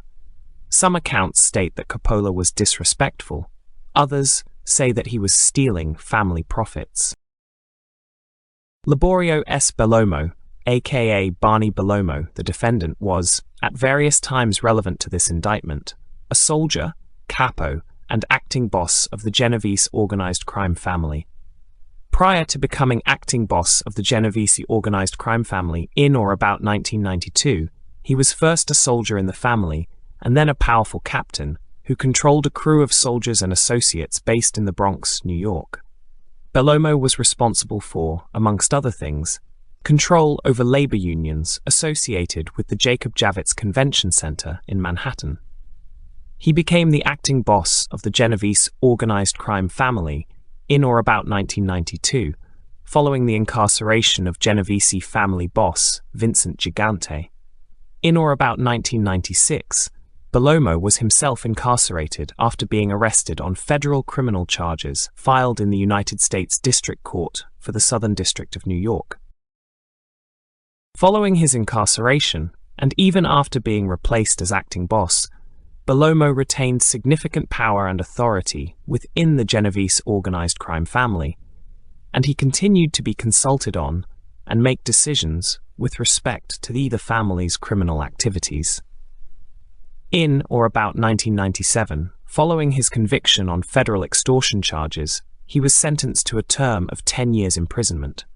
His criminal activities included the 1998 murder of Ralph Coppola, a Genovese family soldier and acting captain, as well as his participation in two schemes to obstruct justice, one by conspiring to tamper with a potential witness, and the other by giving false and misleading testimony in a grand jury proceeding. Peluso pleaded guilty to his role in the murder. However, the government had no proof that Peluso had indeed met with Bellomo. With insufficient evidence to press the murder charge against Bellomo, the government offered him a plea bargain for mail fraud in 2007. Bellomo accepted and received 1 additional year in prison instead of 4, as his daughter Sabrina gave a tearful plea to Judge Lewis A. Kaplan alongside her 3 brothers. Due to his imprisonment, he missed her high school, college, and law school graduations. On December 1, 2008, Bellomo was released from prison. You're watching the Everything Network. Daniel Pagano is an alleged New York mobster and a captain in the Genovese crime family who was involved in a famous gasoline bootlegging racket of the 1980s. Born in New York, he is the son of Joe Pagano, a senior Genovese mobster. In 1973, the New York Police Department arrested Pagano for selling narcotics to undercover officers. During the arrest, he was shot in the back by police while leaning against a police car. In the early 80s, he became acquainted with activist Al Sharpton. Colombo crime family former mobster and current YouTuber Michael Franzese allegedly arranged a meeting with Pagano, Sharpton, and another mob associate, who was an undercover FBI agent. The meeting was ostensibly about the mob associate asking Sharpton for an introduction to boxing promoter Don King. However, during the meeting, the associate unsuccessfully tried to enlist Sharpton's assistance in distributing narcotics. After the meeting, the FBI approached Sharpton and allegedly garnered his assistance as an informant against Pagano.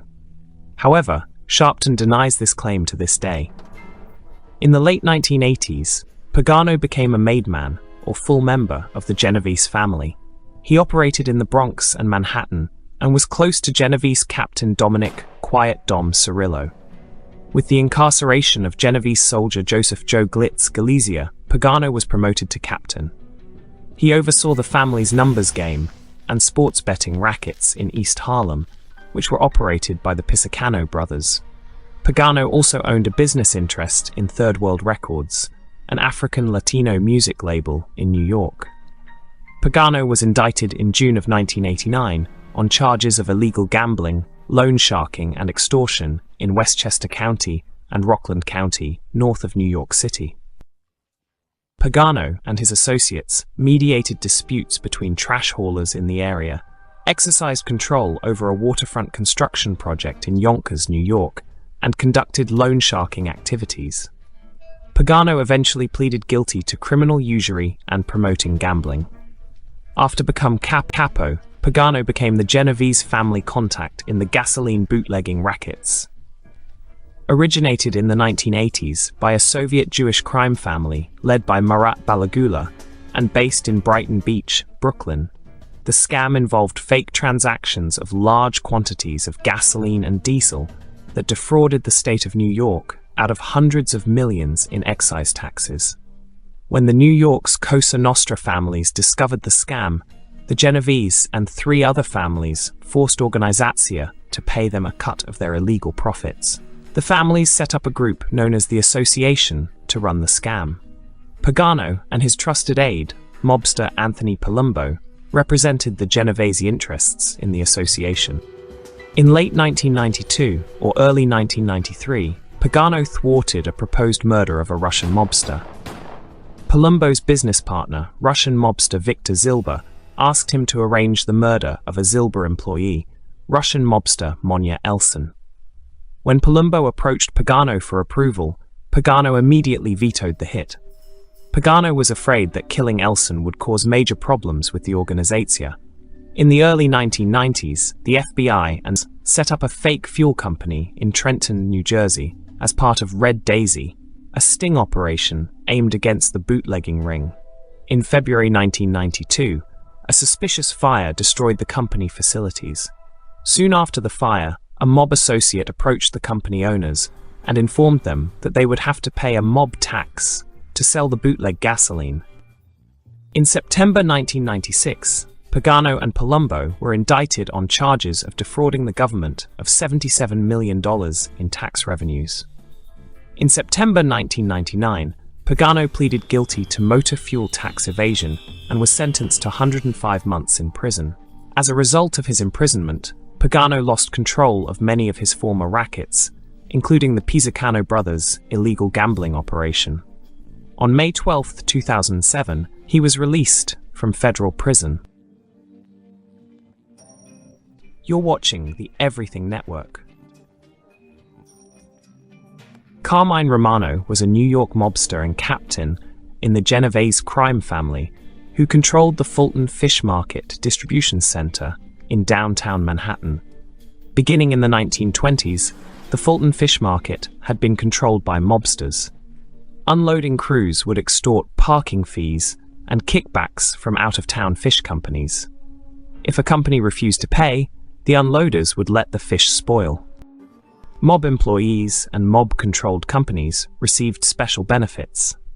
The market's security force operated a protection racket for retail shops and vehicles located on the margins of the market waterfront.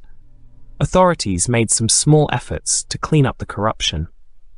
In the late 1970s, Romano was removed from the leadership of the seafood union for extorting wholesalers and enforcing a cartel.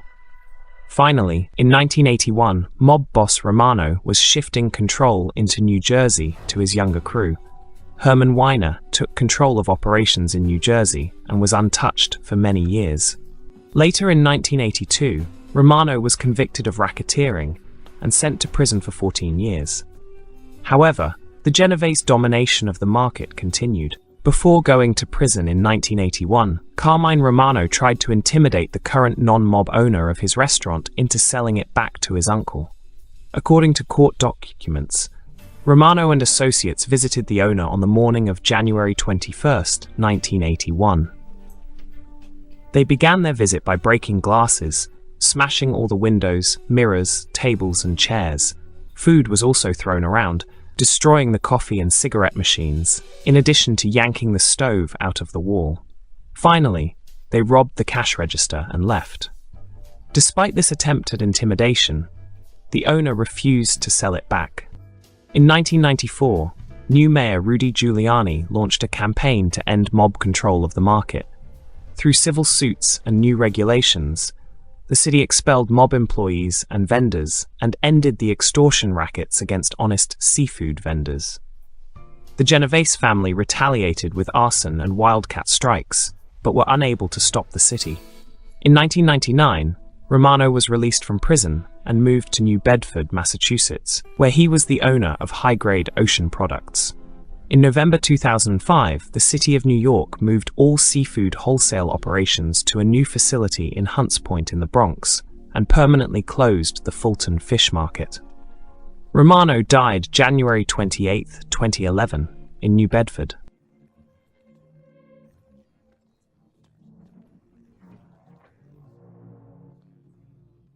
Ralph, the Undertaker Balsamo, is an alleged captain of the Genovese crime family with operations in the Bronx, Manhattan, and Westchester. His nickname, The Undertaker, comes from him owning funeral homes in the Bronx. In 2007, Balsamo pled guilty to narcotics trafficking, firearms trafficking, extortion, and union-related fraud and was sentenced to 8 years in prison. On March 8, 2013, he was released. However, in August of 2016, he was indicted along with 45 other members from other crime families and was held in detention until trial. He was again released from prison on July 23, 2018. Balsamo was arrested on April 12, 2022, on racketeering charges. According to an indictment unsealed on April 26, 2022, he and 5 other co-defendants, including Captain Nicholas Calisi, operated a criminal racketeering enterprise since at least 2011. Balsamo pled guilty to racketeering on February 9, 2023. Balsamo is a member of Bellomo's inner circle, and is the possible successor to an administrative position within the family.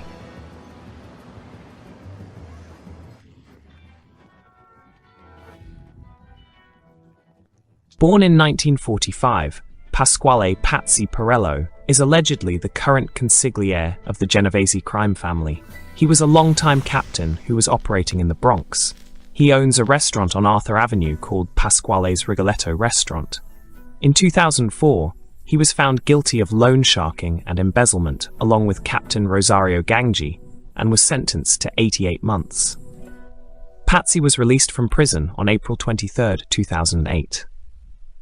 In August of 2016, Pirello was indicted along with Genovese family captain Conrad Ianiello and Genovese family acting captain Eugene Onorfio and Philadelphia crime family boss Joey Merlino, along with 42 other mobsters, on gambling and extortion charges.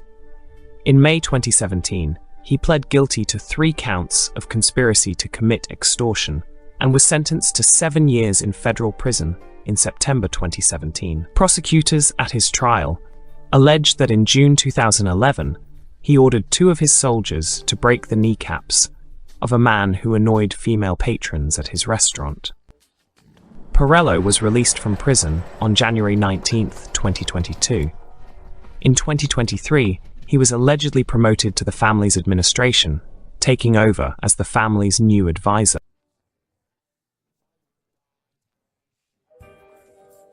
If you haven't already, please take a second to subscribe to the channel, and also don't forget to click on the notification bell, so you'll be up to date on all videos released from the Everything Network.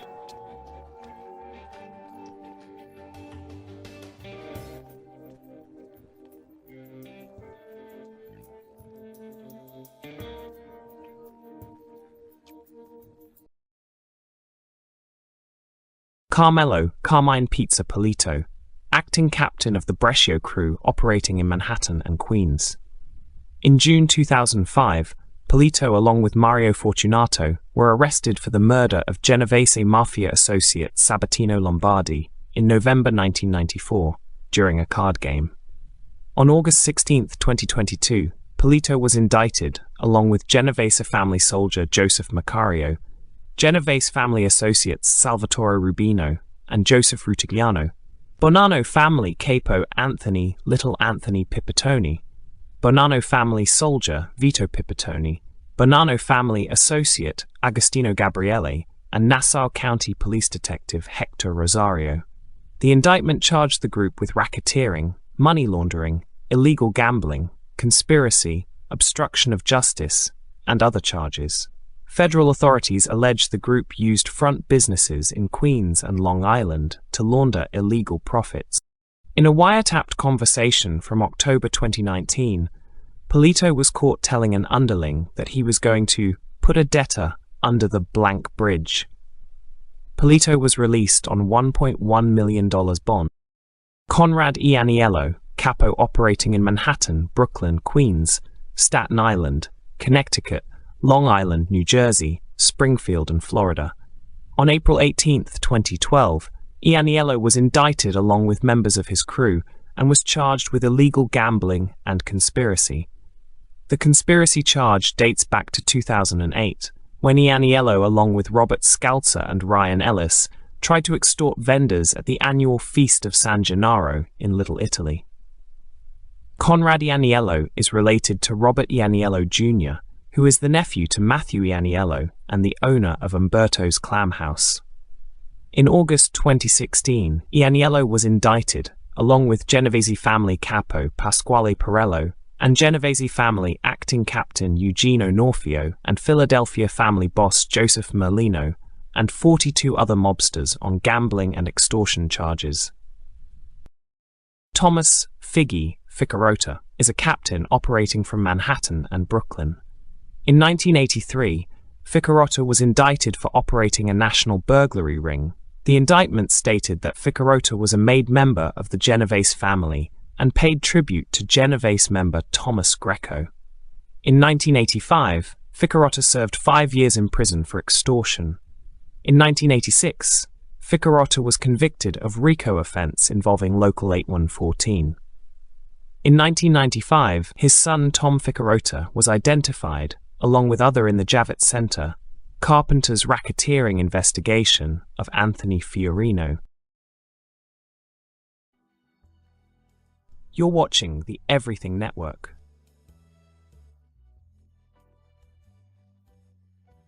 Joe Legambi is an American mobster and former acting boss of the Philadelphia crime family. He is known among law enforcement circles to have a more old-school approach, in sharp contrast to boss Joey Molino's flamboyant, high-profile style.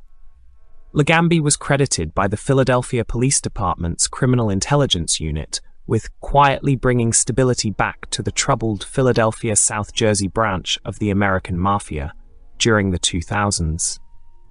The New York Mafia families have been pleased with him and his approach, as well as his ability to turn the Philadelphia crime family back into a stable group.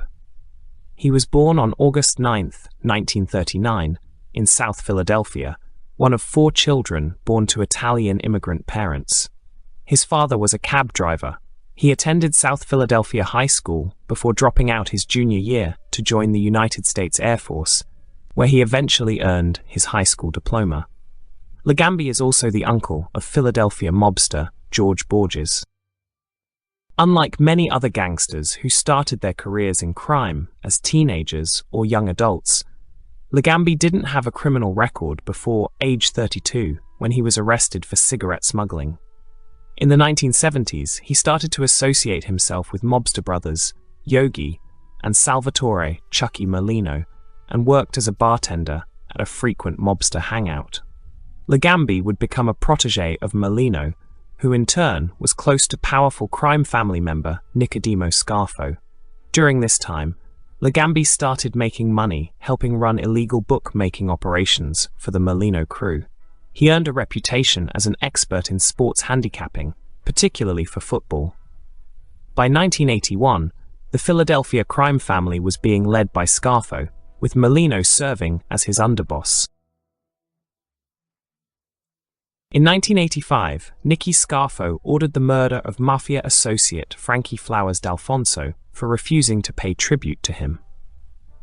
When Philadelphia mobsters Thomas Del Giorno and Eugene Milano became government witnesses, they testified in court that on July 23, Legambi and Philip Narducci were the triggermen in the broad daylight hit, and Philip's brother Frank was the driver. Del Giorno, Milano, Molino, and Fafi Iannarella helped plan the murder. Legambi became a made man in the Philadelphia crime family in 1986 at the age of 47 years old. In 1987, Legambi was arrested alongside Scarfo and others for the D'Alfonso murder.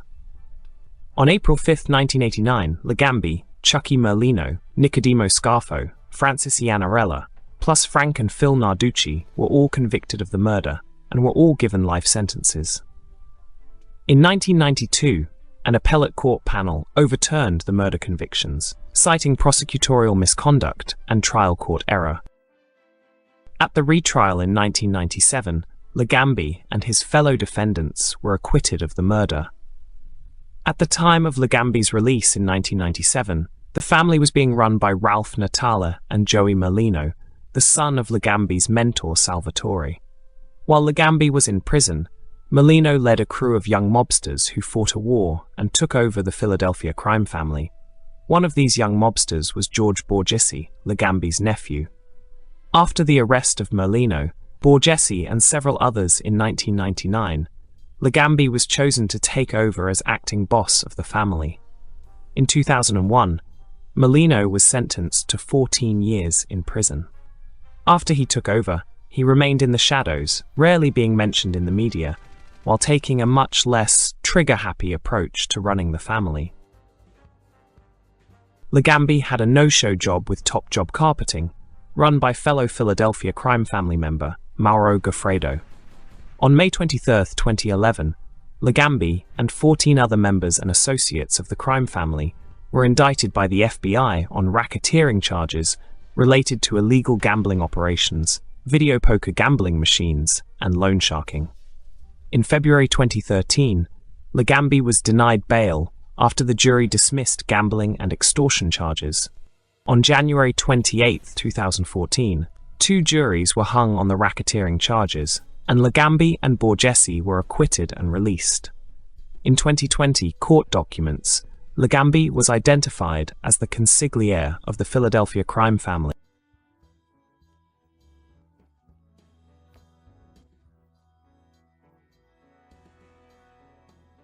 George Cowboy Martorano was the longest-serving, first-time, non-violent offender in the Federal Bureau of Prisons at the time of his release. He was sentenced to life in prison without parole in 1984 on drug charges. He was released in October 2015 after serving over 30 years. In 1984, on the advice of his attorney Robert Simone, Martorano pleaded guilty to 19 counts of drug possession and distribution. Martorano was subsequently advised by both the prosecution and the judge, John Berner Hannum, that this plea could result in a sentence of life without the possibility of parole. The prosecution, however, had only recommended a sentence of from 40 to 54 months. On September 20, 1984, Martorano was sentenced to life in prison without the possibility of parole, the longest prison term ever imposed on a first-time non-violent offender in American history. Martorano's father was reputed mobster Raymond Long John Martorano. Louis Pescini, a prosecutor with the United States Organized Crime Task Force, pressured George Martorano for information on the Philadelphia Mafia. But he has always denied having any detailed knowledge of his father's business dealings. Judge Hannum's excessive sentence was a part of this pressure. Prior to his sentencing, his trial counsel, Robert Simone, was indicted on tax evasion charges. Again, before sentence was imposed in the Martorano case, Judge Hannum testified as a character witness for Simone. An article appeared in the Philadelphia Daily News criticizing the judge and called his testimony highly unusual. Martorano stated in subsequent appeals that Judge Hannum should have recused himself from his case prior to imposing sentence. Martorano distinguished himself during his time in federal prison. In addition to being a model prisoner, Martorano prevented the hijacking of an aircraft by prisoners while in transit from Philadelphia to Oklahoma, following the loss of his 33rd appeal. This incident has been documented by the FBI and Federal Bureau of Prisons and was called extraordinary. He was considered one of the most prolific writers in the federal prison system, having authored more than 31 books. He has also written numerous short stories, screenplays, and poems. He also published a self-help booklet for inmates entitled The Shot Caller. This publication has been approved by the FBOP for use in prisoner re-entry programs. He has developed a creative writing course called The Right to Life, which has assisted numerous inmates in earning GEDs and developing creative writing skills. Is a certified suicide watch counselor. He often uses himself as an example in this role, telling fellow inmates, "If I have hope facing what I am facing every day, so can you."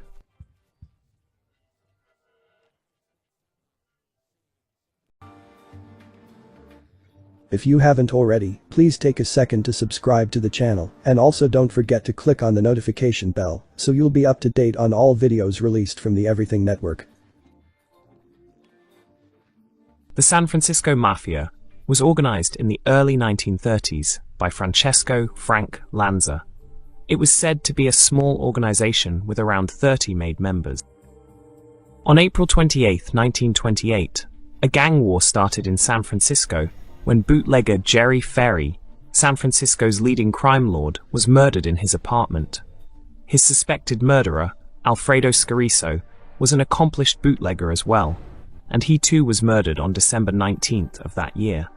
His body was found with multiple gunshot wounds and dumped in the area of Fair Oaks. On December 23rd, Mario Filippi, a suspect behind the Scariso murder, was found shot to death. Frank Boca, another suspect in Scariso's death, was found murdered in his car on July 30th, 1929.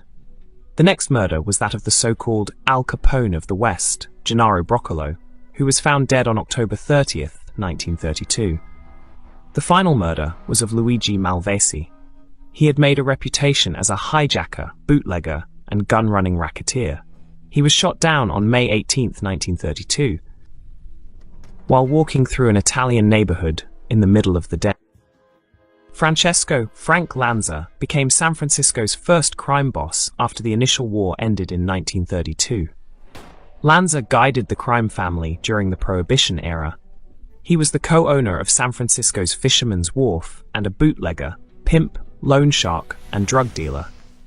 The Lanza gang proved to be the strongest gang after murdering San Francisco gang leader Luigi Malvise on May 18, 1932. Lanza derived his income from loan sharking, gun running, prostitution, gambling, and narcotics. Lanza founded the famous Fisherman's Wharf along with his partner Giuseppe Aliotto. After Lanza's death on July 14, 1937, he was succeeded by Anthony Lima. Anthony Lima took over the crime family. Lima and his underboss, Michael Abate, planned the murder of Chicago gangster Nick DeJohn. Both were arrested for the murder. The charges were dropped when District Attorney Pat Brown dismissed the jury and called a mistrial due to a lack of confidence in key witness Anita Venza. Lima lost power after he was convicted on April 27, 1953, of grand theft and sentenced to a California state prison. Michael Abate replaced Lima as boss. His underboss James "Jimmy the Hat" Lanza was one of many mafia leaders spotted by the police at the 1957 Appalachian meeting. In 1961, Michael was deported to Italy for being involved in criminal activity and died of natural causes on September 5, 1962. Francesco Lanza's son, James Lanza, became the syndicate's new head. He held the position from 1961 to 2006, during which he extended the family's connection through other syndicates. He had a close friendship with San Francisco Mayor Joseph Aliotto. This allegation has been denied by Aliotto. Lanza was well connected in Las Vegas via his friend William Bones Remmer, a Jewish associate with ties to the Genovese crime family. Lanza became wary of the serious damage that defectors could cause and took precautions against the risk of turncoats like Joseph Valachi. As a result, he brought very little new blood into the San Francisco mob as the membership aged. Lanza also made solid ties with other bosses, including Joseph Civello of Dallas and Joseph Cerrito of San Jose. His longtime underboss, Gaspare "Bill" Ciortino, was the cousin to the underboss of the Los Angeles crime family, Samuel Ciortino. In his book, Jimmy the Weasel, Fratianno said he reported to Lanza in 1973 when he moved to the Bay Area after his release from prison. A few years later, Lanza ended his friendship with Fratianno. Lanza complained about him being in San Francisco. In 1977, when Fratianno heard he had a hit on him, one of the charges was that he was bringing too much attention to the existence of the San Francisco crime family. Lanza was believed to have given permission for the murder of former New England crime family associate turned government witness Joseph Barboza in 1976. By 1990, there were only a few made men left in the San Francisco mob. One was Sergio Maranghi, who was involved in cocaine and heroin trafficking. Maranghi moved to the US from Florence, Italy in 1975 and eventually settled in San Francisco in 1978. He first began working as an employee of Starfish Co., a small fish processing company, which did a lot of business with Aliotto's restaurant. In 1980, Maranghi opened the Anchor Bay Cafe in North Beach. Lanza quickly noticed Maranghi's ability as a moneymaker and soon made him a member of the crime family. Maranghi was spotted many times meeting with Lanza and other San Francisco mob figures at the Anchor Bay Cafe until it closed down in 1983. He was one of many involved in a cocaine bust in October 1991. Maranghi decided to become an FBI informant instead of serving a long prison sentence and told federal agents of cocaine transactions he had had with his associates over a period of several years. Another man arrested was Gaetano Balistreri, a San Francisco mob associate who owned the Portofino Cafe on Columbus Ave. Balistreri was arrested for distributing cocaine, but the charge was eventually dropped. In 1994, the San Francisco police raided the Portofino and arrested Balistreri again, this time for running an illegal gambling operation with video poker machines. Another MAID member still living at the time was Steve Trefero, who ran a small gambling operation near Sacramento, California.